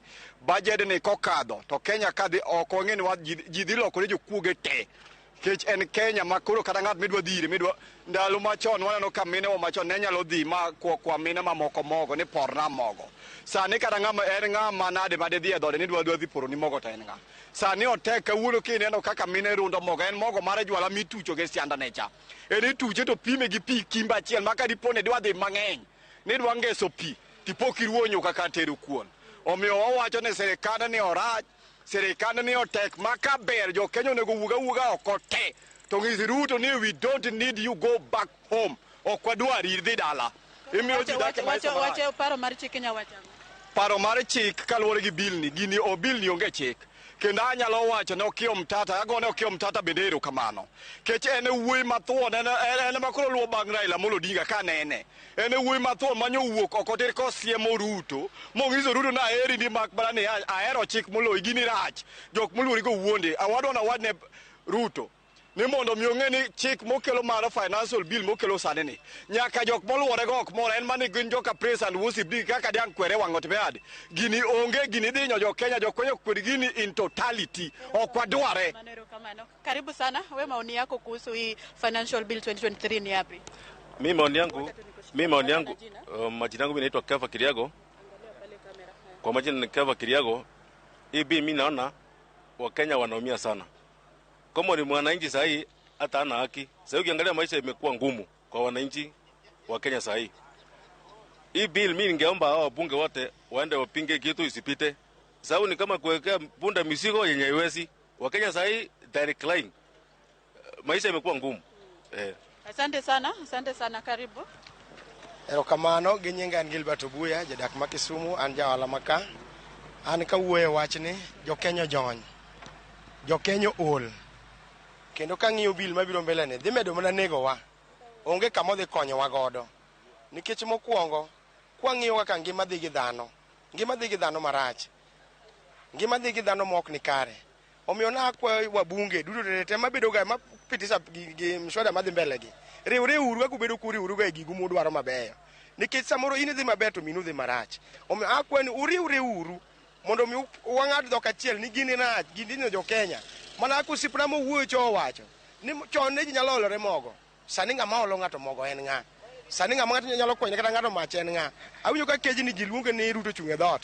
To adier Ruto chung'e dhot adier. Ka mogo sani ng'ato nyalo ng'iewo siling 100, ng'iewo mogo siling 300. Piny ochomo kanye, sukari siling 700, 500.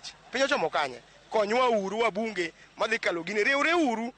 Mana ka uru ga kudwaro gige u mabeyo. Riwre uru gima jopiny dwaro mondo mi okony gibende riwre uru. Ka ok kamano to eru kamano. Erokamano ahinya machiegni. An kawuoyo wach mar bill ni orach kochakre gi chieng' mano luonge ni dhi kele mondo jopiny okadhe.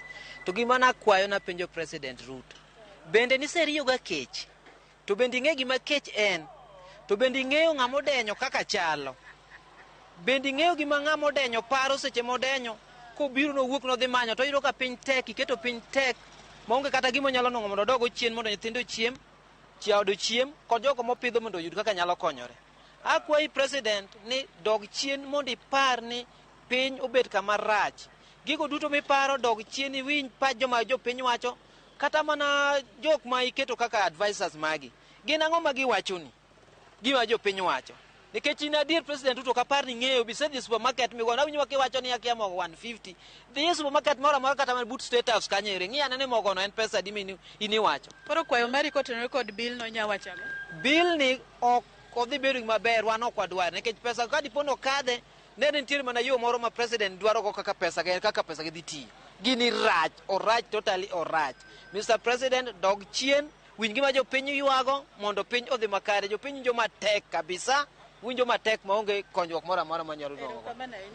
Katieko mana in inyalo wacho ang'o e wi chik mar paro e chik omenda mar higani?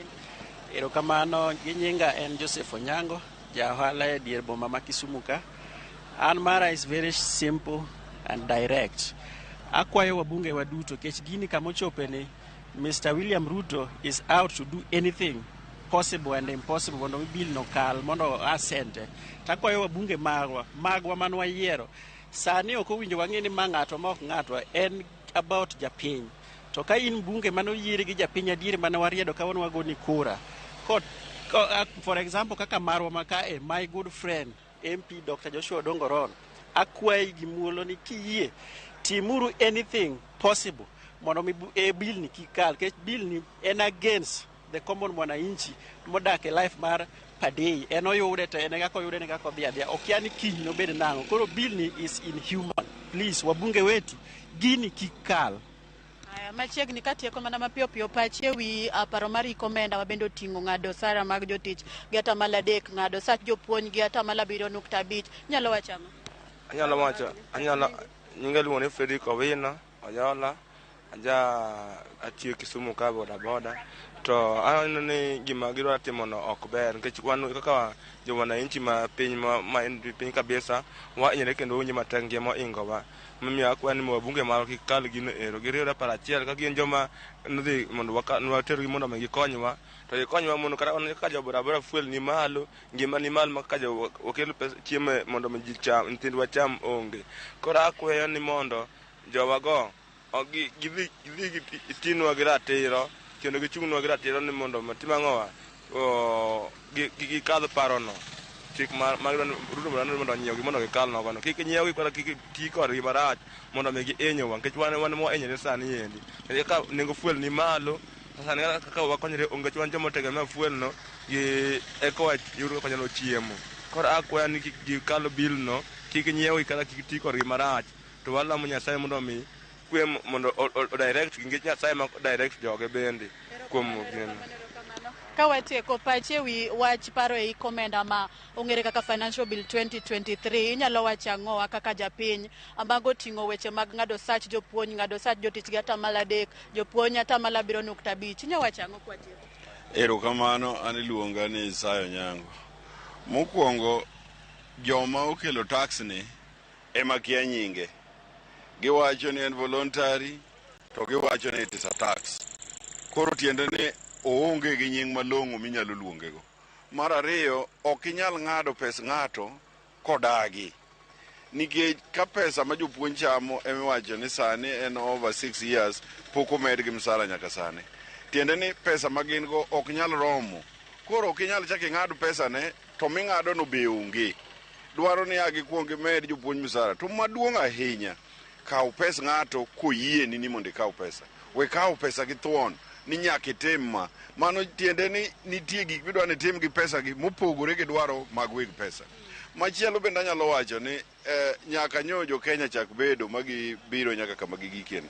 Weche mag pesa iriwe ji. Akwayo the president of this country oyie mondo involve joma riek e wach mar loso weche mag pesa mondo mi ochumi odhi malo. Jo Kenya winjo matek oko ka. Jo Kenya winjo malit kabisa nikech sukare sani ok ginyal madho. Kata mna nyuka koro ok inyal madho. Kata mna kuon chonyocha wawacho ni wan gi 1 meal a day. Sani koro onge en bahati. Inyalo chame kata ok inyal chame. Omiyo akwayo ni ka giyie giduoknwa bech gik moko piny. Giket gik moko bed affordable. Waneno ka gik ma gitimo ok gin gik manyalo miyo ochumi losre. Kata nitie jowa moko ma dang' wawacho ni ok inyal loso ochumi ka employment onge. Ka ji ok obed employed to ok inyal employ ji ka pesa monego bed ni dhi chulo kata joma idwa employ gi bende onge. Counties ywak, national government ywak, joma tiyo ywak, so everybody is crying in this country. Koro kwayo ni e wi bill no? Kwayo na wi bill no en wabunge koyie giyie gitamre kalo gini giyie mondo gitamre kalo gini mondo odwoke odhi olose mondo obed gima nyalo konyo jopiny. Wan kaka jo ODM joma nyocha waoro ma e sam wadwa kwano we to ka dipo ni list owuok ni ok igoe koma wadwaro asapati to ng'enin wawere kodi chuth onge kamochako dhi kodi. Mana kamano nyakoro Magajwang' kaka iwinjo moko kuom paro kotenore kod wach paro e chik mar ikomenda mar higa 2023. Iwinjo ka jopiny ywak gi kwedo wachno endo ka kwayo gi maduong' to gichwalo ne jood bura duto mane giyiero mabende e jogo mabende dhi bedo jokanyo mabiro kalo chik mar paro mar chik mar omenda no endi ka bende gigombo ni kaw gik sama koro idwa kadh paro no eri to gichung' motegno kendo gikwede mondo ngima japiny mabende idendo ni common mwananchi oyud fuong'ruok mondo ngima odhi maber. Kata kamano kionge penjo Cleophas, an be gethulo ni aduoko ni mondo aring adhia akolo kata anon weche moko mabende bedo tucho Kisumu County kaendi ka bende wan kod romo madhi bedo kod jopur niang' mano West Kano Irrigation mabende wadwa romo kod jokanyo mowuok e od bura mamalo mobiro twak kendo ng'iyo wach makamano. Ka kamano taduoko ni mondo idhi nyime kod thoro wach ma wan godo kotenore kod kwedo pach ikomenda. Cleophas, an kuomi kionge penjo. Hai, agwero kama na Millicent Adhiambo. Iwacho ni awei kore dhi rang weche mamoko to agoniro kamano kuom bago matwak e county ma Kisumu. Ka twak nitiere kar kanyo wayudo gi e yo moro makare kama nitiere kar kanyo wagoniro kama na Millicent Adhiambo. Aga wanyalo yude kama chalo nade mano ka wantiere kama chielo. Ka wantiere kodika achiel kachiel wantiere ka kod Alia Beach. Alia Beach wada tude kode kapok aduogo ira jagoro Collins Oyomano go kapenjo thoth gidonjo nyaka SMS ka wan kod ka achiel kachiel. Alia Beach baona ne twako kinyi makawuono mabeyo chio nade to jopiny wacho nade kotenore kod paro ni mar chik mar omenda higa 2023 kono ane kaka jodak ma Mabei bende koro wacho gin to giwache e yo machalo nade kinyi makawuono. Cleophas Oluoch wachio makare county ma Mabei kandi kendo wane e genga pa kandi kod abago twak kalore kod twak madhigo nyime Ramogi TV ukinyi makawuono ka wang'iyo paro mar chik mar omenda mar 2023 mabende waneno ka osebedo ka kelo weche mapek e pacho kaendi ka wanseno kata ka riwruoge ma ochung' ne jotije mopogore opogore e sectors mopogore pacho kaendi bende osewuok oko ka kwedo mokalo paro mar chik mar omenda makamano kendo kaendi an ka kod mokum jopiny ka achiel kod jogo eko manitiere riwruoge go eko makelo ratiro mag jotich anya mar Kenya National Union of Civil Servants bade ma Homa Bay kaendi mwa dogo mbaka kalwe kod twak mango ukinyi makawuono to gento pasgi genang'o kalwe kod twak ma sani koro pe kendo geno mar mondo bio chwale nyimodo bura mondo wabunge ogoye mbaka banka osekaw pa jokanyo e sekta mopogore opogore masani koro dhi nyime achiel kachiel an ka kod jagoro maduong' mar riwruok jotije mag sirikal kata Kenya National Union of Civil Servants bade ma county mo be kaendi madwa chako nwatoko kinyi makawuono kalwe kod twak mwadhigo nyime wang'iyo paro mar chik mar omenda mar higa mar 2023 mosebedo ka kelo fwere malich mokalo e pacho kaendi. Abo chako nyingi machini Ramogi TV kinyi makawuono chagi nyingi ni to inyiswa ni kaka achiel kuom jogo eko ma ochung'ne riwruoge mar kelo ratiro mag jotich e pacho kaendi un kaka county mo Mabei kaendi paro mar chik makamandi okayo machalo nade? Erokamano migosi Alia Beach, an gi nyinga iluonga ni Tom Akech, an jachung' mar jotich sirikal e county ma Homa Bay kendo ma union mar Kenya Civil Servants. Adwa kawo thuolo ni makende mar kawo chung' motegno mag jowa okwedo chik manyien mabiro mar 2022-2023 financial bill kendo wachung' motegno ka wakwayo wajumbe magwa e Kenya mangima mondo ochung' gi jopiny nikech chik mabiro ni en chik ma wakwedo ahinya, en chik madhi hinyo jopiny e yore mopogore opogore nikech king'iyo kaka civil servants gichano mar kawo pesa ma atamalo mar 3% mondo gidhi gichwalgo weche mag gero udi ma nengogi yot, chik ma wan wawegi ok openjwa, wan wawegi kaka civil servants onge ng'ama obedo kodwa piny mit kato goye kodwa mbaka. Ma wayudo ni is a breach of the constitution of Kenya nikech gimoro amora mitime Kenya ka idwaro ni isolicit public pach ji, iwuo gi jopiny mondo ing'e ni to opinion margi to en ang'o. Omiyo wachung' motegno ni wach mar ot ok en priority mar wafanyakazi wa serikali. Miyo akwayo wajumbe waduto te kamoro amora including MCS mondo wapinguru wach mar 3% midwa kaw kuom jotich ni dhi gergo udi. Ma ok en gima nyalo timore nikech pachwa ne ok odwar otime e okang' ma rach kabisa ma ochayo katiba.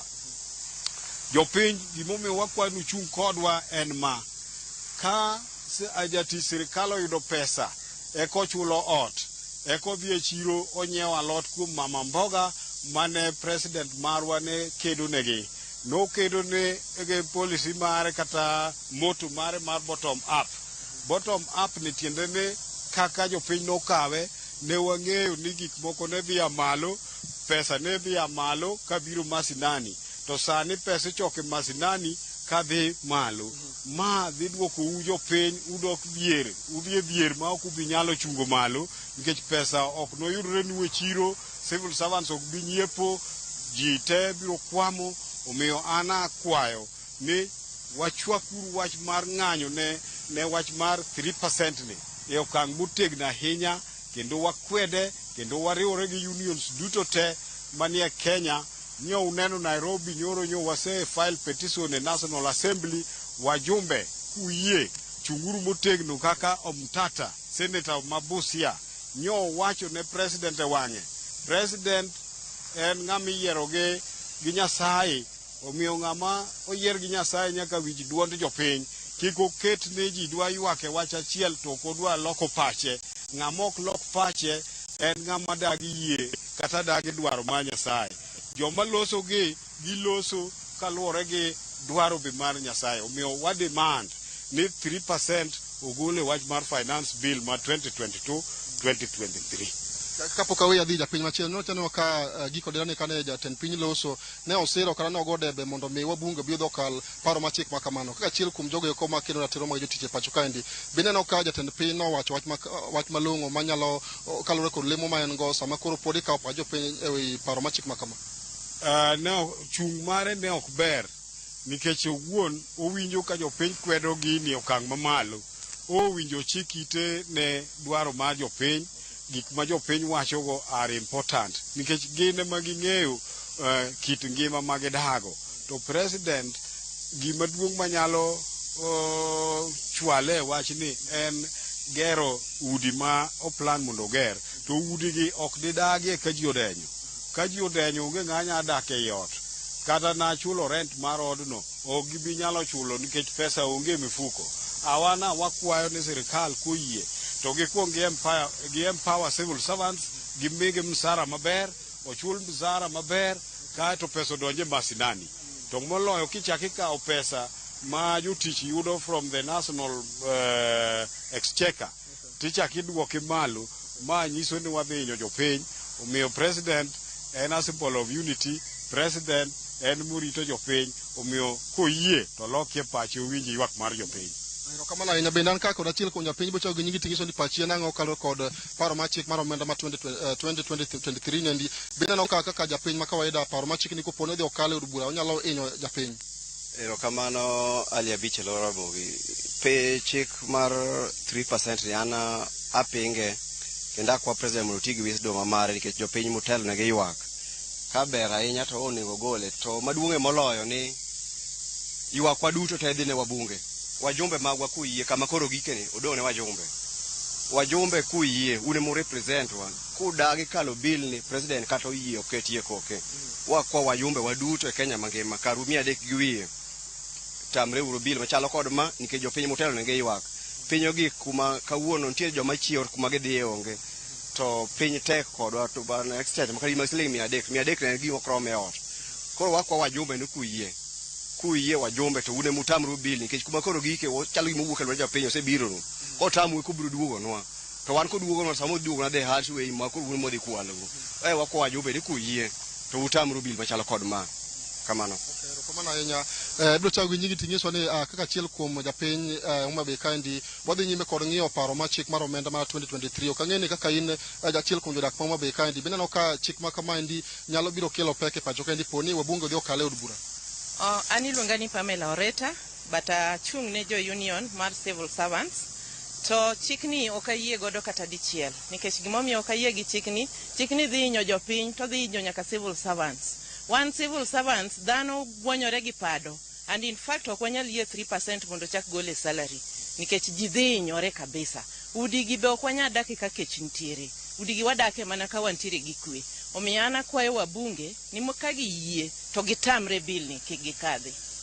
Nyocha waneno ka jatend piny oloso, kineno ka osiro paro ma chik ma kamaendi, to bende waneno ka od bura king'iyo kata National Assembly waneno ka wabunge ma Kenya Kwanza bet namba gi ni malo koingo mantiere kweth makwedo sirikal. Bende neno ka ma samoro nyalo kelo kibaji chunyu kaka jotich mag sirikal poni bill odhi otere od bura kaka sani ko chane.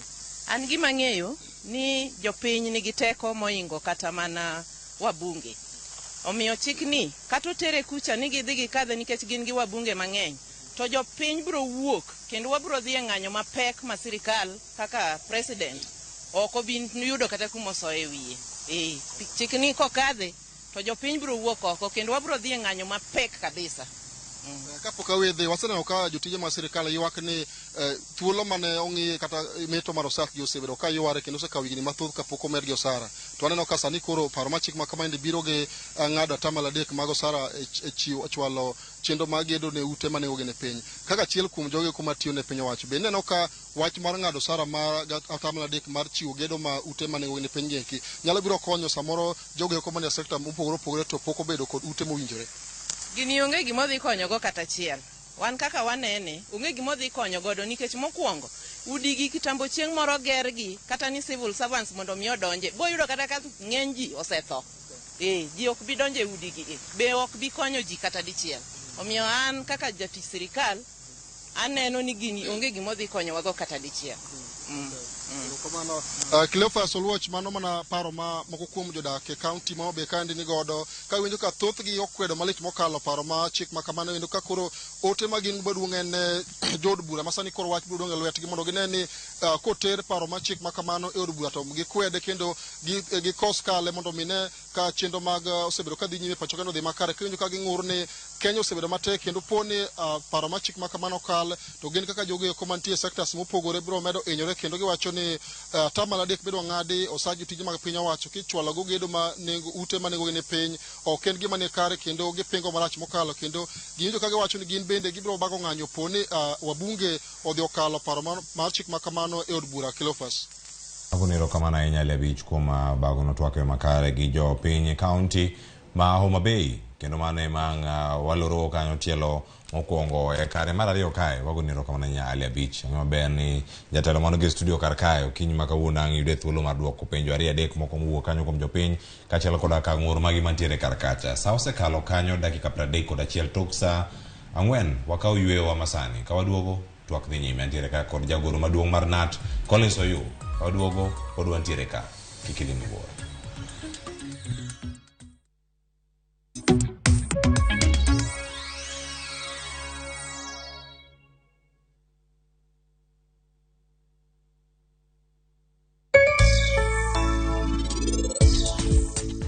Kaponi gimoro amora botimre ne bani to karana singra gi nying nyathina in bende ok bibedo mangima. Adwa natem matek mondo anami keny marwa thuolo moro machielo. En ang'o matimre? En ang'o ma un jari utimo kae? Lamo ni wach arus ni orum mapiyo piyo kasto an abiro ketogi e line to kapok ochopo chieng'no thapkino nyaka midhoge. Dial star 334 hash to enjoy 1 GB at 50 Kenya shillings for 24 hours. Bundle exclusively available on Airtel Money. Okay, nimesha setio hiyo 1 GB. Sana data yako kakuku tu.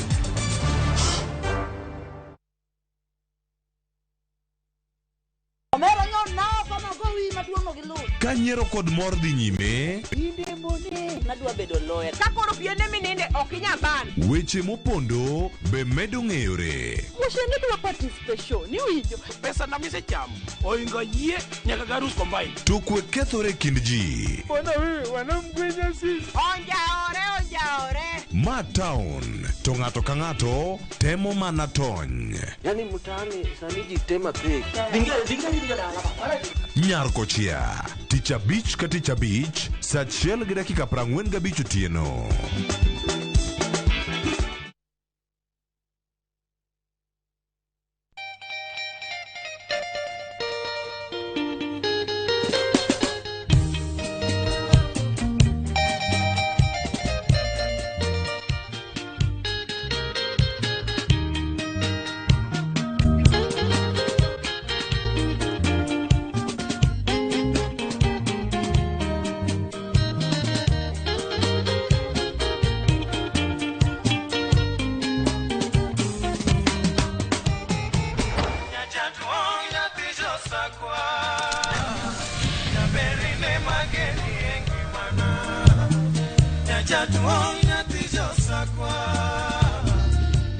Radio Ramogi, Cartoon Jaluo.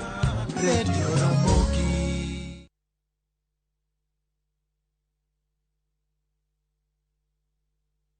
Veke Ibambe na View Travel. Masai Mara or Amboseli from 14K, Savo or Samburu from 24K. Mombasa, Diani or Malindi from 14K. Self-drive deals from 3K, Dubai and Zanzibar from 560 USD, Mauritius or Seychelles from 1,000 USD, South Africa and Thailand from 1,080 USD, Malaysia, Singapore and Egypt from 1,200 USD, and Maldives and Santorini from 2,000 USD. Call 0703 254 254 for bookings.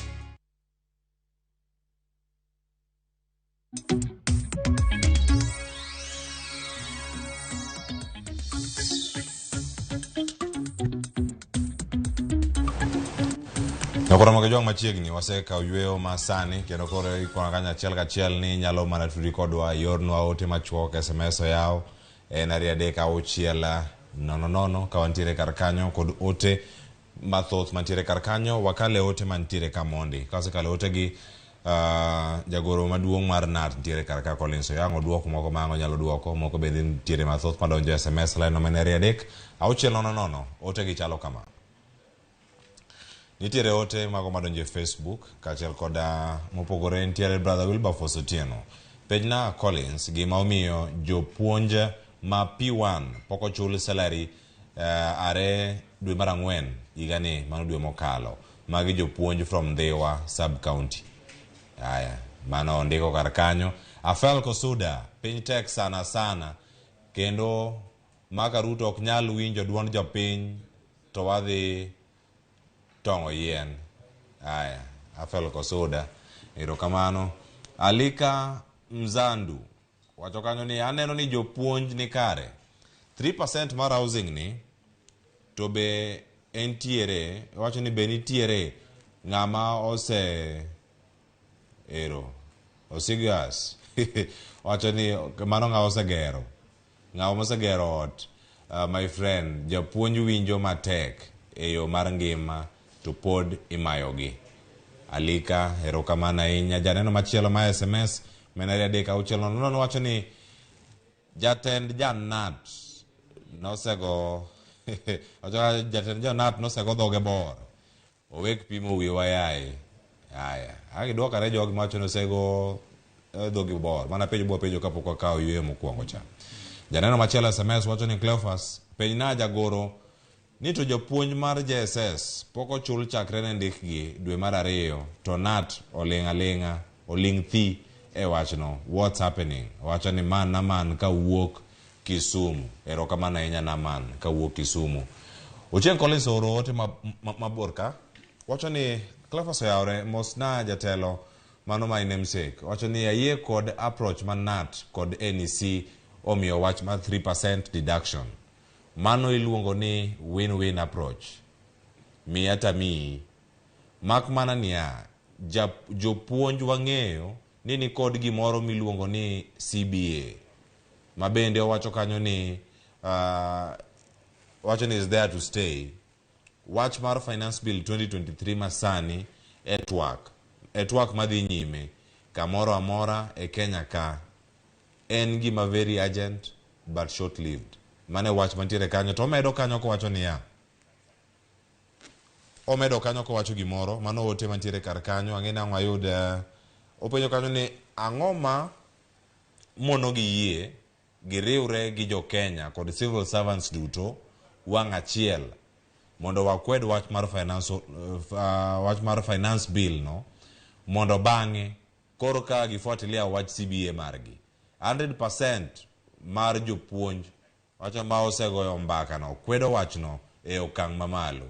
Ere gima omiyo NAT kod NEC chalo ni ndhogo jokanyo maggi penj nago niya ka sirkal oyie medo gi 5% to kao 3 mano koro biro konyo nang'o kata biro konyo ang'o. Collins Ochieng mar Nyakacha poko mano ote mar Collins Ochieng ang'eni githotheri kotieno wacho kanyo ni wabunge wa kik utem kadhe mane gima ntiere kaka Jackson Mbuya ote mogik wacho ni kata bende akwedo paro no. Katibu ang'e maber ni ntiere chenro mopogore mantiere kar ka wadani warang county ma Mombasa to sani ote mantie kagi waduogo mondo waduokgi iduok joneno gi achiel kachiel mana kapod wadhi studio ka. Nyakora moga jangi na mondo adhir Joja oko e county ma Mombasa. Joja oko pek mar ngima nitiere ywak mag jopiny dwaro gik mopogore opogore tainya moko bende kwedo kachiel kod riwruoge mamoko makoro sadi bende kwedo paro mar chik mar omenda ni. Jo Mombasa wache nade okinyi ma kawuono machiegni. Erokamano ahinya Cleophas Oluoch awinji maber kowuok e kaunti ma Mombasa kuma kawuono aneno ka wan gi luoch moro matin nyidho kawuono gokinyi koro liet ma jabedo ga kawuono aneno ka odok piny matin. Mana kaka iwache no antiere gi jodak ma Mombasa kaendi adwa ni gin be gigoe dhogi piny ginyiso ni to wach paro mar omenda mar higa 2023-2024 gin gijiwe lwedo koso gin gikwede to ka gikwede nang'o ka gijiwe lwedo to gijiwe lwedo nang'o. Wayudo ne pach moko kuom gi kae sida machiegni ka chakna gi nyingi tinyisa ni to pachi en mane kaluwore gi wach paro mar omenda. Gi nyinga iluongo ni Nicholas Kisara ajadak ma Mombasa ka. Wach medo omenda no an akwede. Kaluwore gi kaka hali mar maisha sani odhi malo to yuto dok piny to ushuru ok rach nikech mondo piny odong mbele dwaro ni mondo ka ushuru, lakini luwore gi kaka hali mar ngima chalo sani king'iyo kaka wach mafuta kodhi malo to gimoro amora dhi malo, fare dhi malo, chiemo dhi malo, kata kuore mar dak dhi malo. Sani ko waneno VAT mar mafuta en at 8%. To the proposed bill wacho ni mondo dhi up to 16%. Gino king'iyo mano ng'iso ni odhi double the current taxation mantiere. Mar ariyo, gini joma ng'eny ok osome maber, lakini king'iye en gi weche moko matindo iye ma ketho berne. Odhi to kawo ngima bedo malo kabisa. Awinjo ka jatend piny wacho no dwa ni mondo oged ne ji. Gedo ok rach. Lakini gima gini ok owacho ni sawa obiro golo gine 3% to kamidhi gede to ni kure nikech kar gedo to dwaro nyaka lo. Awinjo mako wacho ni bigedi to kata kibigedi ne jogi ibi gol ji e mier to ji duogo e town koso ude gi ibi ger gi kure. Apani mano ok obedo clarified maber. Kichaki ng'iya anga nitiere taxation moko madhi wuok e gik machalo kaka sako, chama, merry go round. Mago be ipenjori to koro ma pesa ma ng'ato gola ka ng'ato niga chiel nade. Kichaki taxe bro miyo kata joma nigi heart of philanthropy tamore golo nikech owacho ni ere tiende wagol kidhi chako bedo taxed kendo. Omiyo gi pacha taneno ni gini no winjo bed ni obedo people bedo involved in participation mondo jopinye mong'iya ni to ka to dwarore medi to ka dwarore opunguza. Achiel kuom gima waneno ka piny wacho koni gidwa geng'o wach olo gope mawuok e pinje maoko. Ikoni piny Kenya sani nitiere gi gope tandawe e pinje maoko. Koro achiel kuom yore mag medo ushuru gi en ni gidwaro ng'uko wach olo gope. Iparo ni in wachin mane kaluwore gi wach magama? Olo gowi ok rach ka nitie gima idhi timo gi gowino. Lakini gowi mikawo tikia gima idhi timo eto nyaka otami ga chulo. Koro gimokwongo no winjo bende watimo audit wang'in to gope manoseol kate to tiyo kanyo. king nyalo ng'iyo adieri kama gope go te otiye then inyalo chake kantie ng'ama nool kata in sani kidhi e bengi tidhi olo pesa chuno nyaka ibi chul pesa ka en pesa mani timo go ohala maber to obiro chulore kende lakini ka ni wuotho kode achiel nade to obiro nyori omiyo gimokwongo sani no winjo okwongo atimo audit to wang'e to mano waseolo kate to tiyo kanye then kok wachak wang'in to koro ko waol kendo ama wagine lakini kama mano waolo ka be ok wanya ng'iso kama no dhiye to kaso sani dwani koro jopiny ochul jopiny to dhi chulo to yudo kanye erokamano oyude pach jadak machielo suda kaendi chaknachaka gi nyingi tinyisa ni to wach finance bill ni in ang'o ma diher wache ineno ni onego bed ni kadhe kaka entiere koso iparo ni onego weye matin goye kogno matin an okwongo an iluonga ni Brana Charo an jadak ma Mombasa kae an finance bill an akwedo mokwongo akwendo 3% nikech 3% kiwacho ni mondo ji ogol to jomondiko ji kaka wan jomondikwa kuonde magini seche ma ng'amondiko wachulo 3% wambe wachulo 3% manyiso niya odhi golo jomoko e tich nikech koro ok onyal chulo 3% cha koro an mana kwedo nikech mano dhi ketho ne ji tich kendo akwedo midwa mede fuel nikech ka sani 8% to chako med 8% moro manyiso niya kata mana osiepewa kata owetewa matimo bodaboda ok dhi nyalo timo bodaboda nikech sani mafuta dhi malo to gidhi yudo ohala matieni kanyo bi ketho tija gi manyocha gin godo koro an wach kwayo ni mondo ji ong'i gini jotendwa manyocha wamiyo tich gini onego kwedi kendo kwedi kabisa mondo kik odhi mbele nikech gini dhi hinyowa nikech sani kana neno ni Ruto sani endi en gi pesa ne monego bed ni imiye mondo owuotho go e pinje nikech imede 2 billion matieni pesa modwa miye gi odwa mana medo mondo owuotho go e pinje ok odwa tiyonwa godo. Erokamano ahinya wayude pach jadak machielo wacha ni tito wach finance bill ni in inene nade chaknachaka gi nyingi nyinga Simon Okumaluma an Jalikoni area kalure gi wach finance ni to bedo matek to kendo wakwede nikech mano ok yo monego bed ni tiyo go jo Kenya kama kawaida nikech rais mosekalogo osebedo ka tiyo gi ji maber to pok no mede pesa moro ni 3% kata ni 6% nikech nitie 3% moro ming'ado gi government taeto moro no bodogo medo koro ing'eni en 6% koro ing'eni retrenchment kata golo jotich e tijegi dhi bedo mang'eny to kuo dhi medre to koro kalure gi kata kaka mafuta mabe nyiche oyudi ni Kenya ni to gidwa use be ama gidwa lose yo malong'o mondo mi okony kata jopiny bende mondo mi wach mafuta ni orum to gin giketo ni koro pod gidwaro ni gikete odhi oko ni koro ka duogo gi pesa faida mo matin ambo moko kony kata jopiny to mani ng'eni kaka sani mafuta seidho iwinjo koro ing'eni mano gimoro amora idhi idho achiel kuom gima giwacho ni to chutho e medo kwana tamala 3 mar ushuru ming'ado kuom jotich gikoni mar gero udi ni gikoni biro chiwo thuolo mathoth mag tije ne rowere inakia ni wach ni to diher wach yango mano kaponi owacho kamano to mano ok ayiego nikech ing'eni nitie jomoko ma bende osegero ute go already koro ing'eni kako idwa ng'ado 3% chande mano ing'eni inye already to mano dhine mana government ok dhine mana incho akaida mamo kony kata koro ing'eni gero utego dwaro mana ka ng'ato dwaro mana kiyari oduogo penjo jopiny ni to odwaro na tim nang'o kapo ni ng'ato dwa gero to team saving ne uwuon to ok ni chune mano ing'eni koro chal ka gimi chuno ng'ato gi gero mo asante erokamano mana kaka iwinjo janeno mar Ramogi TV mago mana pach moko kuom jodak e kaunti ma Mombasa kae ka gin be gikoni gigoli pachgi e wach paro mar chik mar omenda mar 2023 24 kayudo ka thoth ma wuoyo kagi koni gin gikwede to gi gik momiyo giwachogo. George Aoko, Ramogi TV, Mombasa. Erokamano ahinya mano George Aoko kowuok e kaunti ma Mombasa bago twake makare gi jopiny paro bende nitiere kar kanyo jogo makwede wacho ni joliburo dhi orangego. Erokamano ahinya George Aoko. Nyakoro moge jongo ntiere kar kada osekalo kanyo 48 wane okang' makoro ida duok penjo duto moseyude e counties kuondego duto mondo mi kang' watieko chenro watieke mana gi kacha.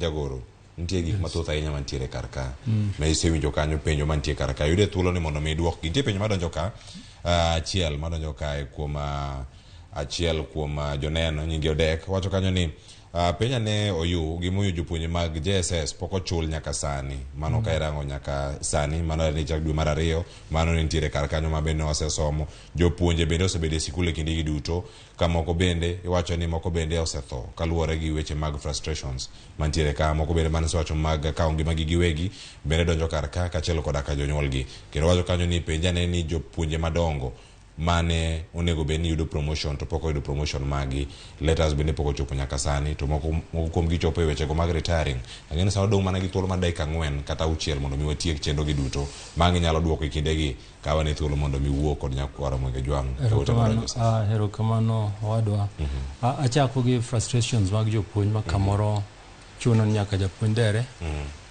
kata okaw ngimane magi duto dok wacho sara ma japuonj ing'eni sami chamo msara ti holo gowi inyalo holo gowi makadh misachi makoro gimitimonge kilo ng'iyo jopuonj mang'eny gi kawo ngimagi yudo ka load ma en go in terms of pesa manie slip okonyal makoro ng'ado na ni ma alomo dadhiyo molo dong kanyo watemo wacho ni jopuonj ni waseketo okange ma nikare e wach review mar CBA aneno ka penjo moro ntiere wach mar higa manyaka CBA kaw e kwadonje machielo adwa paro negi ni CBA ok en cast on stone onge any other sector manoyudo monetary value the last CBA koro review clause cha ema wachunje manyocha jumba ariyo mokalo nyocha wan gi Teacher Service Commission Nakuru to giseyie mabe wasechako wuoyo wach msara mar jopuonj despite the fact ni kamoro higa 4 cha ma cycle ma CBA pokorumo JSS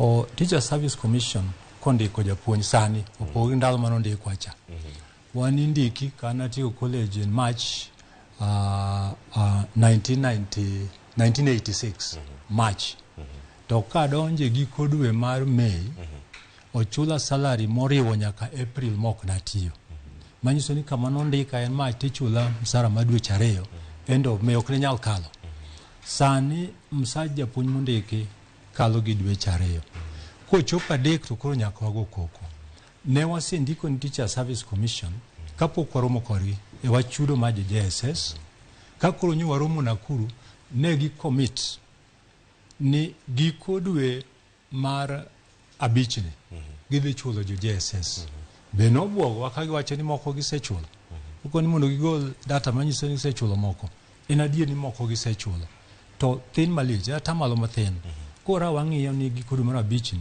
japuonj manyo ndike JSS nyaka chul misache ok en ratiro ni japuonj nyalo tiyo kuom dweche 4 moko yudo msara ka gin TSC magiketo ceiling mar dweche 3 ariyo tadek kang'eny jogo sekalo dweche 6 emomiyo waneno ni nyaka chulgi samo wuoyeni o P1 jandhiwani japuonj ma andhiwa P1 teacher will be employed in April en dwe manyoro ma en May ka hawi ber ni Teacher Service Commission ochoro gigo piyo desk mar accounts tinyalo chuli nwache kono dwe mar 2 to orit giko dwe mar 6 ni nyaka waneno chule yes so kain P1 ang'eni gin P1 zocho ndik machiegni recruited manyo kalo ni mabe nyor oriwo nyaka jo JSS moko ang'eyo TSC ka wadhi to ywago no wach pesa ing'eni ok en tijwa mondo wadhi e treasury wakwa pesa michulo jopuonj